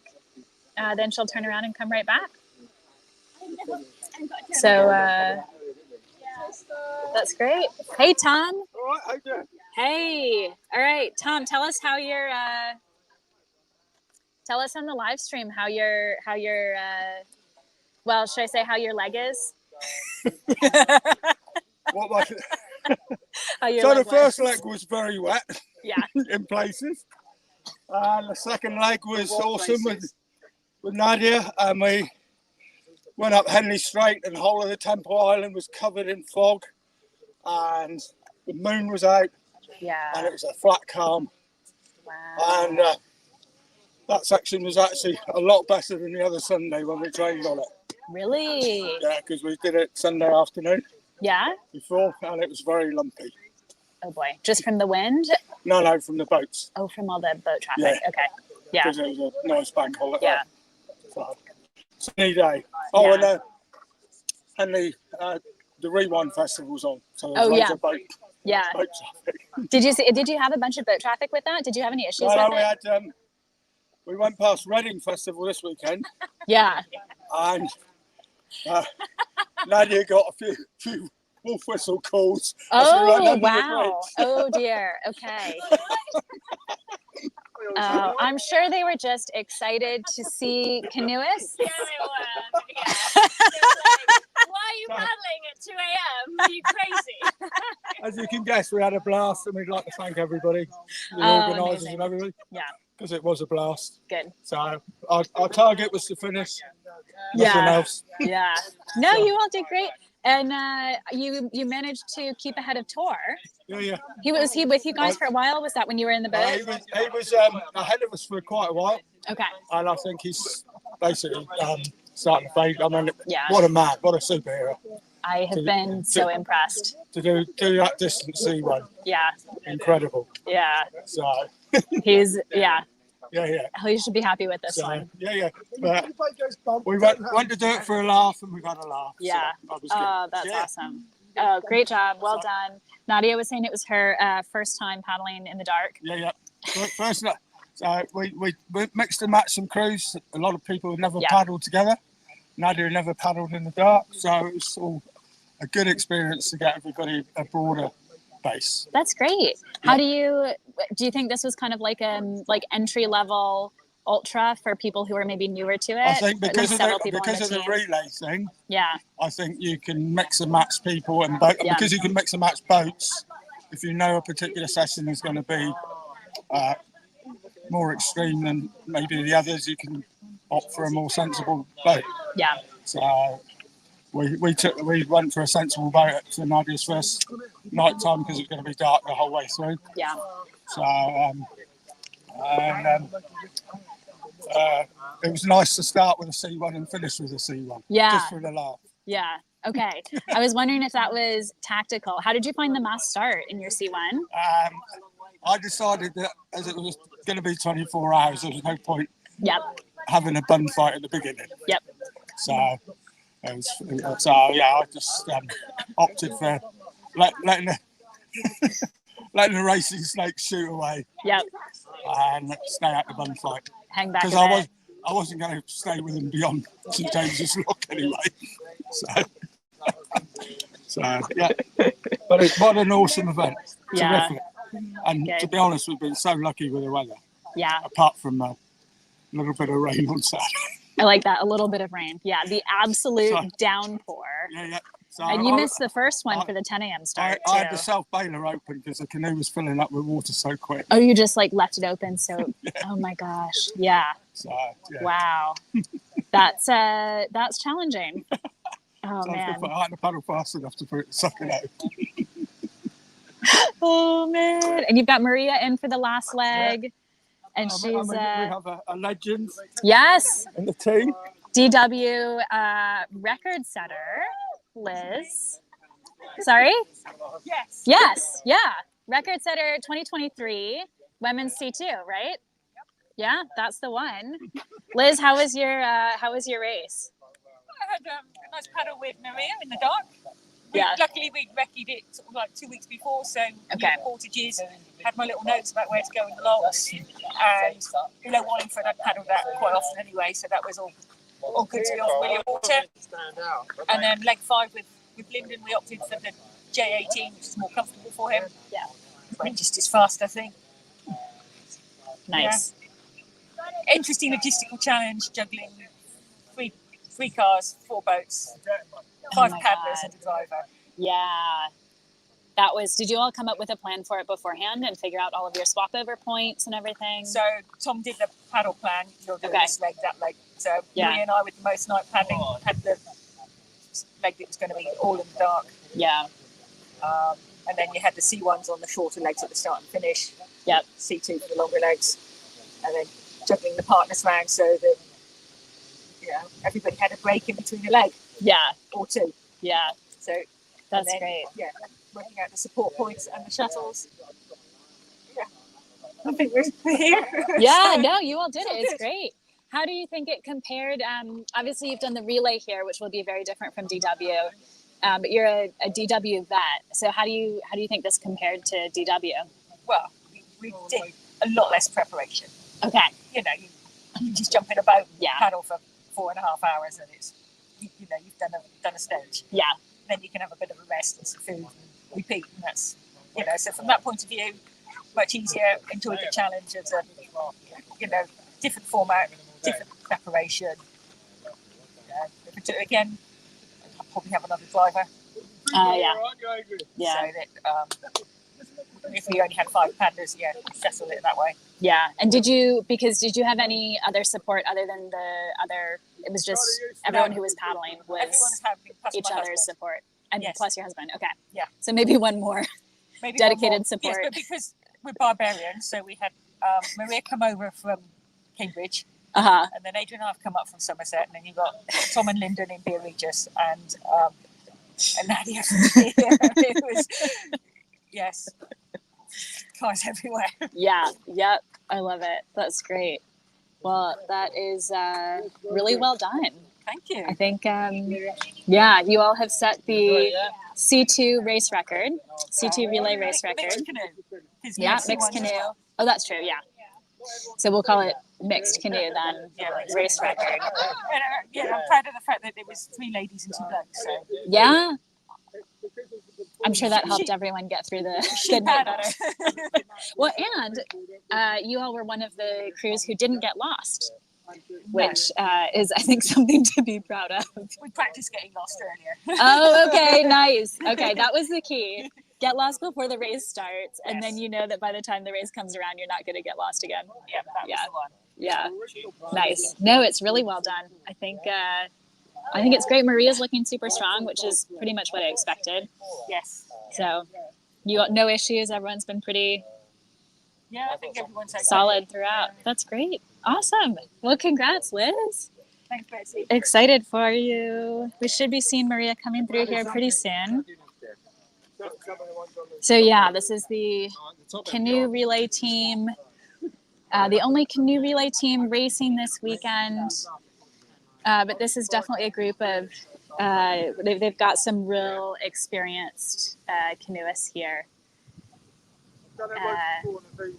I think what you were just hearing from Liz too about a differentiator from DW is DW requires a ton of training and prep. And I think what we've seen this weekend is that for the Thames 200 Ultra, you still need that training and prep, and it certainly goes a long way in getting you a faster time. But it is, a bit easier, especially if you are already a pretty experienced paddler, to take that relay option and just, rock up with a few friends and do a couple of 30K sections and bang it out. So it's a nice draw for those who don't want to spend tons and tons of their training time focused on the ultra distance.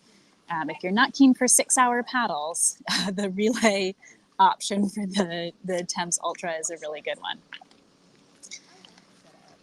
So here with the Barbarians C2 team, they've all come from kind of different areas around the UK, all to meet up here. That was DW record setter Liz Murnahan right there, who I was talking to earlier. And she set a record in 2023 for the women's C2 record. She's done the DW a number of times, and they had high water, and she and her partner had a really good race, which was great to see. You go past the finish line and then have to Nadia, who we spoke with earlier, is new to nighttime paddling, so she's got some good experience in canoe, but not as much as some of the other folks in the team. And she was game for it and did 2 legs in C2, which it sounds like went really well. I think we heard from a lot of the teams earlier that they had trouble navigating and got lost, but the canoe relay team here did not have those issues. They spent a lot of time on Google Maps. They recce'd the course. They've got people who are experienced at this course. So they really knew what they were doing. And I think that is, we probably did see, I think because this is the first year the race has run as well, and we had, some folks who haven't spent as much time on the length of the Thames, including some of the locks that get tricky in the dark. I think that's probably another contributing factor to why we didn't have quite as much in the way of, why we had, so many teams who kind of got a bit lost. So maybe take that as a learning for next year as well, is if you are taking this race on, do make sure to check all the maps first. I think that Keith made a bunch of videos on the Thames 200 Ultra YouTube channel showing visuals of each of the locks. I will just caveat, that's a great place to start, but they do look different in the dark. So bear that in mind when you're doing those dark sections. And yeah, I think anyone who's doing Thames 200 Ultra and the DW is certainly at an advantage both ways. So if you've done one, it makes the other one easier.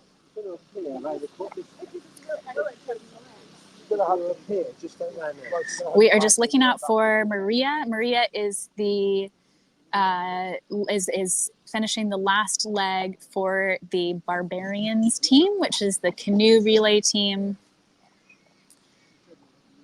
And they're sort of the first of the current group coming in. So it's gotten pretty windy out here. So for Maria right now, actually it was way to go, Maria! Changed from earlier. Woo, woo! So go Bubbles! It's kind of going on. Go Bubbles! Now here she is. Woo! There you go. Woo!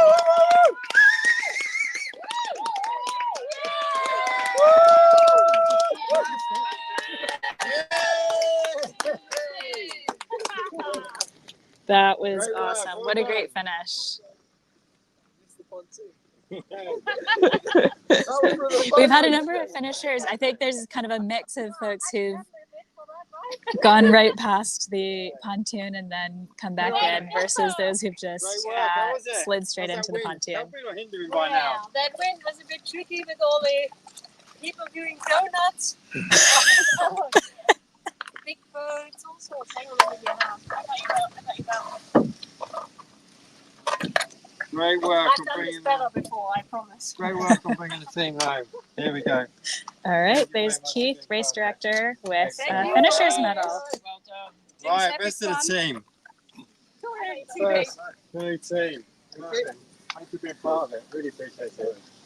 Yeah, very much so. First canoe team. That canoe relay team. Thank you. Thank you, mate. All right, we've got some volunteers giving a hand with the boat.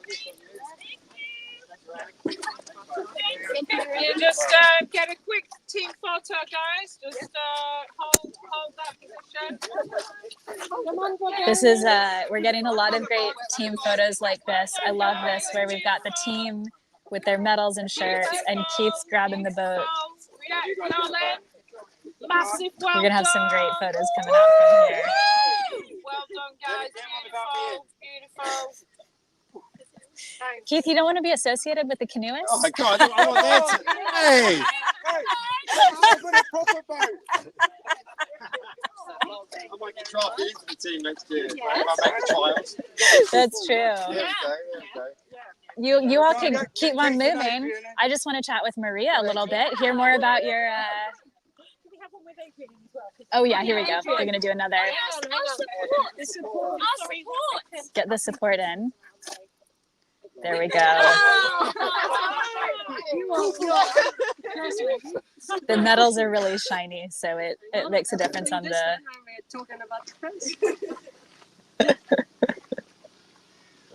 Thank you. Thank you. Yeah, that was great. Well done. All right. It looks great, as always. I mean, is it sort of a chocolate? No, it's okay. It's okay. We've seen others here with post race faces is what I'll say, which is relatable. How was it? How was the last leg? How was the ultra? I had an absolute amazing time. Absolutely smashing. I did the third leg in the middle of the night with Liz, which was epic. It was like a moonlight paddle. You can't make it up. It was most of the way. There was nobody. It's just the orange moon had come up. It was just stunningly beautiful. Hardly any wind, no flow to freak me out. It was just really nice, and kind of we poodled along. It was just a really lovely paddle, and then there was a little bit of waiting to get to the last leg for me personally. It's just trying to sleep in my car, which doesn't react to anything, other than when you're trying to sleep in it, the alarm goes off every 2 minutes. That's very helpful, Colin.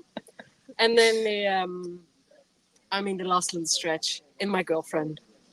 Oh, it was just a delight. Surfing, big washes, little washes, people doing donuts, dropping stuff in the river right in front of me. We had everything.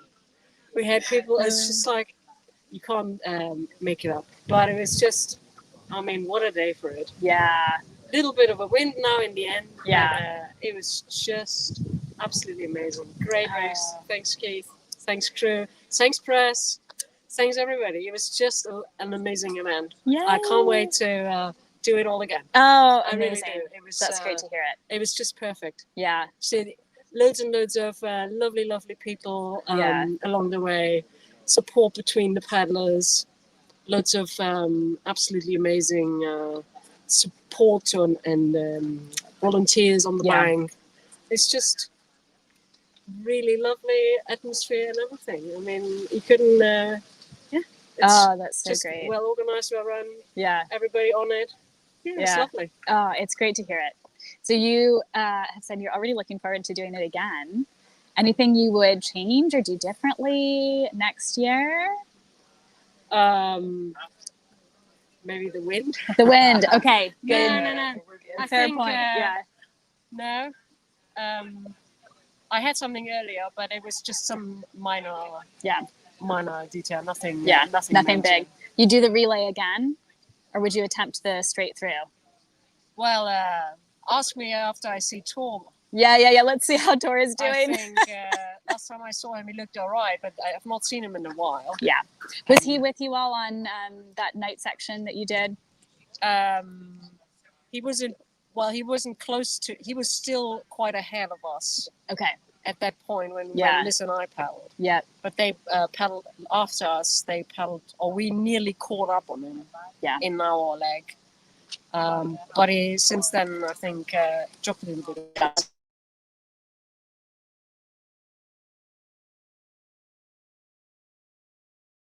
But yeah. He knows very well. Yeah. There were some gnarly bits if you're tired, and I hope I briefed everybody every stop to force feed and drink him. Okay, good. When I wasn't around myself to do it. Yeah. So hopefully that's all happened, and he'll get here eventually and look a bit like shocking. Yeah. I saw him chugging some electrolyte drinks voluntarily at Abingdon, and I was happy to see that. So hopefully he's kept chugging those. Yeah, no, we did. I didn't see him. Did I see him at Abingdon? No, I put a lot of stuff into him in Abingdon. Ah, good. That's when I saw him still. Yeah. Oh, he'll be fine. He's a badass South African. Yeah. Oh, it's great. All right. Well, I'll come back to you on your plans for next year another time. But maybe you want to come, Betsy? Ooh, we'll see. We'll see too. Ooh, okay. I'm getting an invitation here. An offer, maybe. We'll have to come back to that. But if I'm not on media, that's got me. Those eyebrows have me loosely committed. Well, facial expressions. No, I'm self-conscious about it. That's okay. So thanks, Maria, for stopping for an interview. And congratulations. Well done. Thanks for covering. My pleasure. Great My pleasure. Excited to see the rest of the crews come through. We'll see how Tor's doing in the C1. Yeah. Hopefully he'll get here in a piece. Yeah, I think he'll be here in one piece. Yeah. Thanks, Maria. And for anyone who was wondering about it earlier, when Maria said that she was enjoying the last leg in her girlfriend, that is what she calls her C1. So that might have been a little confusing if you were wondering what she meant there. But she really, really loves her C1, understandably, and calls it her girlfriend, which is great. So, yeah. I think she's definitely one of the most positive paddlers to come off the water here, especially just talking about how much she loved the race. I think, you know, what Maria was talking about with paddling in the dark is it is really special when you get out there in the dark, and it's tough because, you know, especially when there's no one around, it can be mentally difficult to, you know, manage yourself through that. But it is, it's a really cool experience, especially when you are feeling pretty good, to just have everything go quiet all around you. There's long stretches of the river that are not densely populated at all. There's a lot of kind of, you know, trees and farmlands and fields and things like that. And it just goes all quiet. The water goes all flat. And we've got a big moon out, especially when it was initially rising earlier. As Mira said, it was really orange, which we got to see last night after we left Abingdon. It's really cool. It feels very magical. So as much as the paddlers, I think a lot of paddlers, you know, had a hard time through the night and struggled with the fog and navigation, there's a lot who will have experienced those kinds of magical moments as well. It's very cool. It's very special. So yeah, great to have that first canoe relay team in. If you are just tuning in, we've been live streaming on and off since about 5:30 this morning. Took a little break between the last group and this one. We've got another little break now between the Barbarians, who have just finished, and then before we get the next couple of paddlers. Okay, so we've actually got the SUP paddlers, so Gavin Simons and Chris Davison. It looks like Gavin is in the lead. I was wondering when one of them would kind of make a move to try and take that top spot, because otherwise they've been paddling next to each other the whole way down the course, which I think especially for SUP has been a great strategy. It seems to have worked really well for them. It looks like Gavin has probably made his move now, and we'll try and really hammer it home over the next maybe hour or so. And then Tor is out there in C1. So you just heard us talking about Tor. I mentioned a couple of times already, but he's been doing the race unsupported, which I think is definitely challenging because the race has offered support at each of the checkpoints, which is that whole table full of snacks. We've got that on yesterday's live stream that you can check out, electrolyte drinks, and just having the volunteers at the checkpoints, you know, checking in on you, making sure you're all right, you know, bringing bags to different checkpoints as well, which has been, I think, really helpful, again, for those unsupported paddlers.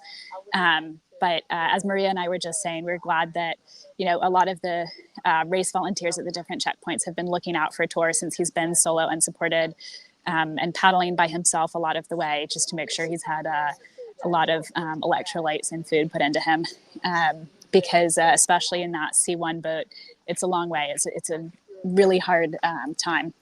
So if he's done well, though, it sounds like Maria might be attempting the C1 straight through next year, which would be really cool. I would love to see that. I think Tor is going to hit a fastest known time for single canoe down the length of the Thames. So again, this is an unofficial record, and it will be a race record for C1. So he'll be setting that for someone to break in the future. But really excited to have that down on paper in this first year of the Thames 200 Ultra. And hopefully we'll get some more straight through C1 paddlers in the future, because Tor is proving that even though it seems like a bit of a slog, it is totally feasible. So looking forward to seeing him in a little while to see how his race has gone. So it looks like they crossed under Hampton Court Bridge maybe 10 minutes ago or so. So why don't we switch over to the leaderboard for that, and then I'll come back to you in a little bit once the singles are coming through. So that should be Tor, Gavin, and Chris in about 10 minutes.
Hello, hello. We are back at this finish line, almost said start line. And I've been waiting here with the crew for Ian and Daniel, who are in straight through C2. So they are still a few boats away. They've just passed Ravens 8, which is a little ways upriver from here. I can see Tor in the distance. So I'll put him on the screen. I'm not sure how good of a view you're going to have with him, of him for a little while. But he is in his C1. I'm like 90% sure that's Tor. He's in his C1 up the river. This is Tor Harley. And he has done straight through singles C1, which is a real undertaking. So I said this earlier, but the C1 is a significantly slower boat than a K1. For anyone who races in the, divisional Hasler system, you wouldn't see it. This is a sit and switch C1, I should clarify, which is slower by a fair bit compared to a high kneel sprint C1, which is much faster. Both are slower than K1s though. And the sit and switch C1 that Tor is in is definitely, quick for a C1, but a lot slower than the K1s. And he's just been smashing it out. And he is about to finish second place singles straight through behind Richard Buston, who finished earlier in K1. And if you were looking at the original start list, unfortunately, Harry Gilbert, who was also in K1 and who was leading in the race for a long way, had to drop out of the race. I think that was tough, and that left us with Richard Buston taking that K1 top slot, and then here we've got Tor coming in for second place. So really exciting to see a C1 take second place overall in the singles. So it looks like Tor has come down the right-hand side of the river. He's coming down the right bank. I'm wondering if that's because he's getting a little bit of headwind. I was talking about the wind earlier, and I think when we first saw the wind kick up here, because originally it was very calm when we started here early in the morning. As the morning wore on, we did see the wind start to pick up.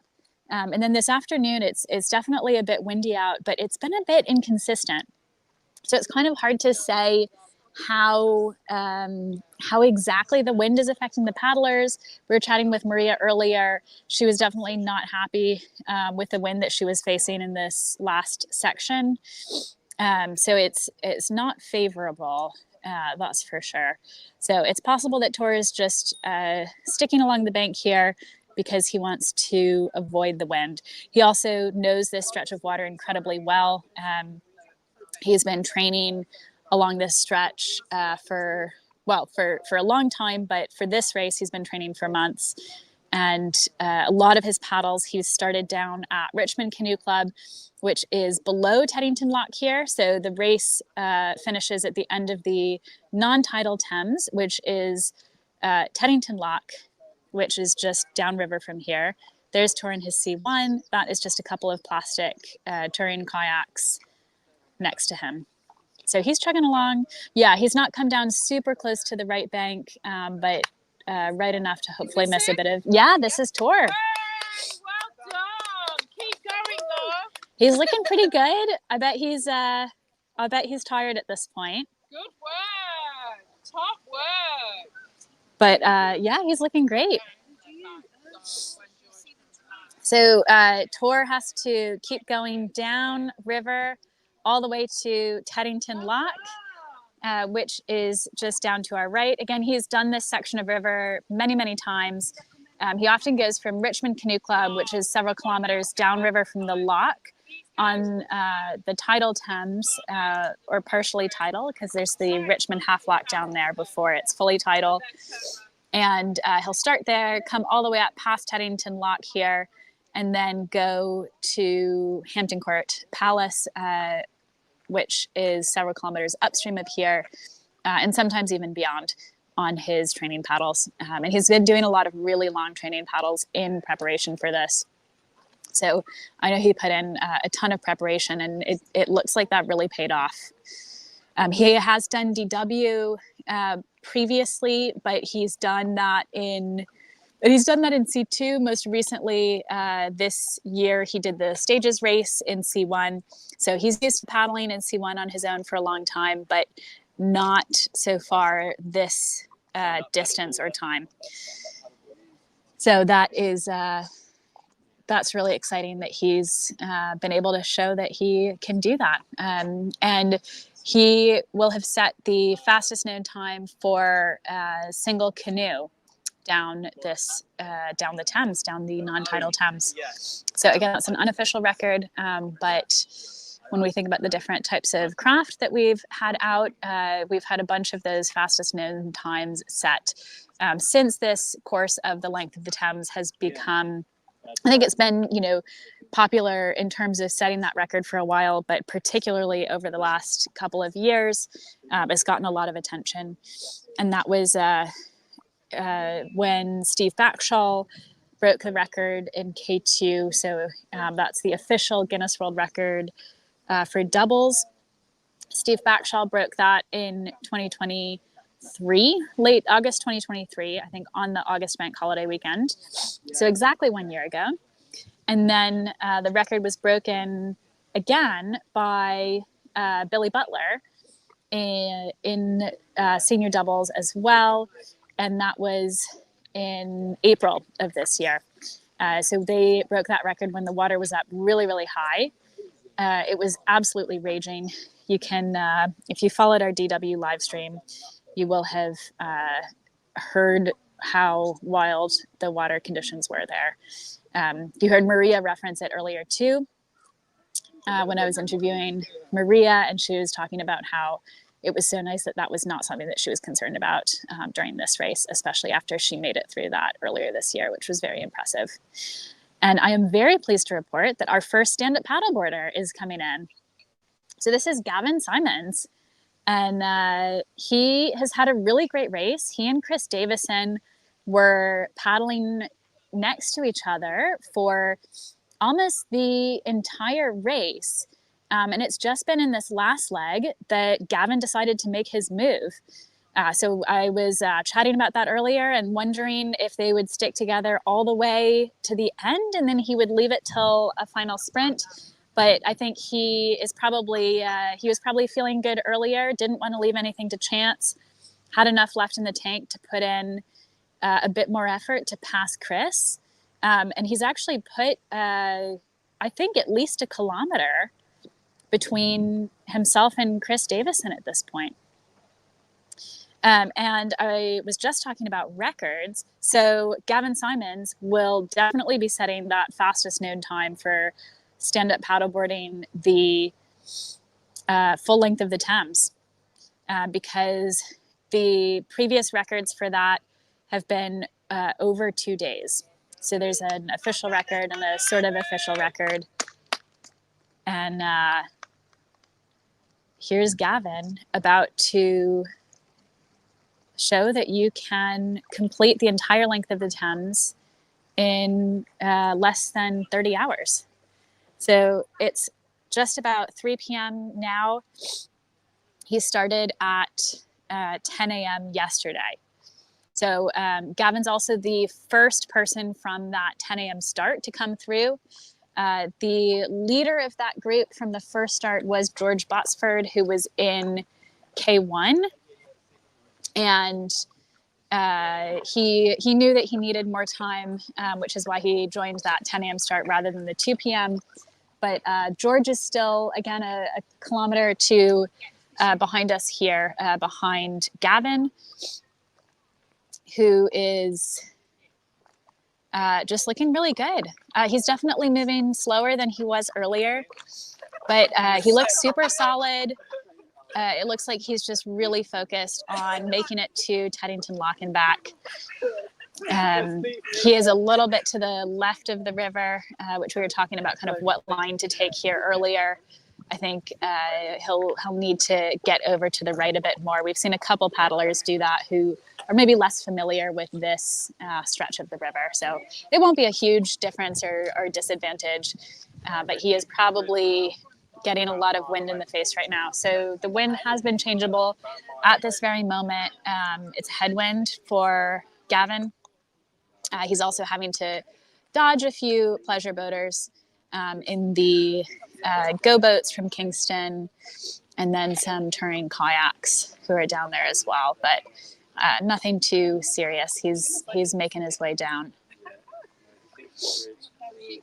So he'll just need to go to the right here, which he'll probably figure out when he sees those big red danger weir signs. And it looks like he's moving over to the right now. So yeah, Gavin is about to be the first SUP finisher and set a fastest known time on the Thames. So that'll be, he started at 10 a.m.,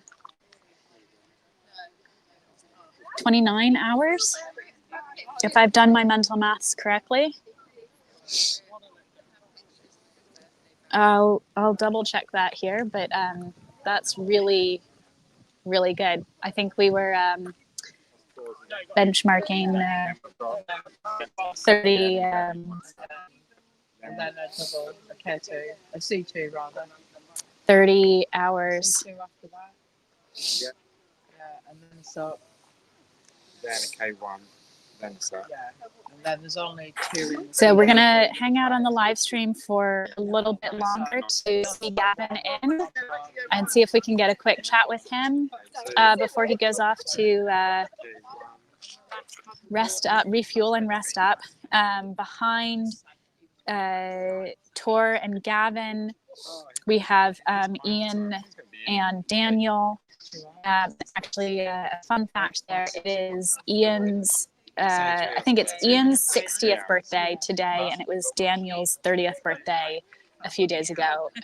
It's a really big birthday week for their family, apparently, which I was hearing from their supporters here just a few minutes ago. So he's chosen to spend his birthday, a big birthday too, racing the Thames 200 Ultra, which I think is an awesome way to spend a birthday as a paddler who's spent my last 2 birthdays doing big races. It's hard to beat when you really love racing. It's like a huge birthday gift to yourself. So I'm guessing that that's probably how Ian feels about it. Hopefully they're feeling pretty good about it. And speaking of the C2, they just came into sight down the river here. So we can see them way off in the distance, probably 600 to 800 meters upstream from here. And it looks like they are chugging along nicely down the river. We should see Tor coming up here from the right as he passed us just a few minutes ago to hit the lock and come back. So yeah, we can just watch the C2 there. You might not be able to see them on the screen yet, but yeah, I'm watching their paddles tap in and out. Looks like they might be a little bit tired. Yeah, first straight through C2 team. So the canoe team that we saw earlier, which was the Barbarians, was a canoe relay team. They had a mix of C1s and C2s. This is the first straight through C2. The third overall straight through doubles.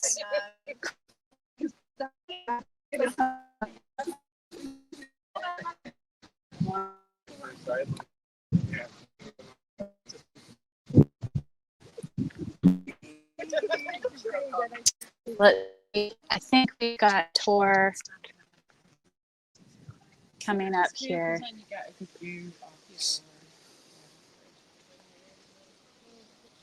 It looks like our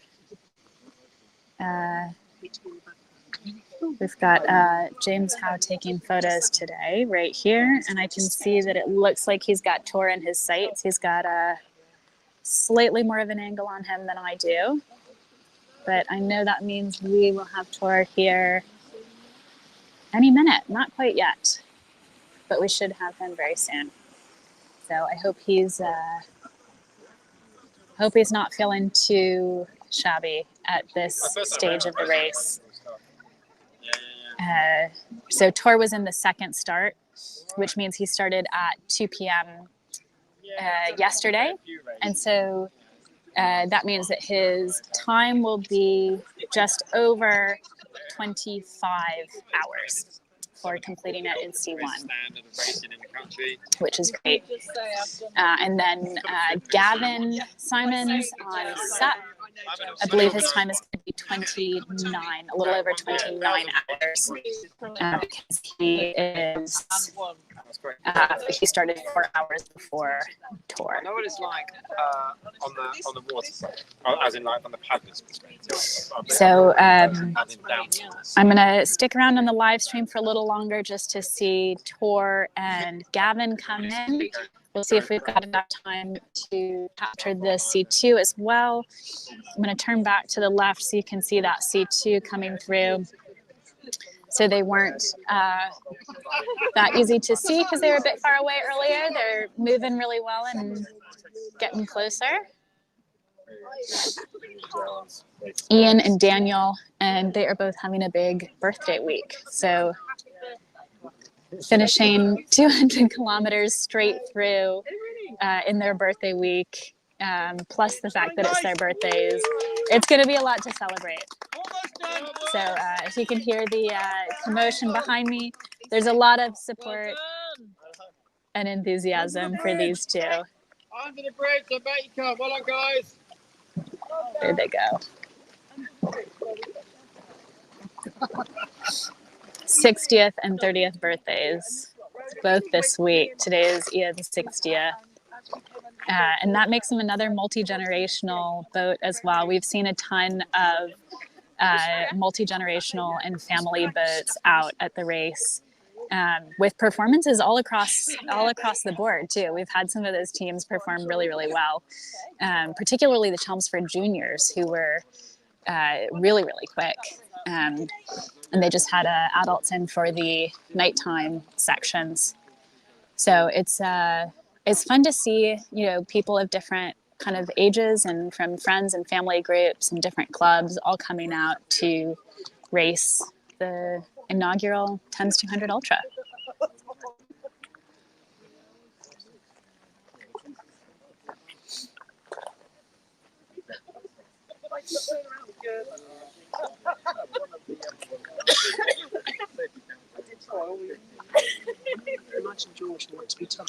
We got some nice comments earlier saying, well done, Craig and Jan, which is great to see. So those guys are still maybe a couple kilometers upriver from here. They're not super far behind, but we definitely had. They definitely. I think Gavin really kind of put the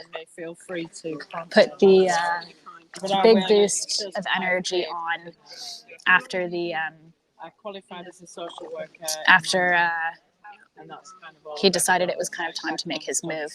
So Gavin's definitely put some distance in there. But yeah, we've still got, and it looks like Craig had slowed down for a bit, but he's definitely still moving, which is great to see. The system's really. And I'm not sure if we'll be able to stick on the live stream to confirm with him, but I believe that he was set up to file the paperwork for the Guinness record for stand-up paddleboarding the length of the Thames. So hopefully Craig has been able to get enough footage for that. I think it's a bit tricky because, of course, it is Gavin and Chris who ended up taking the first two spots. But it'll be nice to see that record decrease. And then, of course, we've got that fastest known time that Gavin will have set. Here comes Tor. Woo! finishing strong. Great work. Well done. Well done. There he is. Excellent, buddy. Well done. Great work, buddy. How was it? I think he just said he's sore.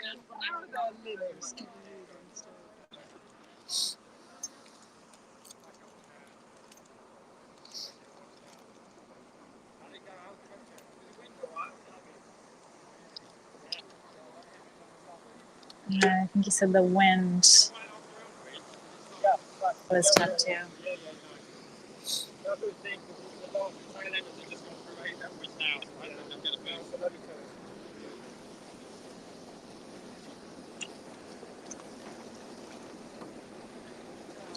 All right.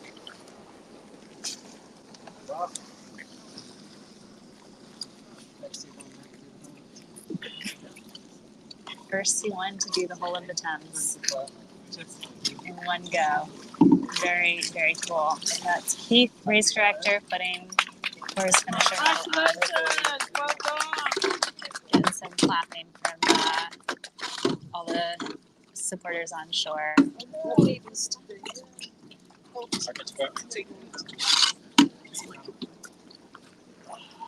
Well done. Congratulations.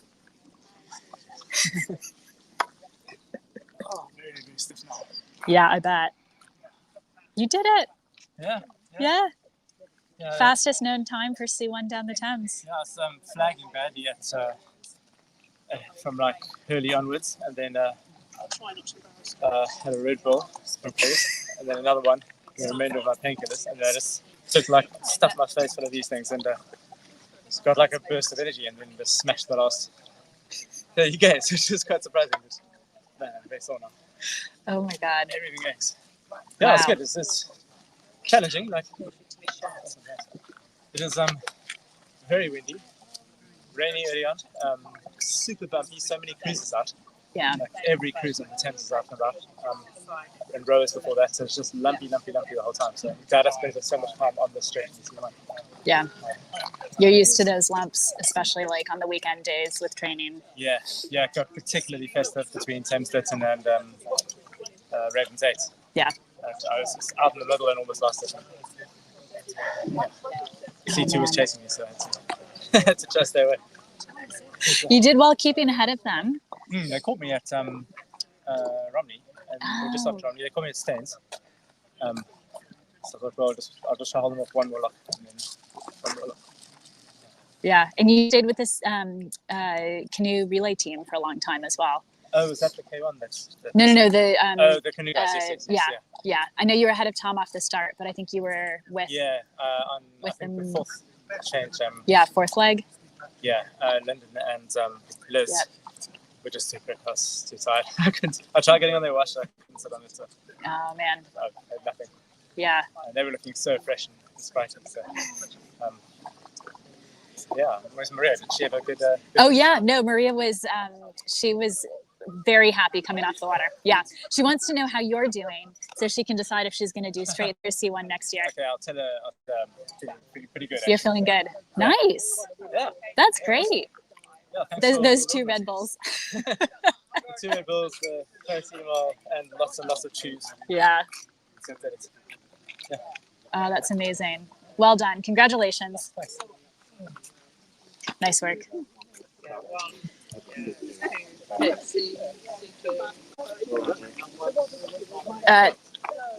Tor, just before you walk off, you want those? All right, so we've got the C2 coming in just a minute, and is that the next SUP? I'm not sure if the SUP that I'm seeing right now is Chris or not, but it might be Chris. Well done. So we should see that C2 coming in. Should see Gavin and the C2, and then I think this is. Get Mike Webb to do it with you next year. He'll never ever do it again. He'll never do anything again. He wanted to come for a paddle for this Friday. I'm like, no, I can't do this Friday. Maybe next. I can change the one up to the lock. No. once he got to Div 2, that's all he wanted to do, and then that's it. Now when he does the time trial, he goes around 10 minutes slower for him go. So he's not quite there yet. I'll get him out one day. Oh man. Well done, All right, so we should see. Well done. Well done.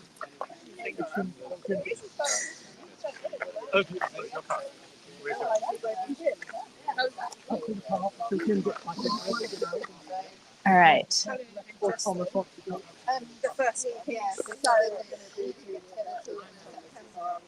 So we should have just a few more minutes, and we'll get Gavin, who is going to be the fastest finisher on SUP. And then we've also got the C2, C2 with a big birthday week, who'll be coming in right after that. And just up the river here, I am pretty sure that is Chris on SUP.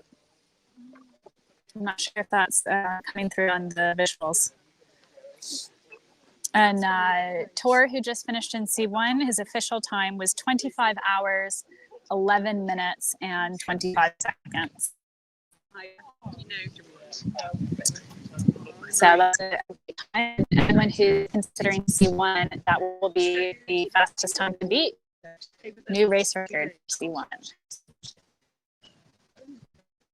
So it might be hard to see on the video, but that is Chris Davison and George Botsford coming down. So Chris is on the far side of the river in a SUP, and George is on the near side in K1. So there's George.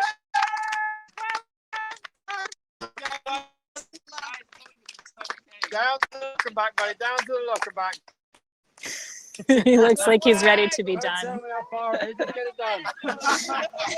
Get going down to the look. And then over here across the river, I think that's Chris. So he did get dropped by Gavin, but those two seem to have had a really good race together before Gavin put the extra power boost on.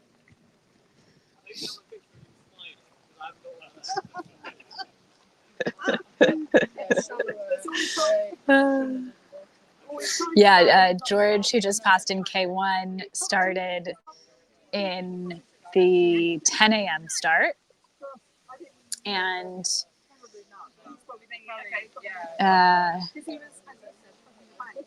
I'm not certain what place he's going to end up in.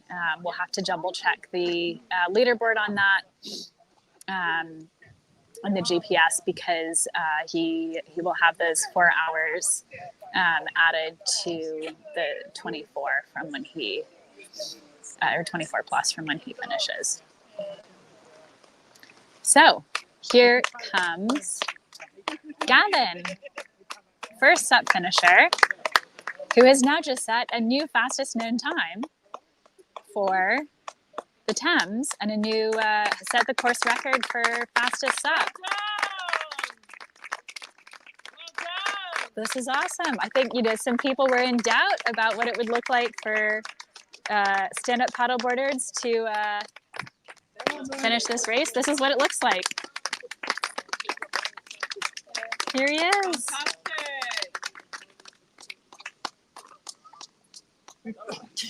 He's gonna drop to his knees now.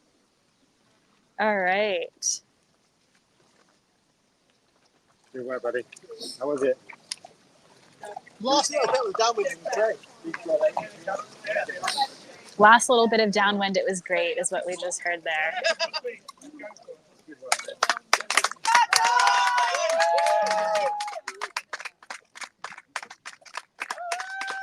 That's the C2 finishing Good work, there. guys.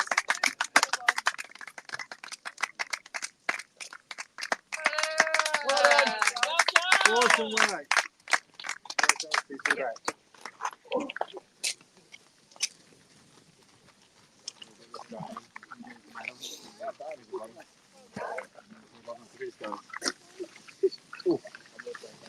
First stand up paddleboarder in.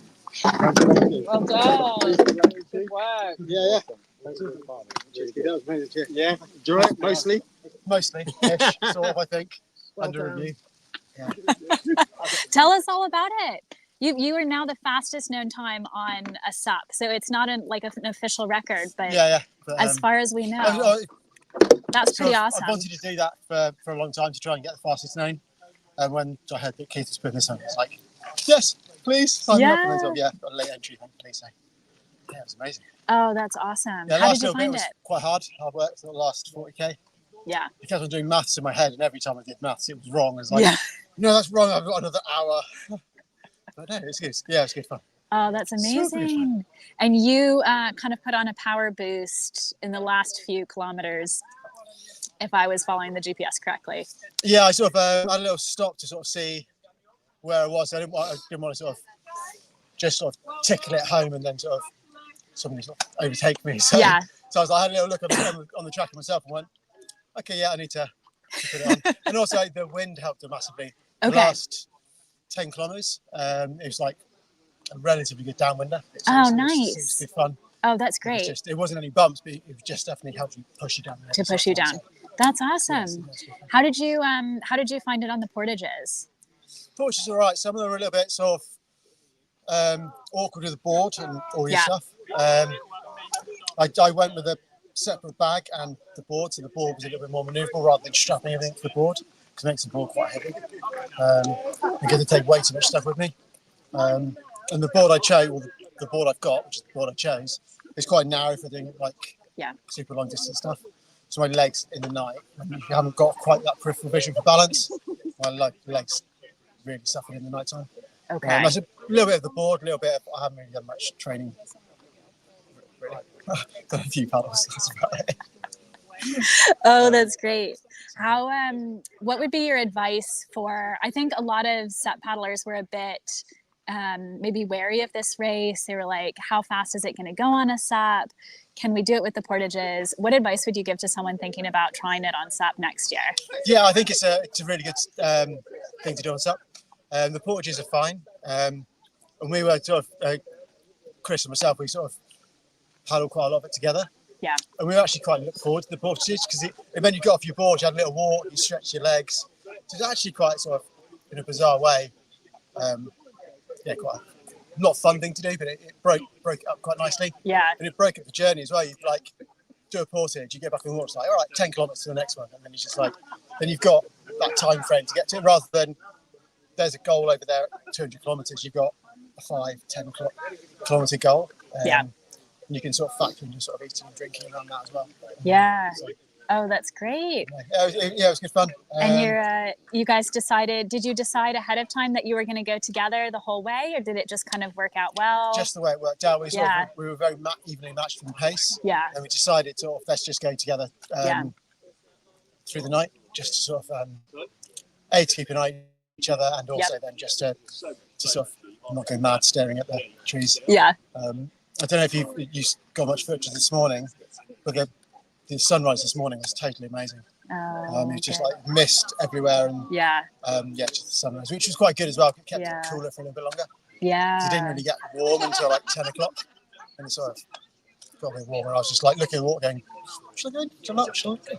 So quite often you get this whole phobia about going in the water. It's like you're overheating paddling along. It's like there's a refrigerating thing there. Right there. People pay quite a lot of money for these sort of You things just have to step off. Yeah. I did that a couple of times in the night. You got off to I just sort of caught rail and just sort of managed to tip myself in. Oh, okay. Times, so. Yeah. But no, obviously it didn't hamper your progress. No, sort of, thankfully, my energy input was quite high, so I sort of dried off quite quickly and warmed up as well. That's great. Did you have any issues navigating? I've heard some teams had problems navigating through the fog at night, especially. It was just one, because we had lights on, but we didn't have them too bright, so we didn't sort of ruin our night vision. Yeah. It was just one portage that was a bit, we were unsure about where to go. Thankfully, some kayakers got to it before us, and they spent 20 minutes trying to find the way. And then we went, so it stopped us, because we would have just ploughed straight on as well. Yeah. It was only because of coming back the other way, it stopped us. So you got really lucky with that. Yeah. Yeah, because they sort of overtook us, and then we sort of caught up with them like 20 minutes later. Oh gosh, that's great, because I've heard from some teams who followed another boat thinking they were going the right way, only to find out they were all going the wrong way. Yeah. So. Yeah, I did. I had on my my watch like the GPS tracked. Oh, great. So if I did go off, it would shout at me. So. Oh, smart. Okay, so that's another good tip. So yeah, it was quite good for that. You've got to go like 100 meters off, and then it sort of shouts at you and goes, "Stop! Yeah. Look at the map." Oh, that's great. Yeah, I quite often do that when I'm paddling places I don't know. Very long. Yeah. Just because it just means you haven't constantly get sort of phone out and look at maps and stuff like that. So. Yeah, and that's good, I think, for other people who haven't done as much of the Thames, to know that you can kind of navigate at night still. Yeah, so it was super easy. Keith sort of posted the GPS track as well, so you could just download it, put it on a device. It doesn't have to be watched. Could be a sort of any other tracker. But yeah, it was just super handy. You just sort of go along. Yeah, the night time, it was actually I quite enjoyed the night. Yeah. It was good fun. Did you get did you see the orange moon as it was rising? Yeah. Yeah. Like, it was so the two things I looked at when I had like a late entry. Before I entered, I was like, what's the moon doing for like that sort of ambient light? And what's the weather doing? Yeah. Got it wrong on like yesterday morning. Yeah. But apart from that, it was good. It was pretty good. So. Amazing. Congratulations. Awesome seeing you out there, and really incredible work. So hopefully you've set the new standard for SUP, and I look forward to seeing you and others. It'd be really interesting to sort of see, now it's been done and it's run as a good event. It'd be good to sort of see other people that would want to get involved and stuff like that. So, I definitely recommend it. Nice. Oh, well, I can't wait to see Maybe it. it's a relay then. Yeah, a SUP relay would be fun. No one did SUP relay this time. No, I think it just wasn't that known. Yeah. A SUP relay would make it way more accessible as well. Yeah. Because you've only got to get between, obviously, the checkpoints. Yeah, so, yeah. That might be a good way to just have a sort of step onto the Thames and sort of have a look, see if you then think about doing the whole thing. So. Yeah. So maybe for someone who's a bit nervous, do it relay next year and then straight through the next year. Yeah. Something like that. Yeah. Nice. Thank you so much, Gavin. Appreciate it. Congratulations again. Really great work. Yeah. I'm sorry. I was keeping you away from sitting down and getting some food and stuff. I know there's a bunch of food up that way per usual. Yeah. Yeah. So I'll let you head up there. We'll keep an eye on, we'll keep an eye on your board here. Yep. Go for it. This is what it looks like to paddle 29 hours straight on a SUP. So that was pretty epic. I really loved watching Gavin accomplish that on SUP, and I think set that fastest known time, set the expectation for what we want to see from SUPs in the future. It sounds like he had a pretty good race and had a lot of encouraging words for anyone thinking about it in the future. So we've got a couple more boats to come in. I know we've got Chris Davison, who was paddling with Gavin for most of the race. I think he's already turned it at Teddington Locker. If he hasn't yet, he will momentarily. And then I know we've also got George Botsford, who is in the K1 from the 10 a.m. start out there and coming through relatively soon. We've got Craig Sawyer, who's also on SUP. So I think what we're going to do is go ahead and wrap it up here. And maybe I'll try and get a little bit of a chat with some of those other finishers for posting up later. If you have been watching the stream, thank you so much.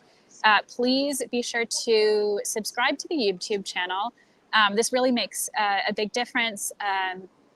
The goal of Paddle Daily, SUP Racer, Paddler Media is to try and provide race coverage and commentary like this more frequently for more cool races, as well as provide you all with news and updates about cool goings on in the paddling world.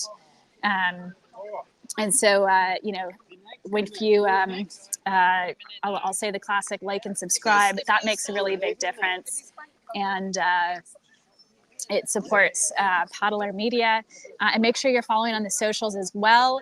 So we have lots of things that go on socials that don't always end up on YouTube and vice versa. So make sure you are following the Instagram, the Facebook, subscribe to the YouTube channel. And then, of course, you can also find articles on paddledaily.com and supracer.com. So those are nice, a lot of good long reads in there, as well as some slightly shorter pieces, but those are some really cool, fun stories. A few things I recommend, I think the article about James Fletcher, who was attempting at prone, who unfortunately had to pull out. I think that's all still going to be very relevant when James comes back and tries for that prone record again. Probably next year is going to be my guess. He might try for it in the spring because although it's cold, the water levels will be high. And if he doesn't try for it in the spring, I'm betting that he'll try for it again at next year's Thames 200 Ultra. The other kind of articles and content that I'd recommend is my interviews with Mike Lambert, who circumnavigated the UK by surf ski. He did it in 58 days. He started on June 1st and finished a few weeks ago. And he's just got some great stories. You can read about his motivation, his experience. I'm also going to do another follow-up interview with Mike Lambert, or Lammy, at some point soon to do sort of a full debrief now that he's had a chance to decompress from that circumnavigation, which I think was a really big experience for him. So yeah, make sure you're following, liking, subscribing to all of the content. Send me messages with stuff you want to hear about and feedback, because I always love to get it. And it's been great covering the Thames 200 Ultra. I think we're going to see this race become a real institution on the UK racing calendar. And I heard a rumor there might be a discount available for anyone who signs up for next year soon. So keep an eye out for that, and we'll see if that rumor is true. That's George finishing in K1 just behind me. So thanks again for tuning in. Really appreciate it. Thank you so much, and see you next time.